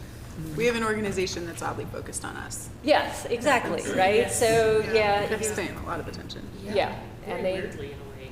yeah, exactly. They are obsessed with us. And They used to be focused on other things. Yeah. They're very, very school board oriented these days. Right, and so it's just recognizing I still have agency, I still get to say what I want to say. Is it worth the trouble that this is going to spin up if I say what I need to say? And that's just one small example, but that's the idea of being a coach, is Eddie, whoever, is just like, yeah, I hear you, I don't disagree. Is this the best place to share or to deal with that situation? So how does this, again, model of how to work through, when you're doing iteration, thinking forward for outcomes, and you need to constantly be processing these hard questions, thinking about how to, and it might be deliberate, it might not be deliberate, but if you're in a situation, how can I be a creator or a challenger or a coach? I mean, how does this resonate with you? Is this helpful? Is it wonky? What do you think? I don't know. I think it's pretty natural. I mean, there you go. you would just do one Yeah. or the other, yeah, depending on the problem. And really, we're just trying to raise it to the conscious level. A lot of this is subconscious, right? We tend to fall into these roles, and what we're doing is bringing it to a conscious level and taking what may be a role that you tend to do and either, okay, how do I do this in the most effective way, i.e. I'm a challenger, how do I do that in a way where the work moves forward and doesn't stop because I've just created, put through a stink bomb in the middle of things, or a coach, right? I'm naturally a coach. How do I do that in a way where what I'm saying is being heard and responded to, that the defenses don't go up. So it's, again, bringing that to a conscious level, and then sometimes like, oh, you know what, I've done the challenger role a lot. Maybe I need to think about some other ways that I can come at this work. Maybe I need to take a moment and try to be a creator. Yeah, sorry. And it's not, you know, 'cause again, our conversation in January is conflict is over here, collaboration is over here. What do we do? So this is, again, very non-binary and fluid, to your point, Stephanie, too, just to help give you guys something to think about. You could say Oh, I just said fluid, like, Yeah. I'm not always gonna be a coach, I'm not always Yeah, gonna be a exactly. creator, it's gonna be situation dependent. Yep. I think I wonder if that just requires that like intentional pause for self-awareness. Absolutely. That responding instead of reacting really quick, right? That's a good point. Yeah. Think about what am I doing here? Right. Well, and like you said, Yeah. are you working toward the goal? Okay. Great. All right, so do we want another break? We've been working for many hours. We're about ready to transition into doing our practice, which is where we're going to talk about emails coming in. It sounds like we had consensus on doing that. And then we were chatting real quick during lunch break, that talking about how we're going to walk you through how to maybe sketch out a process on how to respond to email. It'll actually set you up for the broader community engagement conversation, of which public comment is a huge part of. But would you all like a break, since we've been making you work really hard, before we do that? I'm like such a movement person. I would not Moving, mind. yeah, I moving wouldn't would be mind good. stretching. I wouldn't mind just. I can't sit for this many hours. Yeah, let's just, really the clock is so not doesn't- yeah, helpful, give me a because I know couple that's. It's 1 o'clock, basically. Why We don't we start just, before can we 1 do like o'clock. a 5-minute? Yeah, Yeah, fine. we totally agree. So let's do that. That sounds great. Do the stairs.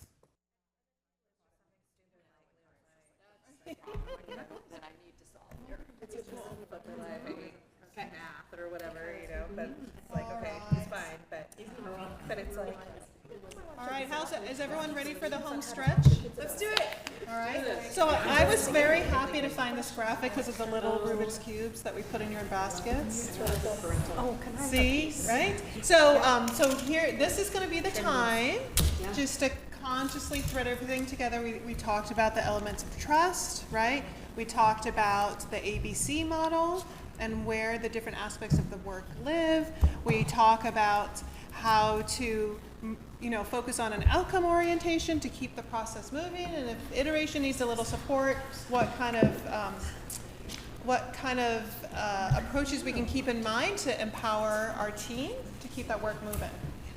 So we're going to practice. So just want to verify we are doing an approach to what happens when people email into the school board. And we had talked about this because we heard it come up quite a bit in January. We also know that it's a very great example of school board work, because again, it talks about the what and the supports and the how, as well as the external legal responsibilities you have to keep in mind. And we also heard some outcomes that people were hoping for. And we can, yeah. Maybe it was because I was virtual and I think came late and had to leave early, but can you just do a quick recap on some of that stuff? Like what the I think I'm missing so something. this is what, and actually that would be really helpful, and this is going to be a process, you all are going to design this anyways. We heard that when email comes in, that there was a desire to talk about what would happen because some outcomes that people were hoping for weren't necessarily present. For example, how do we know we're coordinating a response in a way that is helpful? How do we make sure everyone is kept up to date? If there's a protocol that the board chair responds on behalf of the board, how does everyone get that information? What if it's a really hot topic? What if only one board member gets emailed or the whole board gets emailed? There were some complexities that were just kind of bubbling up. Yeah. And so it sounded like an open question to us. And then when we were talking about a way of having a little case study to help you all practice applying what we all talk about, that it would be one. And how we're going to do it again will be an additive process. You can take some of this and build more community engagement conversations off of it. And I think, can you check me? I think that sounds great. I'll add two things that I remember from the conversation. One was I think there's some sort of shared desire that we all kind of think, we all kind of think people deserve a response, but like also we get a ton of email. So it's like, how do we somehow balance like what's realistic as far as getting back to people with somehow getting back to people. So I kind of remember something about, is there like a way to organize so that we don't all feel compelled to reply to everybody or something, like some division of labor sort of thing that could happen. And I remember Patty specifically, I think she was the one who maybe brought this idea up initially, and she mentioned how like she doesn't feel, and I think you two kind of feel like it's more for staff to get back to emails, so like getting them to the right person. But I think Patty was saying she's just gotten to where she gets them and doesn't know if she should respond or not, so it's just like whatever, like so there's confusion about like who's on first, who's responsible, leads to sort of some level of like paralysis for it, like not to speak for Patty, but that was what I remember you bringing up. Yeah, and just not knowing, often not knowing the answer in the first place.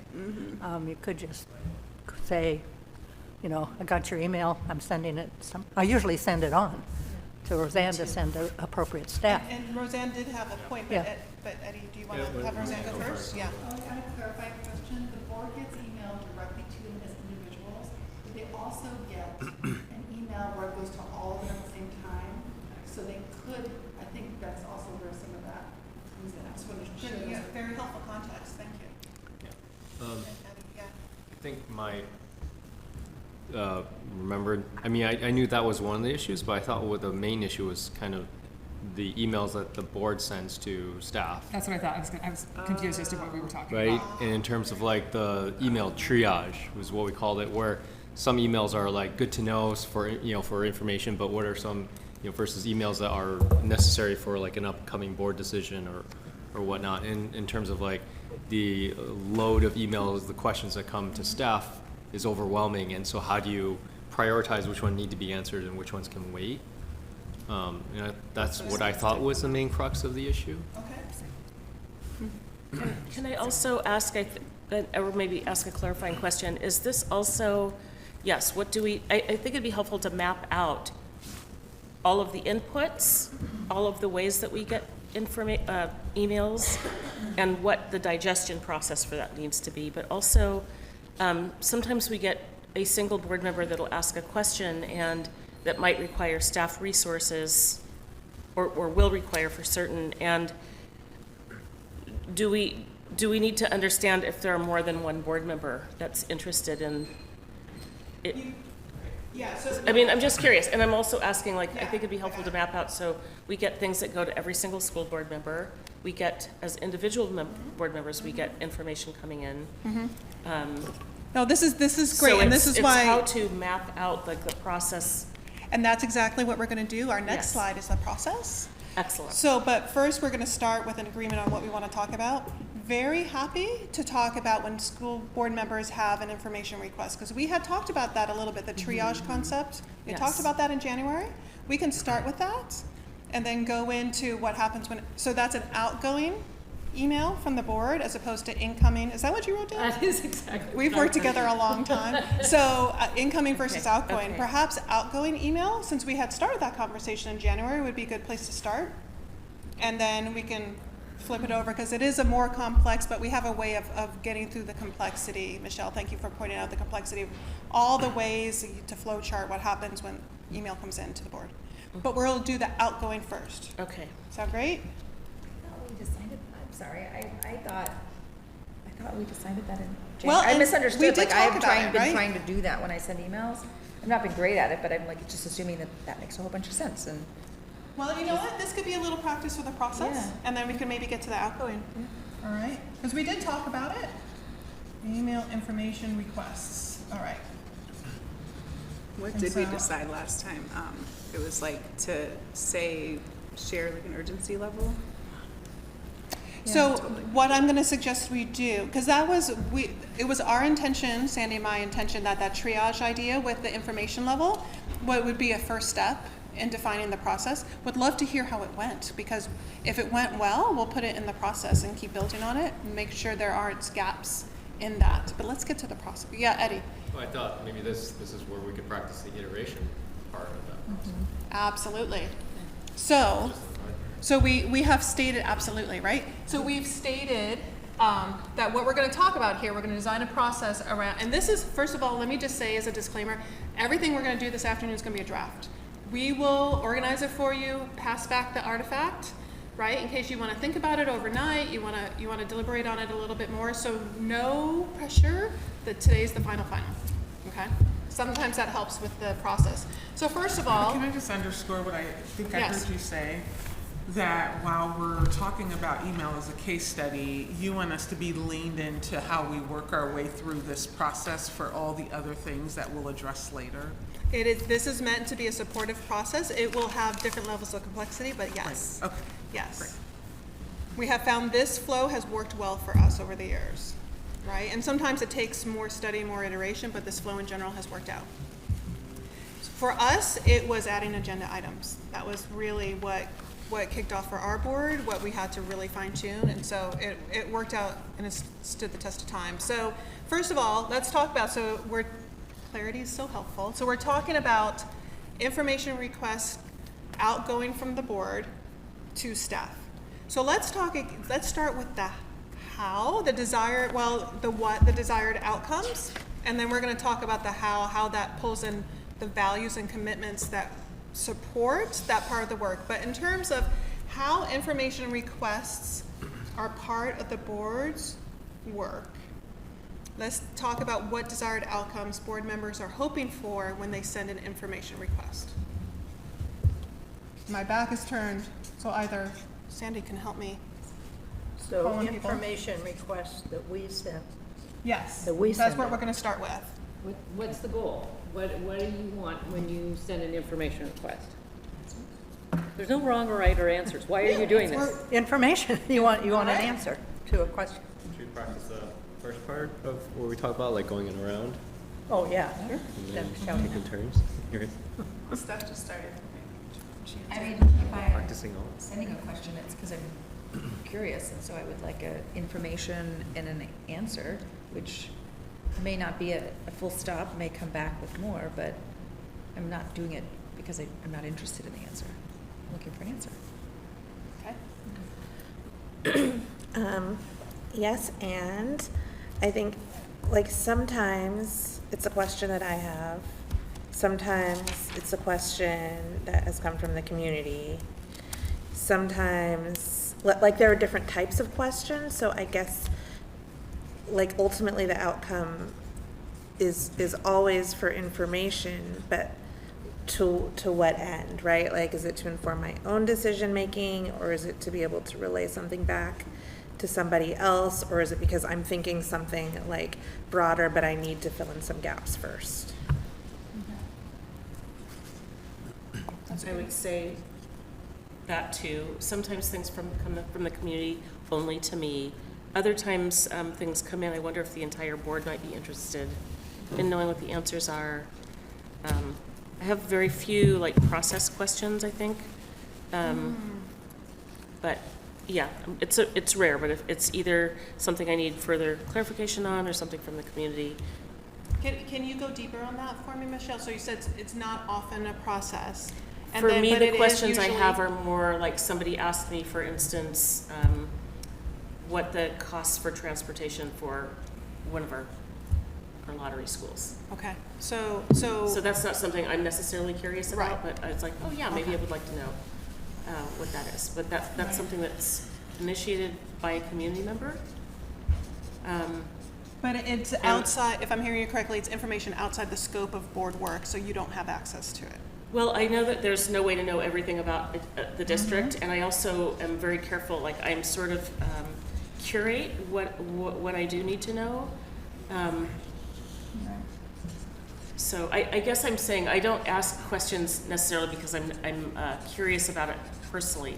The question, let's say, about transportation costs might come from a community member that's curious in the context of a larger budget discussion, what we're spending on in a particular area. Okay. That's a case where I would email and ask the question. Okay, thank you. I also think perhaps my other board colleagues might want to know as well. I'm listening, Eddie.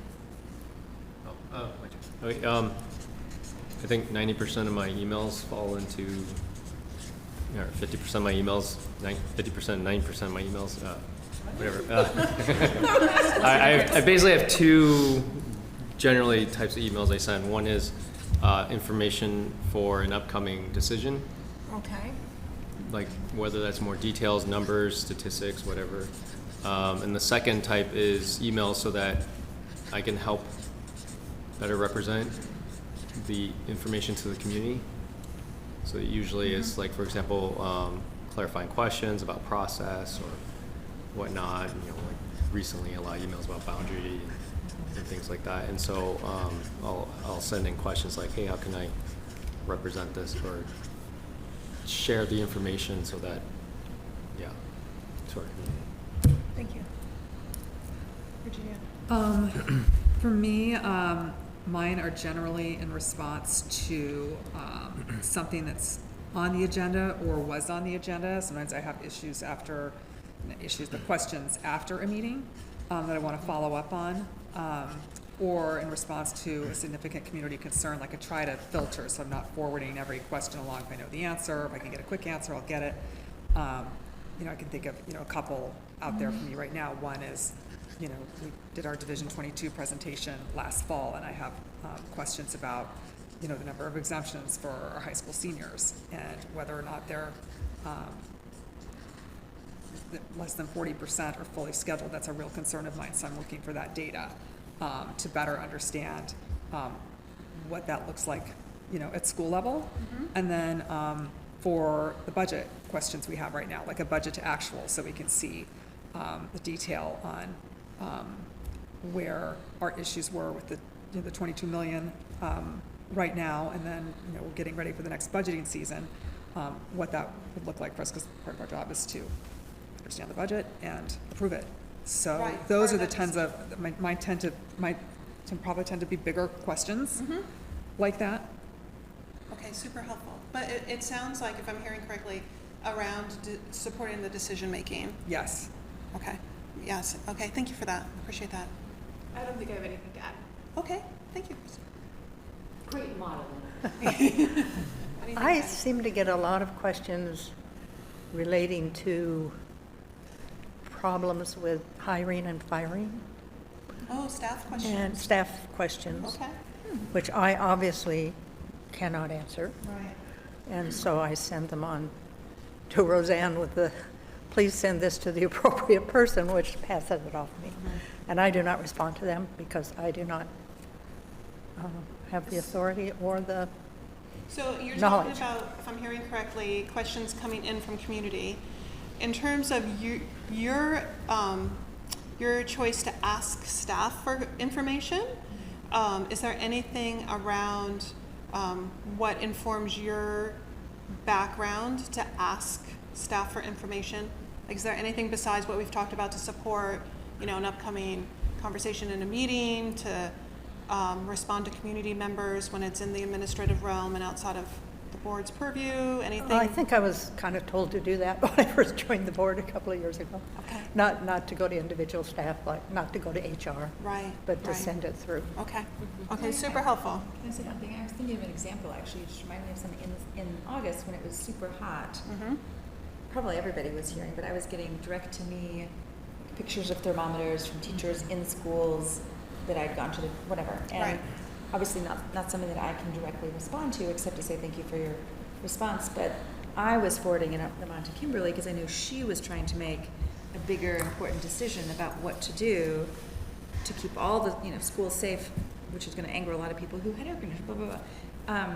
And so similar, like I was just sending that on to be like, I'm hearing from this, you may not be, but And so that- you have information that you may need. Right, and super important to pivot that around. I'm going to just work on helping us keep this narrow, because the question was, how do we want to process when a board member needs information? Oh, right. So you were passing along feedback, which is super important, Yeah, but yeah. I think for this, I got I think it'll help. yeah. Yeah, no, because again, But community back to our original engagement, right? Can I just say that's back to the right, original 'cause slide? I got that to wasn't then for me support needing- your decision by being like, she's closed schools, and let me tell you why. I was hearing from all these people. She, you know, it was like Yeah. a big circle where I got to say like, yay, superintendent made a good decision. Anyway, I got off task. No, but but it was- super helpful, right? But again, this is what happens with community Yeah. engagement questions. So, Eddie, should we go around one more time and see if anyone else has anything to add? Is that our new practice that we're trying? Process is in the middle, check for clarifying questions. I have a clarifying question, I guess. The question is discuss desired outcomes when we have information requests. I kind of want to name that what I heard at the last meeting was a different desired outcome that would be part of this process, involving, and I actually kind of take a little bit of umbrage with it, so it's funny to bring it up, but like considering something along like the idea of having like a second person be required to sign on to a question before it gets answered. That's something Michelle's brought up a couple times. Or like considering workload. So if we're designing a process for this, other people who have that concern might want to also bring that here, right? So I'm gonna put that under, but that's, Yeah, I appreciate you saying that because I have said that several times, and it's important as we, like future thinking. Right now, the staff is constrained, and next year it's going to be. We're going to notice a difference. So I'm going So- to push pause on you for just a Okay. second, Michelle, because what I want to separate is there is a desired outcome of recognizing staff workload. We will problem solve how to do that as we go along, and right? I think But- that we but- fall but- under part of our constraints. I outcomes. was gonna put it under constraints, Yeah. that staff workload is a Okay. constraint. Okay. So how do you work with that, right? And I was just trying to say, I appreciate my colleague for Yep. recognizing something I've said over Yep. and over. And I finally feel heard. Thank you. Yeah, you're Are you going through and answering all the questions individually? Well, we're gonna stick with one, but I was not gonna lose track of that. So just any other desired outcome, so when a board, for understanding where the board, information requests come from is relevant, right? So the desired outcome is trying to prep for a meeting, right? Trying to respond to a community member's request. The idea that it's, and this is going to fall into the idea that it's not, a lot of questions aren't within the board's responsibility or purview, right? So how do you deal with that? If there's anything else, I was going to add another layer of questions on one before we move on, but I maybe would just say another desired outcome. There was like the wanting information, but it's also like learning. just learning. Yeah, and maybe this bridges us into number 2, speaking of us being bridges. But we've talked about being like having a growth mindset and being a district that like cares about learning and training Right. and so maybe it spills into that, but I just think part of the outcome is like creating board members who understand how the district works. Right. Because I bet a lot of questions are really of that. Like, I just don't know because I'm new here. How does this work? So maybe it's more of a relevant value. No, that's really helpful. Yeah. I don't know how it is, but oftentimes if you look to see who has been copied on the email, like if the question is something about class size and Cardona's been copied, I probably don't need to answer it because the person that would be sent to would be him. Even though I sometimes do it, don't I? Roseanne will say again, send it to the right person, and she might say, well, he's already been copied. Well, so in that instance, you don't have to ask staff for that class size information. I would think not, but I Right, would like your right. opinion on that, actually. Okay. Yeah. Yeah, thank you for, Rochelle. I have a clarifying question too. I have heard that if staff are copied on an email, that it is like the highest ranking staff sets the highest ranking person on there is the person who's expected to reply. So if someone lower ranking in staff is on that email and has an answer or wants to reply, but their boss is on the email, then they shouldn't reply. And then if their boss doesn't reply, that leads to that community member's question not getting answered and then them feeling dismissed and ignored. So it's a twofold question. It's one, is that true? And two, where do we fit into that? Because if we're also copied and we reply, then maybe staff feel like they need to not reply now. So we're gonna put that one in the parking lot because that's an incoming email question, very Okay. important one. But it is an incoming one, so we're gonna save that for that conversation. Okay. Super, super important. Anyone else have anything from outcome? Because I want to add a little layer of complexity to this. Because something we talked about last time was level of urgency. So in terms of time is a variable, which is really helpful to understand in policy development, time is a variable. So what is the board's desired outcome for information they need right away? How is that tied into the board's work? So if the urgent level is, so if we're doing that triage, we're sending a request to Kimberly, and the board member has said this is super urgent. How does that tie into the board's work, just so we can add parameters around it? How does it? Okay. I don't think I understand. Okay. So thank you for that. I'll back it up a little bit. So is in terms of how to add the is there a, and there may, the answer might be there's no difference, right? But if there's a board meeting happening in 3 days and a board member needs information to get ready for the conversation, does that impact desired outcomes at all, as opposed to we know the board meeting's next month when that topic's coming up, so it's less urgent? Does it impact at all? Maybe the level of urgency is not something we have to capture. I just remember hearing the conversation last time. Yeah, and there's also a level of urgency. Like my sister used to say, there's kid urgency. Like, where are my pink pants? You know. Right. I think that when it does get urgent, it's kind of urgent for everybody because we might need the information urgently, and then staff is also urgently working to get a presentation finished or to do the research that they need to present. So it's kind of we're bumping up against like two cases of like it's all urgent before a board meeting. So maybe the decision tree is the urgency needed in order to have the conversation, and if there's a vote or not, perhaps. I mean, if there's not a vote and you just want to know because you're curious, right? That's valid, and maybe that waits. Right. Thank you. So I'm putting it under constraints because I think you're right. It'll create different cases in the flow chart. Yeah. Okay. So I think if we've come up with other outcomes that are really at the base of some of this, we'll put it down.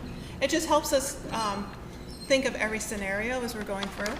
So now let's just think about values or commitments that are relevant to this. So we got continuous learning, right? Right. Board members getting the context of the district so they can inform their decision making. What other values or commitments do we want to document in terms of having the information requests to staff?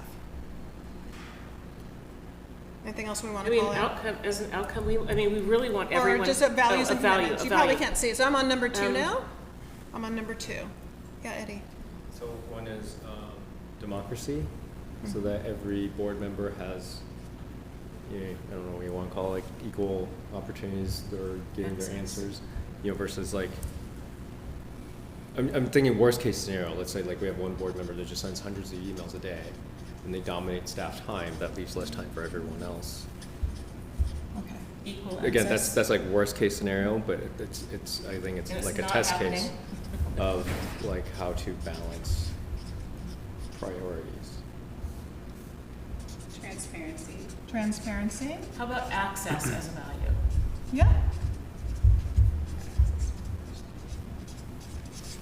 Access. Anything else?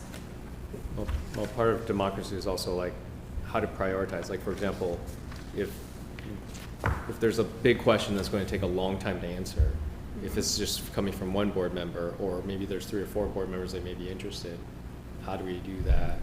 Right. So. Right. but So is there a balance? That may be a constraint, but yeah. Is maybe a concept of balancing? Trying to think of how to phrase that as a commitment or a value. Because I hear what you're saying. Yeah. So value would be efficiency. No, I don't know. Efficiency. Okay. Maybe it's a Effective. constraint. Yeah, that's what I think. I think it's Oh, constraint. yeah. All right. So let's think about it as a constraint. So instead of just staff workload, the constraint would be balancing. I'm trying to think of help me folks. Well, I think it's part of the workload. Right. And it's a bit of almost a solution on the workload, if you will, to have like some sort of mechanism to avoid big research projects that don't have broad interest. No. So I'm having a hard time figuring out where to. I'm just gonna write that down. Two. Broad, yeah, big research project that doesn't have much interest. Yeah, but I'm saying it, but I'm translating other people's. Or how to find that there is Thing. interest in a broad research project. Yeah. So the positive side. Is there any thought in asking the superintendent about, or maybe I'm just putting it to the group, if something takes a day to research versus just, oh, I've got that like in a database right here, the amount of time that things take to, I think that will be a step in the process, yeah. if it's something that takes like 2 people 3 days versus we track that data, it'll go on my to-do list, look at it tomorrow. So the time it might take to complete a request. Yeah, I think that will be a helpful step. But before we get to that, any other values or, I mean, transparency, access, continuous learning, these, I feel pretty confident. But I just want to go around, at least get a head nods, everyone's good. Anything else? Can I throw out a value that I'm sure you have, but I haven't heard, is alignment with district and board goals? Oh. What do you mean by that? Yeah, can you go deeper, Sandy? So if you get an email, and I'll just use our own personal experiences, email that has concerns about placement of students in the 8th grade math. And then another board member sends one that's about the length of time for Halloween parties, which you've got a board goal around math. Yes. Right? So 5th grade math. Do you want that to play a role in this process? I'd sure love to look at our list of questions and kind of like crosswalk to see, just for my own learning, if they're tied to board goals or not. Well, I mean, Halloween party. our board goals are also support the community in their needs and keep kids in school, so. I certainly wouldn't want to design a system that like hinges on, well, does this question, is it relevant to like our board goals directly? Because I just think there's a lot of items that fall under, I'm trying to look back at your other pieces, because I think like when we talk about the work, it's not just the board goals, there's also like fiduciary responsibility, for example.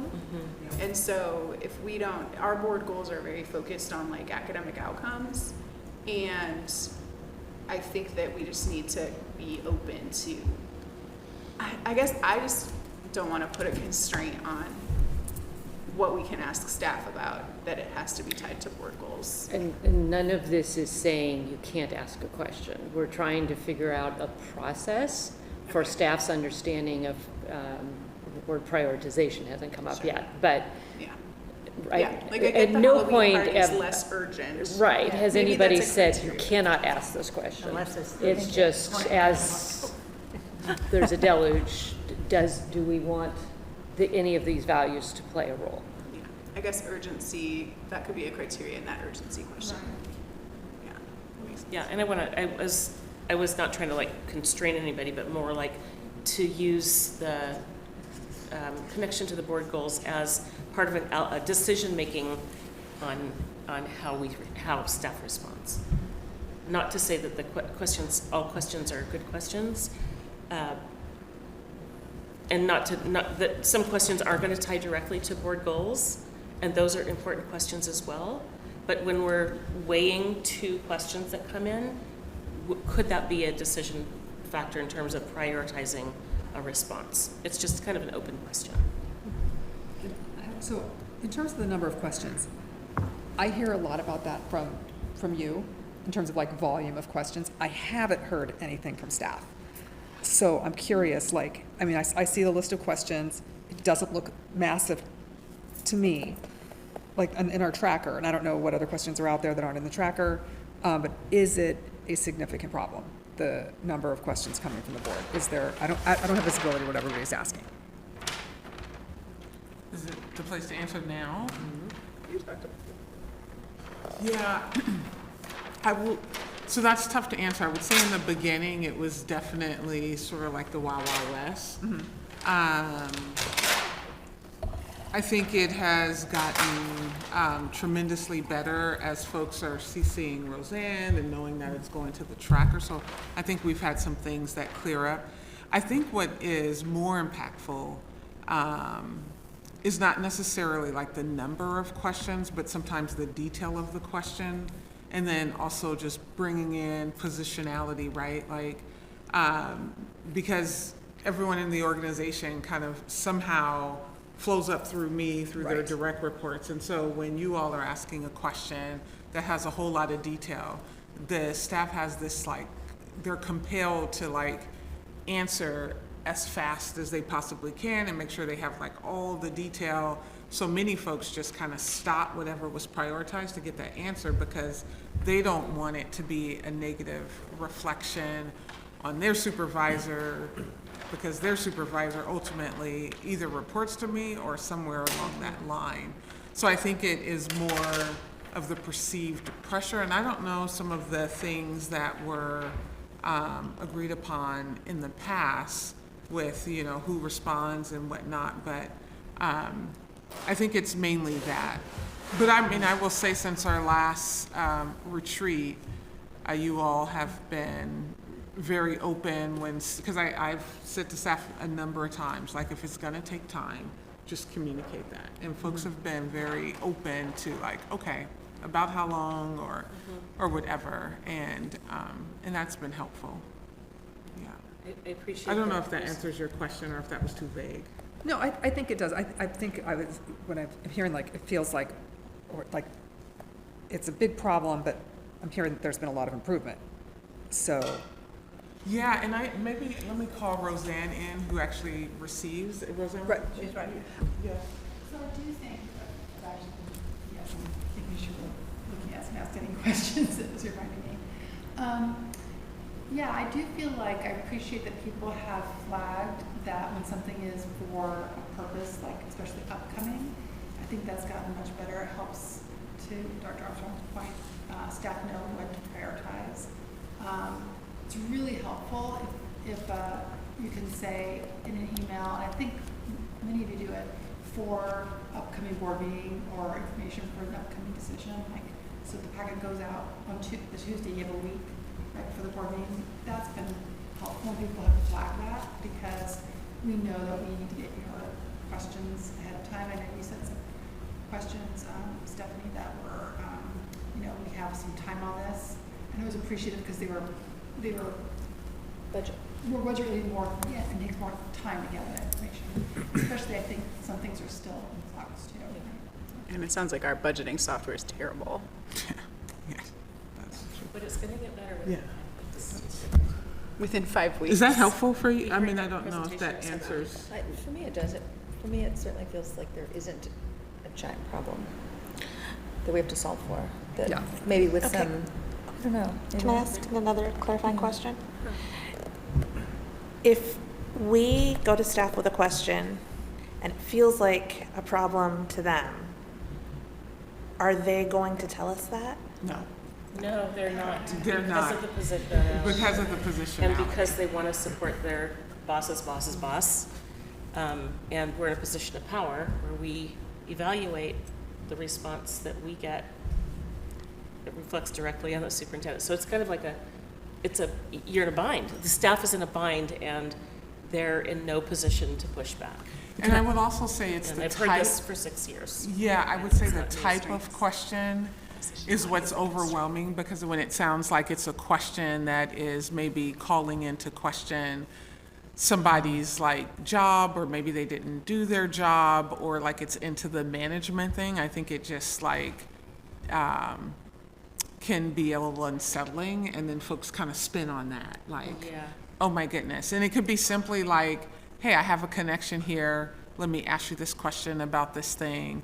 And then it just creates this dynamic of, so am I doing something wrong? Or, Can I add a little something that might Sure. help this question? Yeah. So is that the amount of pressure that the information requests might cause could be very cyclical, depending on what's happening in the rest of the district contextually, right? And how big a request, maybe there's, like, the budget is due and so everyone's busy. So it would make sense, and if you've taken steps to improve, that it would ebb and flow, yeah. Yes. I think what's helpful, and I just have gotten better at doing this, is to, I think it is to you, is to ask for more clarifying information about why the question, because sometimes it feels, it's pretty broad and it could become a research project. But if you're like, well, what exactly are you looking for? That makes it so much easier. So I'm trying to get better about just probing a little bit to So I'm help. gonna have clarity as a value. Yes, and I'm glad that you said that. So know her intent behind that, not to like question like, why are you in our business? What are you looking for? It's more of, hey, we want to expedite this. So if we know what it's connected to or what you're getting at, or what do you just, what can be helpful for you, then we could just get to the root of it without this. Okay, so. Virginia I've has, lost track. I think Virginia has not yeah. talked very much, so. As we work our way through this, I did a really great training when I worked for Coca-Cola, huge company, thousands of employees, on how to submit emails for whether it was action, action required, informational, for review, in all caps. Like, we had categories so that if emails came through tagged a certain way, I knew I needed to read it right now, that it couldn't necessarily wait for tomorrow. There was a whole key that we had developed, or the company had developed, that we were required to use. And then also, when we were, emailing for information, and Kimberly, I would really look to you for some direction here. When I send emails now, I send to them to you because you manage your staff. The last thing I appreciate is when I've got my team, somebody else, above me emailing somebody, 2 steps below me, because then I don't even know what's on their plate, right? I don't even know what they're working on, versus I try not to send things to your staff because you manage their workload, not me. So, and I've got very good about copying Roseanne on everything I send. So is that helpful to you, or is it overwhelming if it's just like, Virginia? No, it's actually been really helpful. And we're also learning, so there's a cadence that some of you have of when you typically ask questions, so we're like, okay, they're in work mode. So, it's just, my opinion is that we seem to have fallen into a better system than where we were before. And I know this is a couple little things to button up, but I can see progress is being made. So. I would love to maybe start mapping this out, but I'm Michelle writing and there's. Give me the marker. Thank you. I love that, what you said about the action for review informational, all caps, and that you created a legend. Yep. That's, everybody understands. It's for review, it's action. That's really just organizational development. I also wanted to say, as a staff person that works with, like, there's a governing body above my boss and their boss, when that governing body says, I need to know, like, the data for, I don't know, how many gas stations are in Portland, selling renewable biodiesel, that the work that's in front of me that day gets stopped, even though I have deadlines on there, and it gets reshuffled, and just that itself creates a little bit of inefficiency, because I'm trying to work my work plan and not get distracted too often. But when things come in from on high, everybody's work plan stops, and we turn to gathering that data, because we're satisfying somebody that's in a position of power, just much like we are. So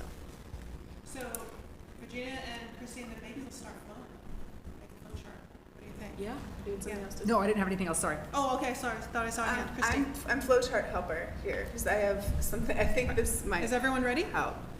Well, I'll just get this part out, but I think, like, for the most part, we need to have a way to ask questions. We need to understand that they could affect somebody's workflow, and that is a price to pay a bit. So one of the things that I think is something that wouldn't be our responsibility to develop, but like by the fact that we would, you can write down the flow chart. Our process is you email Dr. Armstrong and Roseanne when you have a question, and you don't CC whoever you think might be the right person to answer the question because you think that might be helpful, but don't do that. Just email them. And then we know that already those questions end up in the Q&A tracker, so that's part of our system. We've already decided to share an urgency level in our emails. And I love the idea of developing a code in the subject line. That would be cool. And then what I want to see happen too, to like get back to that workload, and this is like, I think a you thing, is to have like a system that you guys design that we're aware of so that we know that there's a system that's like, kind of how those questions will get approached. So like, just to give an example for fun, I write in and ask a question about the timeline for I've been asking about the Jackson Sports Field, so we'll just use that as an example. So I write in and say, hey, I've got somebody who's just really wants more information about this. Who's the right contact, blah, blah, blah, blah, blah. So I send the email to you too. And then you guys need to figure out, is this a big question? And I think that it maybe is, because even though it sounds like it's not, I think we don't know precisely what's happening with that because the person who is leading it no longer works at PPS. Right. So like, I think what needs to happen is like that, okay, is this like something we can handle short-term, long-term? And then I think what can happen is like, okay, this is not a question that's related to an upcoming board decision. We're gonna take 2 weeks to figure this out and get back to you. So I think like that's the piece that I think would be cool to figure out of like, you get an email and what's the triage process, and that way you can decide like, listen, no pressure to get this answer to me right away because we know it's complicated because staff just left. So we're gonna tell this board member that you're gonna get back to them by Friday, March 16th. I don't know if that's a Friday. It's not. But, and then that becomes like a reasonable target for when they'll get back. So I think that's the piece that I think is sort of, that's how you protect staff, is we trust you guys to have a system. Maybe tell us so we know what it is for making sure staff don't feel that pressure and that we're not disrupting their flow too much and that we know when we're gonna get the answer so it's not just in an abyss. And I think that might be the piece that also would need to be figured out, is how to like design that flexibility. And I don't know. Well, can I ask a question to that flow? Because we have the question and answer tracker. And so I guess I wonder, and I think as things come in, it's dated, and then staff is, Roseanne sort of manages that tracker and tagging the appropriate people. Is that a system that is working for you all, or no? When it's, I think so. I was gonna say, I realized though, when I put the question in, we have a staff tracker for questions, and I don't put the questions with the answer. I don't put the questions into the board tracker until it has an answer. Got it, I was wondering about that. Okay. And I could change that. I just haven't put it in there because I worry that I'm gonna have, mostly because I don't want to put an answer in the board tracker and leave unanswered and I think I've taken care of it, right? Maybe So, you put the wait, ETA. and really quick, because I'm capturing the flow, would you ask clarifying questions back to a board member before it gets into the board member tracker? Yeah. Okay. I wonder if this could solve multiple people asking a question without knowing about it because we're not allowed to communicate. If you added a question, and then say under review or response by March 16th, like then someone sees the question and then we don't have to ask you. Yeah, so I think that's easy. That's like an easy answer. It's like, instead of it just being like, it's like, what's the plan for responding? And that way we can give people the time they need to not have it disrupt their flow and feel urgent. It's not coming from us, it's coming from you. And then when it is urgent, because it's for a board meeting, those things elevate to the top. And when it's like a Jackson Middle School sports field question and it's really complicated because the staff left, we understand, we hear back, like, this is complicated, it's gonna take us a bit, we'll get back to you later. Does that seem like it would be helpful? I and feel 3 R's emerging. Ooh. So we Okay. have receive, reviewing, and then responded. Yes. That's a good mark. I know, I'm horrible with the letters, but yes. But we can do that, and then responded means that this is the complete answer, so.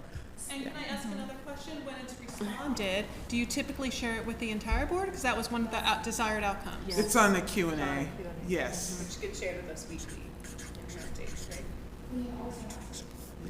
Yeah. But it comes, It's bookmarked, right, Christy? It's bookmarked? It's Okay. I don't even know how to do that. To bookmark? Oh. No, I've you got an don't Excel bookmark. thing. No, it's just a we need a fourth computer thing. You can Okay. bookmark. realistic expectation. So can I ask a favor? Can we, this is great. I need single conversations at a time because it's hard for me to track. I don't think any of this needs tracking, it's just.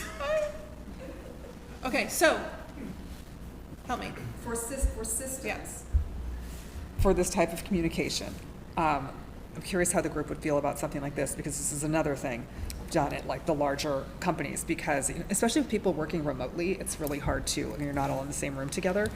I hear you saying they'll get back to us and let us know when they can get us the information. Sometimes people like to just know when you'd like the information by, and that might make their job easier. If you're like, hey, I need this by, I would prefer to have this by March 30th, or I need this by Friday. And that it's not that you're being demanding, it's just really nice to be able to traffic the work and know when you prefer. So let's say I've sent something and I was like, I need it by the 15th. You could come back and say, you know what, Virginia, it's gonna be hard, we've got 12,000 other things on our plates, can we do the 20th? Yep, no problem, or no, I really do need it by the 15th. So that would, that responsibility lies on us, and I do that in emails to, my current team, due on this date. And then we will talk about it if the date needs to be revised. It's just the constant fluidity of, re-trafficking work if things come up. Yeah. So if that would be helpful, that's certainly something we can do, but these responsibilities lie to us to let staff know, when we like it by, and that's okay to ask and just.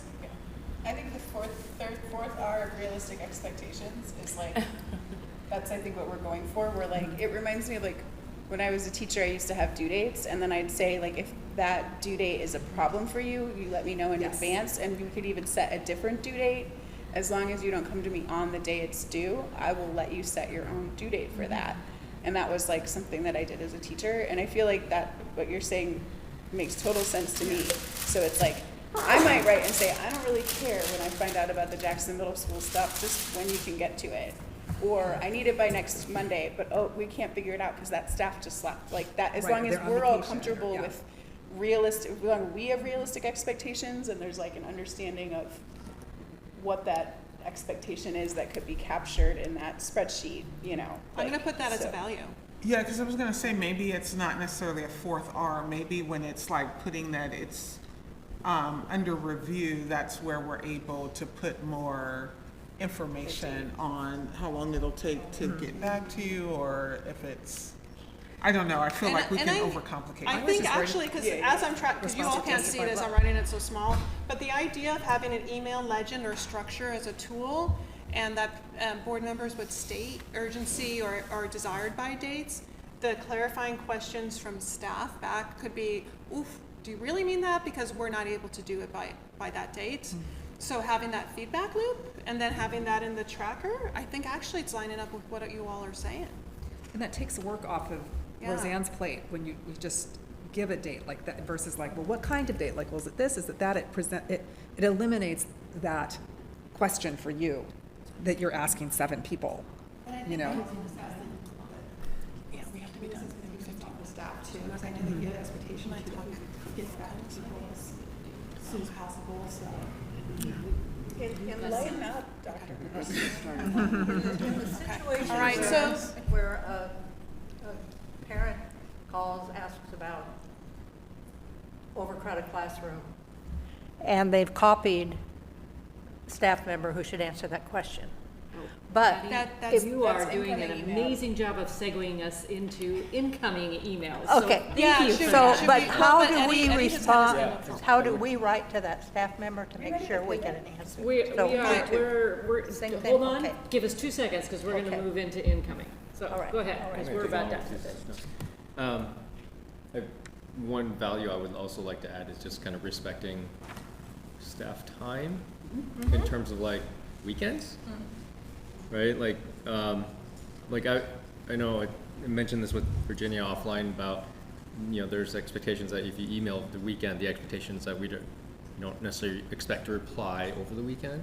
Would never. Because but at the same time, it's tough for, I'm sure, Dr. Armstrong feels obliged to answer things right away and often works on the weekends to answer emails that come in the weekend. So I use scheduled send. I don't know if everyone uses it, but it'd be nice to have that norm if we all agree to it, that if you do send an email over the weekend, the expectation is it's not answered until the work week, or do a scheduled send. What's your preference? Or I got one the other day saying, I work well on the weekends, but I don't expect you to answer this until it's your comfort time. I thought that was really dumb. I have heard many superintendents tell me it's really difficult not to respond to board members over the weekends. Many superintendents have just because they're built for responsiveness. So the schedule send might be a good idea. Schedule send on Monday. Because I'm definitely like a weekend emailer, and I would never expect a response Right. on the weekend. We can It's discuss only, schedule. yeah. The schedule Sunday works. Yeah.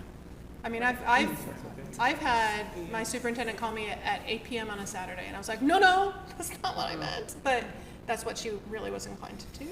It was hard. But I Side do- conversation, oh, go ahead. No, I do want to say, I mean, I love this about email, but I guess I would hope that you all know that if there's anything that's like burning or that's coming up, that you all know that you can just call me too, right? Like that, it's, yeah, so.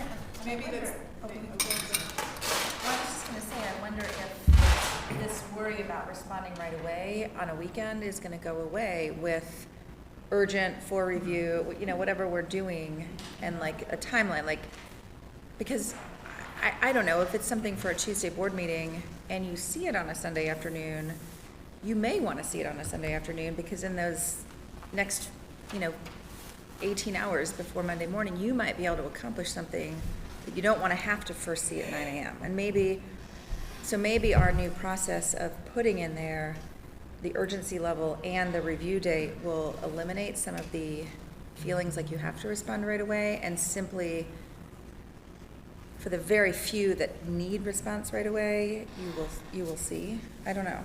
Like, maybe our new process is gonna avoid that. And that's where iteration might come into play. Trying it, and if it's not doing what you need, right? And I think taking staff out, it alleviates a lot of Yeah. the issues around staff responding on weekends because it's a board member. If it's going to Roseanne and Kimberly, that removes that worry. Yeah.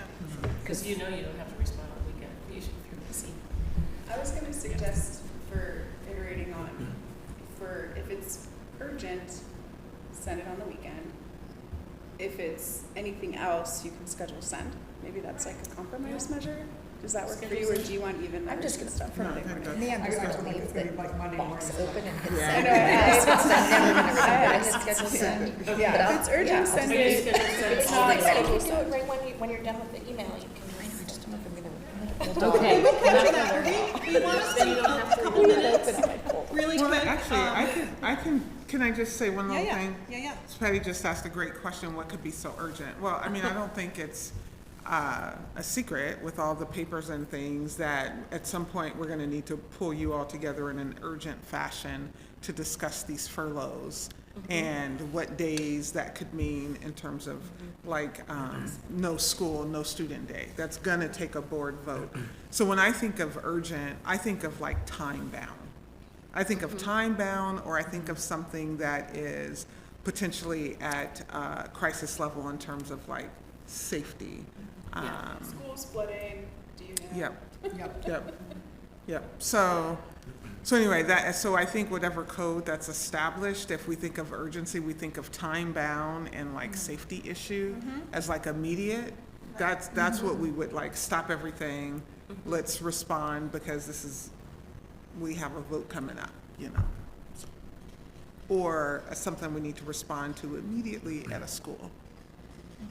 So you would link those two together then, because I was about to say, I thought we were going urgent, like flooding in a school, and then I was thinking we could add, you know, for vote on Tuesday. I was seeing those as separate. So you're saying if on Sunday we have a question that's for Tuesday, that would be? I would count that as urgent. Okay. So I could have a runway, like for instance, using the example of furloughs. There's a team of folks working through the weekend to be able to have everything we need for Monday, and then and that's not even a Tuesday board meeting thing, but sometime that week, depending on what where the unions land. And so I would think anything related or connected to that, I would put as urgent because it's time bound. Okay. Yeah. It's happening right now. Okay. Sounds like 3 days, because it's a weekend. Yes, Roseanne, because I'm going to try to move on to incoming, but anything, Roseanne? Well, I was gonna say also communication to the board, you know, I tend to put like action item, but if it's really important, that's like the superintendent sends something in an email to you that's really important, or I did in terms of time, I will follow up with a text. Yeah, you're so good at that. I so appreciate it. Just tagging things action is huge, because then once we start using this legend, you guys, you're gonna be able to sort your email. Yeah. So and just sort by action or sort by urgent, and that will help Kimberly's team too. If we're really consistent about it, it's really easy to find your emails. Awesome. All right. So Perfect let's segue. Yeah. So and we, you know, this is flow charting what to do with incoming and mail is a more complicated topic, but we're going to take a stab at it. We're not letting the perfect be the enemy of the good here.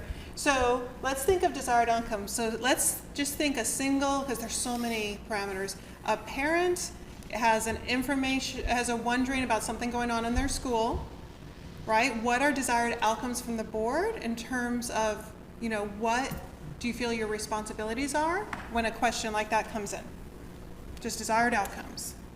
Go around the horn in order. Excuse me? Go in order. Oh, yes, you're using your protocol. Thank you. You want to start, Debbie? Sure. Sorry, Debbie, I didn't. I'm not chairing this meeting. So what our responsibilities are when a parent has a question about their school. Their school. Yeah. For me, I feel my responsibilities are to send it to Roseanne to send to the appropriate person. And they usually end up sending it to the principal. So the desired outcome would be finding the best person to answer the question? Yeah. Okay. Someone feel free to help me facilitate as my backstory. And I generally do not respond to the email. And at we're all. gonna get into the nitty gritty of exactly what you're gonna do, but right now we're just trying to get the big picture. So parents sent you an email, what's your goal at the? I think like one of my desires, sorry. Yeah, and I guess my goal is for them to get an answer.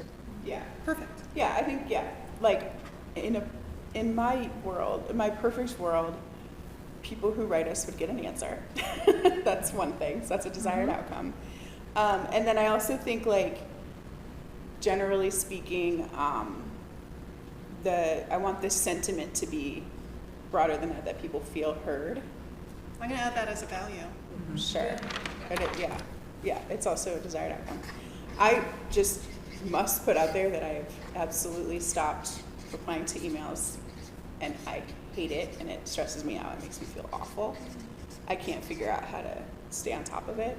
So a desired outcome for this process to me is like having a world where all 7 of us don't feel like all 7 of us need to reply to every email. Like, if there's a way where we can get everybody replied to, where one of us replies to that person and 6 of us don't, they still got an email response.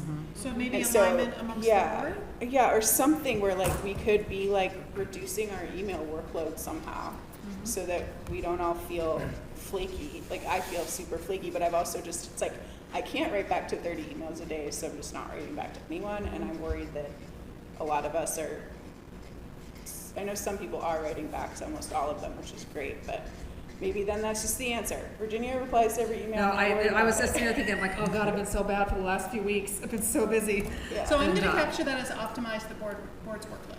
Yeah. Okay. All right, moving along to Virginia, what do you I think? think I share that, like, a timely response, even if it's, we received your email, and again, like, I've not been very good about this for the last few weeks. It's been a little crazy. But, yeah, I would say a timely response, even if it's, we don't have the information you need, and it's like, how do we,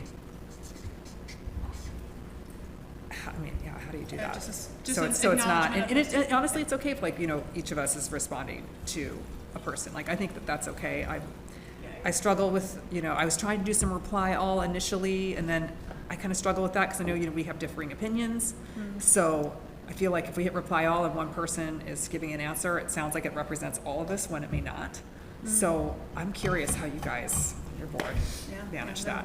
Well, we've seen some different practices, we can talk about that. Yeah, what do you think, Eddie? What's your desire? I think the desired outcome is both efficiency and effectiveness, and also democracy.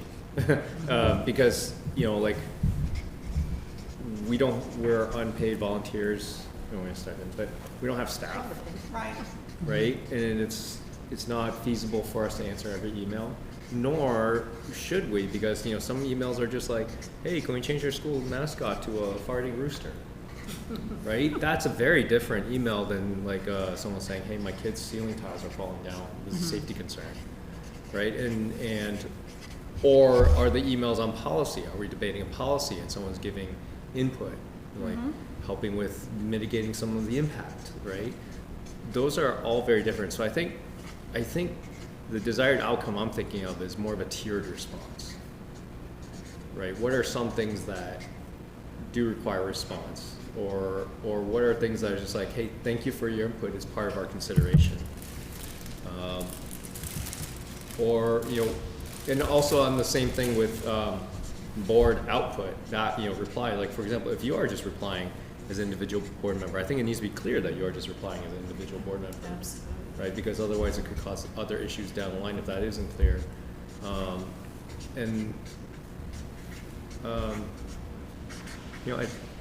That's kind of all I got right now. No, but actually you got me thinking that there are probably some tiered standard response, like simple acknowledgement of receipt. Thank you for your input.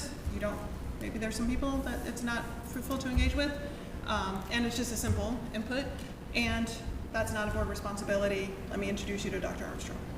That might be three simple. And that's actually like the majority of emails. Yeah. Thank you for that. But to everybody, you're No, gonna do that? no. Yeah, no, Well, because, and I don't think the expectation is, because if you get hundreds of email, especially when contentious things are happening, I mean, not everybody knows, but, enough people know that we don't have staff. We get hundreds of emails a day on some issues. And it would take all day to reply to all of them. Can I ask a question? How often, just guesstimate, do you get individual emails to yourselves versus everyone's getting the same email? The majority is everyone. Majority is It's everyone? schoolboard.net. That's helpful to know. Or they reach out, people do reach out Individually. Me too. Do you check in to see if you are receiving the same? Because our community's gotten really good at sending an email that says Director Cass, blah, blah, blah, and then another email that's Director Sandy, Yeah, we and do it that looks too. like it's just me, and it turns out they sent the exact same email. Yes, Do we you do check get that in too. with each other to make sure? No. Okay, good. I'd say for desired outcomes, actually really important for people to be heard. Also, I've noticed it just in the last few years, people copy the board because they think that we have a lot of decision-making on staff things, for instance, which we don't. And it's not really our role. So I don't know, I've thought about, I'm gonna go to a little bit problem solving where I've thought about doing an auto reply that says, if this is staff related, check here. If this is operations, it goes to the superintendent. If it's a parent concern, the role, the order of operations is talk to your teacher, then the principal, and then there's a person above the principal. So anyway, I feel like it's important for people to be heard. I'm also not really good at responding to every single email. The ones I do respond to, sometimes I'll just say this has been received. Other times I'll forward to Roseanne and let the person know like this has been forwarded. But I've also thought many times about how cool it would be to have some one person that just answered parent concerns, just parent concerns. I actually was sitting here thinking there's, I think, a pretty, I'm sorry, I jumped ahead of the line. No, but anyway, so, I mean, important for people to be heard, but a but constraint- also. We're all wanting to solve the problem. We're gonna get there, but we. Yeah, Yeah. but Yeah. let me insert a constraint of who replies, even if, like, it's. And I don't yeah. reply all when I reply. Yeah. Because I just. Who feel and like it's how? plugging people's Amy and I are egos. dying to flow Well, chart for you sometimes. here, but we really need to hear from Rochelle and Stephanie, Yeah. and then we're gonna start problem solving, because I think we can't stand it anymore. Yeah, no, but we'd love to hear from Rochelle. Dr. A would like to get in the queue. Okay. Ooh, all right. All right, excellent, I love it. I think for me, the desired outcome is also for people to feel heard. I recently added to my email signature, your email has been received and is getting my full attention, even though I may not be able to respond to you. Nice. Which I don't know, like, how that feels for people, but I hope it feels like, even though I don't get a response, I can hopefully trust that I've been heard. Thank you. It's just in my, Auto reply or? oh shit. I didn't think through that step of it. No, it's not a bounce back, so it's just, so like, It's in your signature, I think it's in your signature. it's in my signature, so if they've gotten an email from me, they know that, but if they just send me an email, they don't don't have get an that, auto-reply. right. Unless you reply, but then it makes it easy to reply.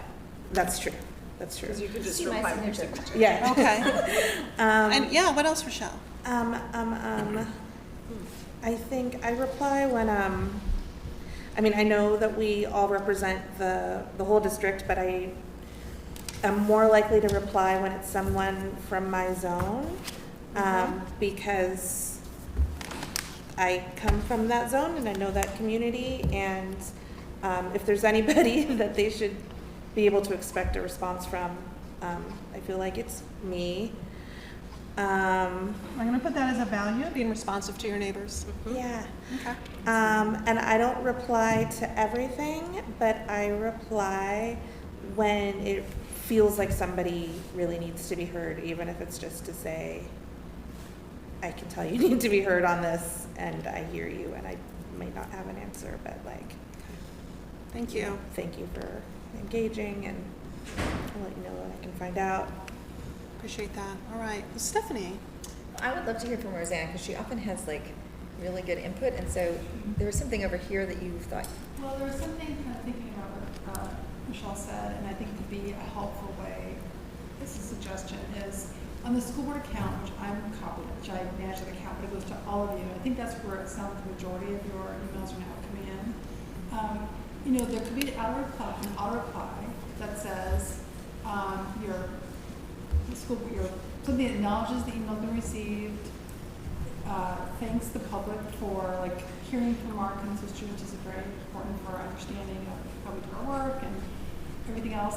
You could say the board office is copied on this and can help forward concerns on. And then something in there that could say, acknowledge that you will respond to emails as you can, individually.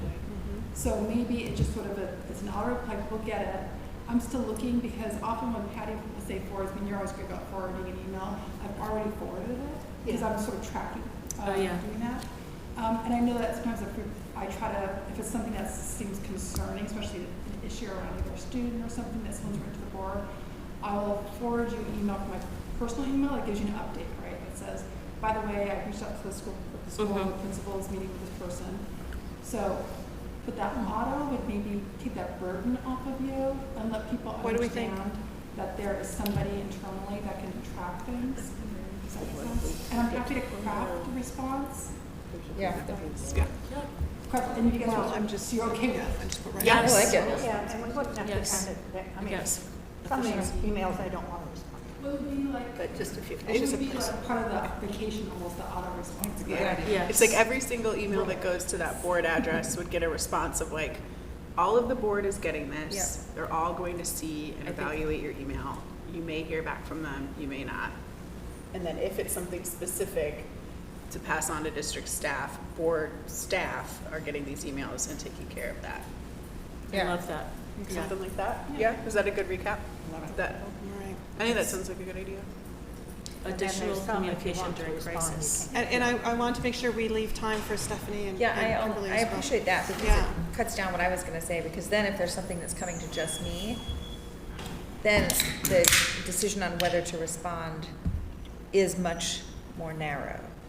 Like maybe the person is sending it to each person individually and you think it's just coming to just me, but oftentimes it's not, it's coming just to me, and so then I'm not worried about all the school board ones that are coming in because there's an automatic bounce back that's saying what I would probably be saying anyway. And now if something is just coming, hey Stephanie, we're parents at Sunnyside, it's in my zone, right? Like, we met you last week, I ran into you in the grocery store, blah, blah, blah, then I have more time that I can dedicate to the ones that are specific to me rather than, and it hopefully isn't much more work on your part because it's a bounce back and then someone feels heard and. And I'm jumping to problem, I apologize. I'm jumping to problem solving, but so practice that we have is that if we get an individual email, we double check with our version of Roseanne to see if everyone else has gotten it. Because sometimes people will copy and paste to individual accounts. So that might be a simple tool as well, just to double check whether or not it's individual or group. Just as a suggestion. It really cuts down on the workload. It does. Yeah, that's good. And nothing makes me happier than hearing back, oh, it went to everyone. Can I get in the queue after Dr. Armstrong? Yeah. So 2 things I wanted to share. The first is that I think, Eddie, maybe about 20 minutes back, I heard you say, like, we don't have staff, and I just wanted to, just say, and I know maybe this is something that, like, every time there's a board man or new team that comes in, we talk about the support from the board office, because Roseanne's position is designed to be a support of you. So everything that's in her job description is all about you all. So if there are ways that you all are thinking you could use some support on something, or maybe whatever it may be, like, though she doesn't report to you all, that's her entire job, is to support what you all need. And so I just wanted to raise that, because I don't know if we've talked about that enough. I think you all know that she's there and she's helpful, but that we can rethink and imagine different support for you all through Roseanne if it's helpful, or if there's something that may be coming up, or that where you feel like maybe you're a little overwhelmed with this and could use some support from her. The second thing, as I'll say, is a little bit uncomfortable, but I'm going to say it anyway. I think what I need for the incoming emails is for them to continue to be professional and responsive, because what I've been hearing through the network is that sometimes these incoming emails turn into phone conversations and meetups. And over the last couple of months, I've heard that there's been a handful of people that have continued to engage with staff about decisions that they weren't in support of, or staff or schools or whatever that they're not in support of. And it really makes it a difficult situation to be in. So This is coming from public email? From staff that know of, because as you all know, in a public school district, there's always this is between us, but so-and-so had a conversation with this board member and they're really tight, and she said this, this, and this, or he said this, this, and this, and so it just becomes this thing. Like I've been, kind of working with the team to kind of figure out, just how we move the decorum, right? Where that's not always popular, but just know that there is some of that going on, and it erodes trust and it can be undermining. And so I think just what I need is just that professional respect to follow the process and allow management issues to stay with management. I appreciate that. Yeah. Thank you. You're talking about, like, further communication with someone within PPS, not like Yes. a PTA parent. No. Okay. This is PPS staff. Not board members, or is this from? Board Okay, members board- and PPS staff. Yeah. I think I get what you're saying. What was it? I said, I think I get what she's saying. Yeah, I do now, yeah. I, just on that note, and then I'll move on to the other thought that I had. I think it's like very possible to be like, I didn't agree with that decision, but like, we're moving on, you know? So that way you still have a place where you can say you don't have to pretend like now you're gung ho, but you can just not focus on it. But I'm wondering if there's in the flow chart, when you do respond, that in addition to Roseanne, you're CCing Kimberly on them. It's a way of her knowing when you're responding to incoming emails that you include Dr. Armstrong on your response, so she knows what's going on. It helps raise awareness that there's a conversation, that something has arisen. Yeah. It is really best practice. It is. You want us to CC her on all of our responses to the public? Yes, 100%. Do you want that? I mean, it could be helpful to know what's on, where there's some smoke, because sometimes that smoke turns into fires, or what's coming up in community. I think it gives us a window and insight. I just wish we could I wish there was like a way to email shadow you, or you K Armstrong too, so you can go and check that later.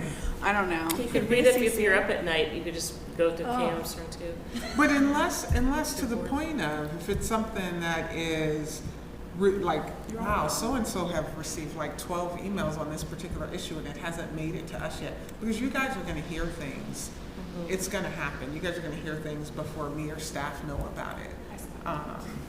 And so in those times, it's really helpful. I'm going to do a real quick time check. We have 5 minutes left. Do people have the availability to go a little over? This is a really valuable conversation, but I want to honor your time as well. I mean, a little, but I don't have a whole lot. It's 2:30. I thought it was 2 o'clock. I'm not very flexible today. Yeah. Yeah. Okay, no, that's fine. That's why I'm 15 checking it. minutes. That's why I'm checking Gotta it. get to work, so. The thing I wanted to put out there was a lot of the emails I'm getting right now there's kind of similar themes, and one of these themes hit really hard last year too, which is blends. But one thing that I wanted to say is I wonder if we could develop and this wouldn't be to develop in the next 15 minutes, but a shared approach on my school doesn't deserve this treatment in this cuts environment. I feel like it would be great if with one voice we almost had a statement that was we're not, every school is going to experience cuts that feel terrible. I mean, we could think of a better way to put this. Here's what we know about blends. I wonder if it might be worth just having if we felt comfortable having a uniform approach on those types of emails, because to me, what I want to say to them is hey, we're not gonna, I'm not gonna get in the business of advocating for one school over another. Because if we protect, let's say, access from having blends, that change is gonna trickle down and affect some other school in some detrimental way. So since we're gonna get even more of these emails as time goes on, of one school asking, and they've mostly been writing me, I've been hearing from Riki, I think Access maybe has been writing all of us, but Riki wrote a lot to just me, they targeted just me. Bridal Mile has been writing just me about something, I can't remember now. But my temptation, if I was writing back to emails, would just to be I'm not planning on in any way prioritizing one school over another in this conversation. And I just thought that might be a helpful position for us to share as a board and almost have a common reply that we use. Can I write down that as a desired outcome of having templates for hot topics? Because I will tell you, having gone through the big cuts, you will get specifically lobbied, and the first time something bends, based on that lobby, everyone will know and you'll be influenced. Yeah, and with the MLC thing that we just went through, we just set a precedent, which I am fine. We talked about this a little bit. I think we made the right decision in doing that because whatever. But now it just got demonstrated that if you advocate enough, we'll bend. And I think that was maybe one of the harder things about making that decision for you probably.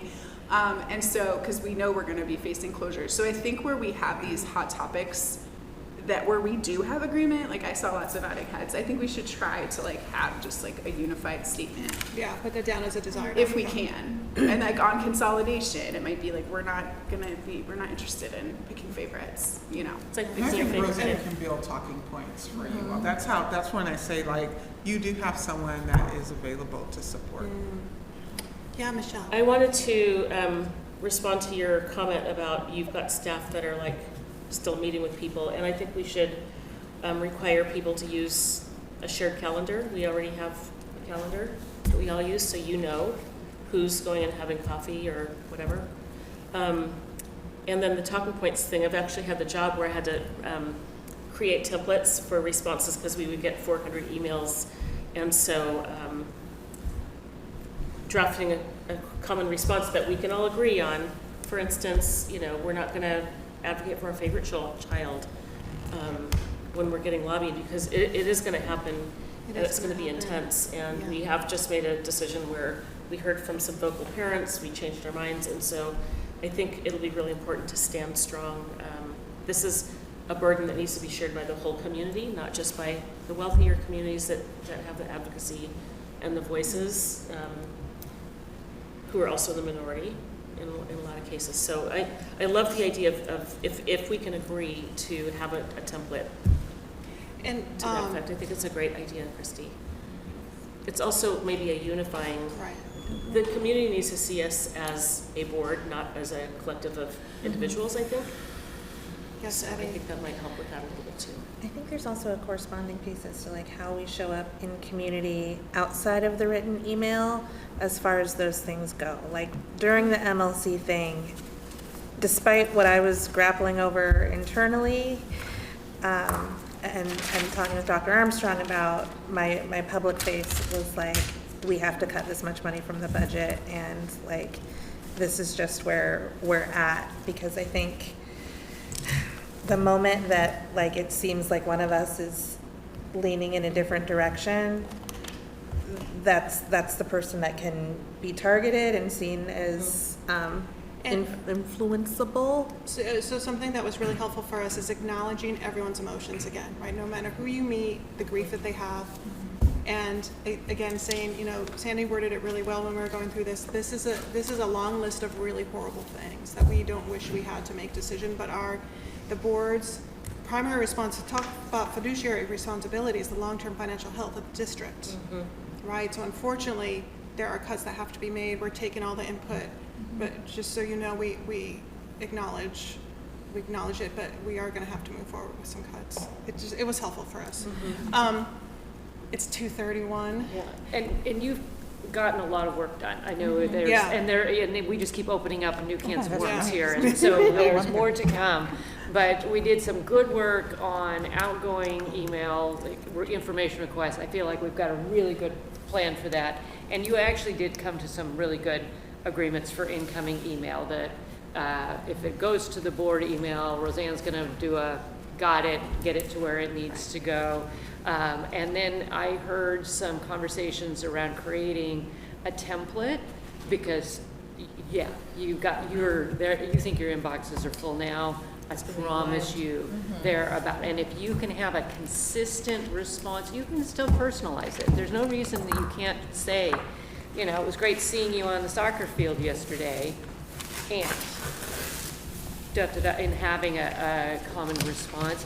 It will save you so much in the long run. Sandy, I know we're out of time, but I think Rochelle, I don't want her to feel unresolved, because I think she was just about to finish her thought. So I just wanted to see if we can at least invite her back in to conclude and then go We back had a lot to of the Rochelle close. parking lot, because she Sorry. makes great words of wisdom. does.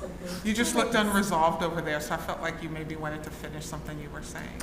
I mean, I think I was close, just in that we have to move as a board, and so just whatever conversations we're having in the background, our public face should be one that is like united with each other, and that doesn't have to meet like, and I think that looks like what you said, like it's not about what our personal opinion is about what school we're closing or blends, but like, this is where we're at from a budget perspective, this is our fiduciary duty, and leave it at that. Can I throw out a best practice? Hopefully this is talk about a stink bomb from a facilitator. There is a best practice, either topically or overall, for boards to designate a board spokesperson. So when emails come to the entire board, having a single point person that copies, the rest of the board gets to see what that response was and takes part in formulating the response, like it's basically a template, but just a single person responding. It, as you get ready to ramp up here with community engagement, it can help operationalize some of this efficiency. There's lots of ways that could work. It does tend to fall on the board chair sometimes, but it doesn't have to. It doesn't have to. So we just wanted to make sure we put that out there for something for you to consider. Not every board does it though. I would also plant the seed that just like your Q&A spreadsheet, a spreadsheet gets created to track so that you can go, oh yeah, they got an email from Ms. Smith as well. Excellent, it's been responded to.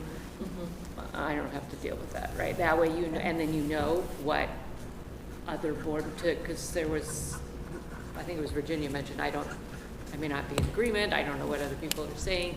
Then you can see, oh, Virginia responded on my behalf, spot on, it was exactly what I would have said. Or, reach out to Virginia, hey, I'm not in agreement with that, please don't respond to board emails, Yeah, I know occasionally, well, Rochelle, at first, you had some really neat responses, sometimes to your emails, and you shared it to, I think, the whole board. At least I got it, and I really appreciated it. And I just shared one I got from a parent that was comparing two schools, because I'd asked for that. And so I guess it's okay if we get something we think would be good sharing, just send the whole thing. I share everything. Either I check, my first is, did this go to me or everyone? That's my very first response. And if it went to everyone, then I know it's been shared. If it went to just me, I respond and then I CC our Roseanne and I say on behalf of the board, and I've told her that's the key words for board president. Okay. This gets shared for the board. Yeah. And the superintendent's copied as well. And superintendent, so that they know what I'm up to and what I'm saying. Yeah, Eddie, please talk. Yeah, one of my concerns is, this skirts a little bit of legal issues around serial meeting law. So one idea I had was that if we want to do like a uniform reply email, especially if it's about one issue, that if anybody wants to write it, they could bring it to the board meeting and during our other business part, propose that we can approve it as a board. Love it. I don't know if that would be awkward or not, but it would, or, you can share it, of course, beforehand, we just can't reply. And that's something your superintendent and team can help you coordinate to get around the serial meeting laws. Okay. Yeah.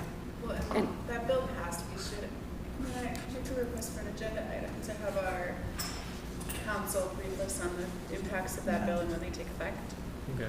Yep. So that way we know, because it's much more open on like us sharing information related to a decision. Like, to me, the way that I read it is like, it's like we can share information relating to a decision, but we can't deliberate. So it can't be like, hey, Virginia, what do you think about this policy? But it could be like, hey, it could be like back and forth of public email responses that, are just providing information, no problem. Do we want to check that? Yeah, I think I would wait to see what your legal team says. Yeah, I'm saying I think it'd be good for us to hear. Yes. Yeah. I've been tracking the bill, and I think it's like no deliberation. Yes, sharing of information is okay without violating. And another, and I know you need to go, so I'm going to task this to Eddie. Is Amy, when she was president during budget cuts, did an open letter to the community on budget cuts that then, as individual board members, we could cut and paste. And we developed it together in a work session. Yeah. We just talked about the values, what would we want the community to know? Yeah.